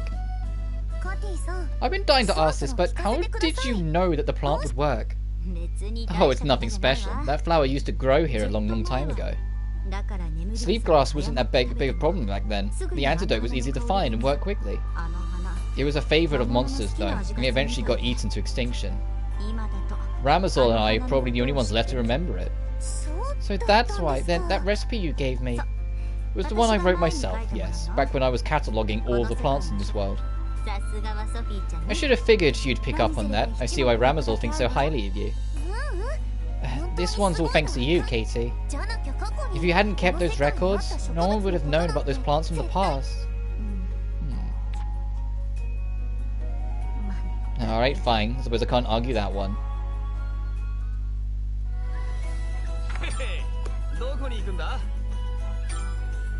Alright, let's actually can't you get this.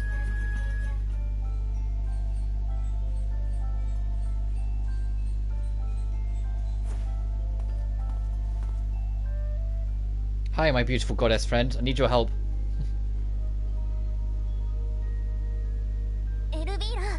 Elvira, it's already finished. Can we ask for your help again?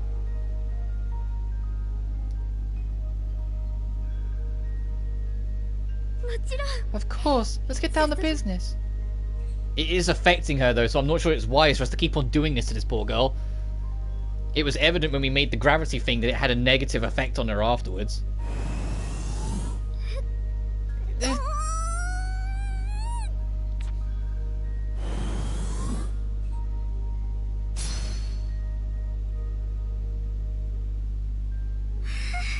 Look, she's sweating. It's done.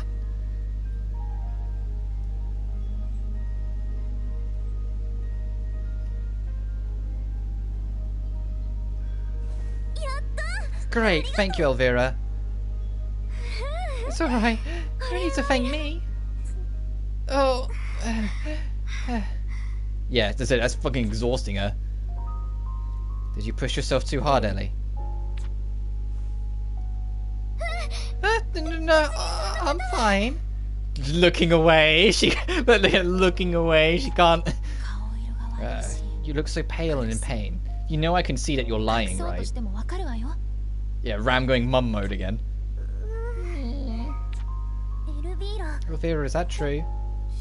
I have to do this. Because if we can't get the dream core in the volcano without this tool...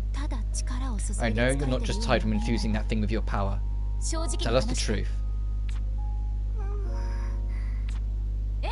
Ellie! Don't get mad at me, I'll tell you, okay?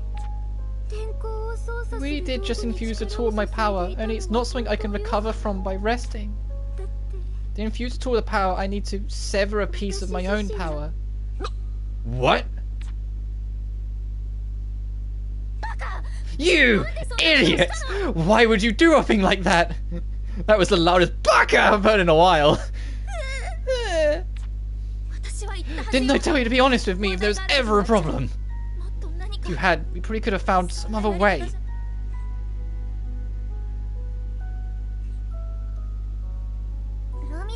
Ramazol. Oh, it's okay, Rami. I did it because I wanted to. Everything's fine. It was my choice. Ellie. Is there no way we can restore the power Elvira severed from herself? It's not very easy to reattach a severed limb, right? It's basically the same thing. It's not easy to get back. So, let's stop talking about this already. Our top priority should be checking on the dream core. We have to make sure Elvira's power wasn't severed for nothing. We must get a dream core no matter what. Elvira, our goddess, sacrificed part of our own power to save our world. Yeah, and everything she did for us, we can't waste this chance. Elvira, your power will not be offered in vain. Thanks, I'm counting on you all. Mama Bear's still kind of pissed at you.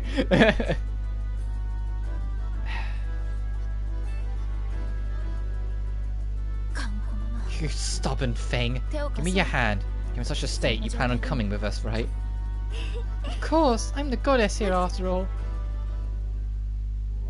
We can now do thunder. I mean, I don't really need to see the tutorial, but sure, we can make lightning.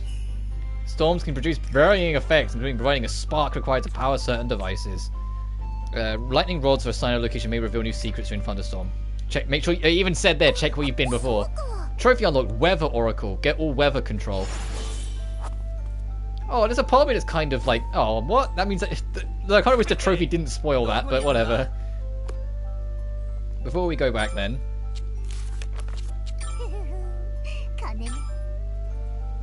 I've got some curiosity to justify. Then we'll head back, see that scene, and wrap.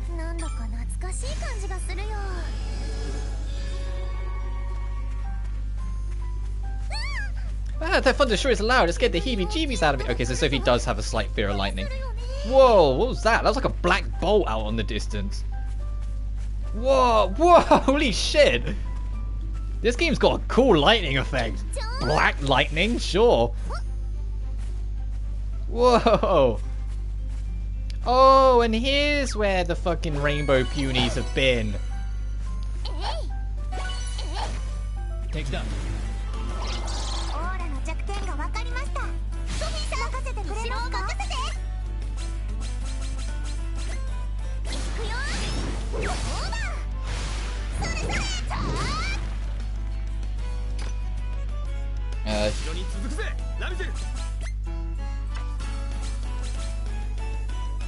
When did we get a gear change?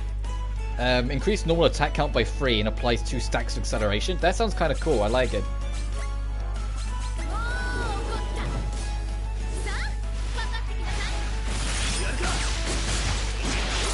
Then we'll swap it back in next chance we get to see how that results.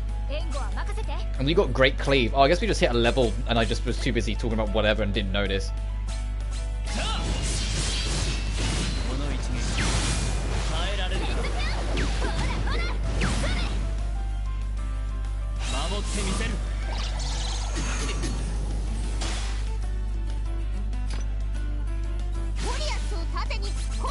Whoops. I need to break that physical first.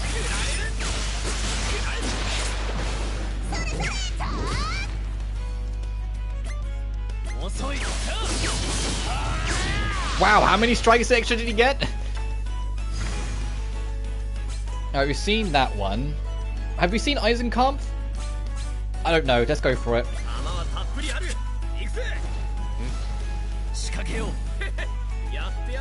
I think we might have, but I honestly can't remember.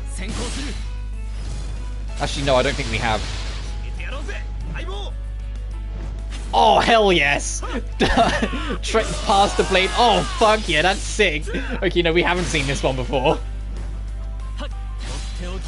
Yeah, and of course it locks into one because, of course, it does. It wouldn't be a super involving this guy if Diebold if he didn't lock the blades together. Alright, that's the best one. Oh, and they even do the bro clap. Oh, that's the best one. Easily. That's the best one. That's brilliant. That's the best super yet. That's fucking gold. They even do the bro clap. Ramazan and Diebold use twin actions 4 times. And this is the mini boss variant that we need to take down. That's so funny. They even do the bro clap at the end. That's perfect.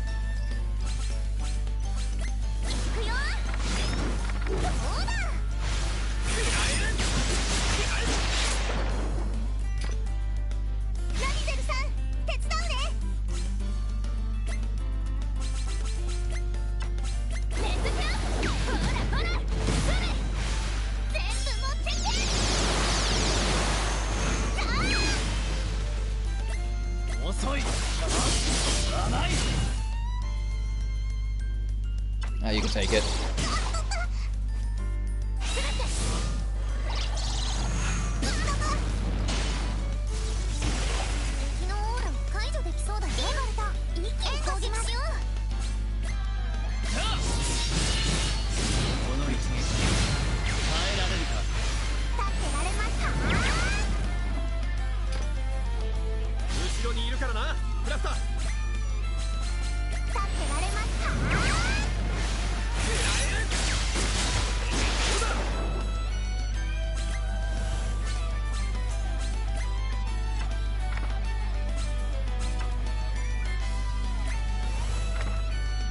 Let's do that.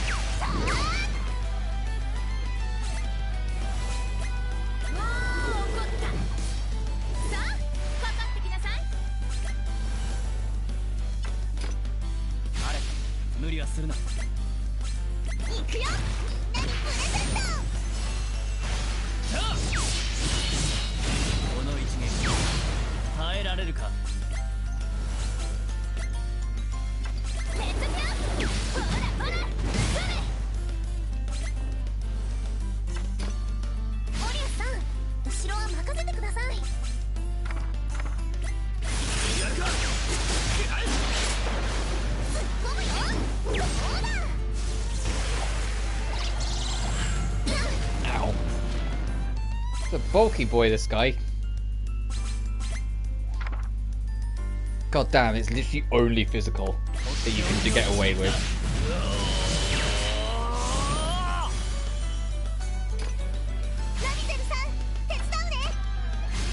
Elias would make more sense. I could try and lower its defense though. I know it would be resistant, but it might actually take the status condition at least. Oh, I didn't.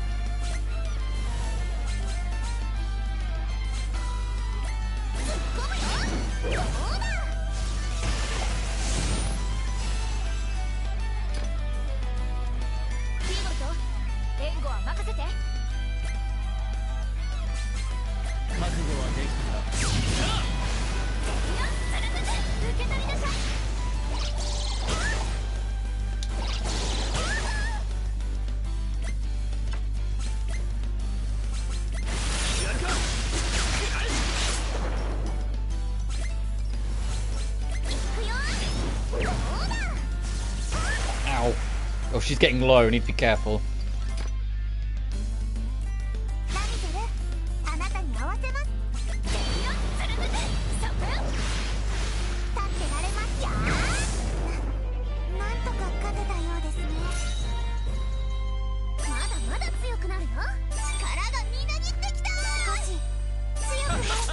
Mortal snipe. What? We've got to see what that is.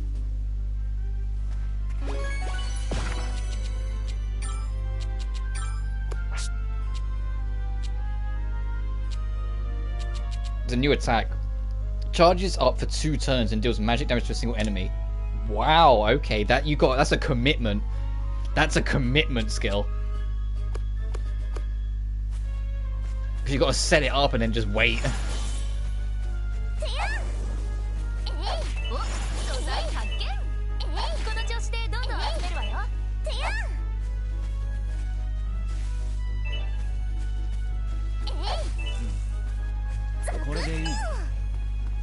There's a lot of shit over here. It was worth the detour. Gold unis.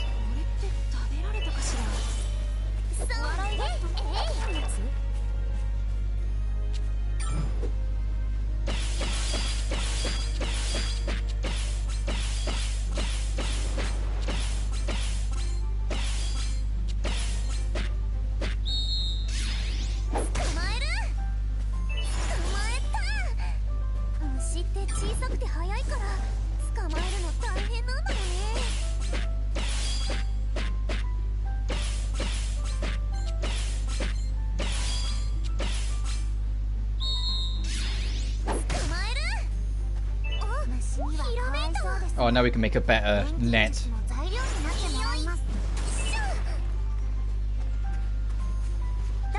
I'll do. Let's see this scene and then I'll wrap. Wow, you're both so incredible. There's nothing you can't make with your alchemy. What brought that on? Oh, everything you guys make turned out just so amazing. I'm gonna create Urge-wide, but it's nowhere near perfect. I thought it was at first, but then all these little problems started piling up, which was just embarrassing. Even though I'm a goddess, I couldn't create a world properly. Elvira. That's to be expected, right? After all, it's not like Urge-wide is an item, it's a great wide realm. With items, once you've made them, you're done. Our whole world must be a lot more trouble, don't you think? And once you add living creatures into the mix, the environment will change accordingly. Which is why you shouldn't think of this place as a failure. It's really natural for new problems to start to appear as the world changes and evolves. You mean, this was always going to happen no matter what? Yes, and whatever issues do arise simply need to be dealt with one by one. That is how this world can be sustained. Yeah. She's literally a 6-year-old child trapped in like this goddess's body.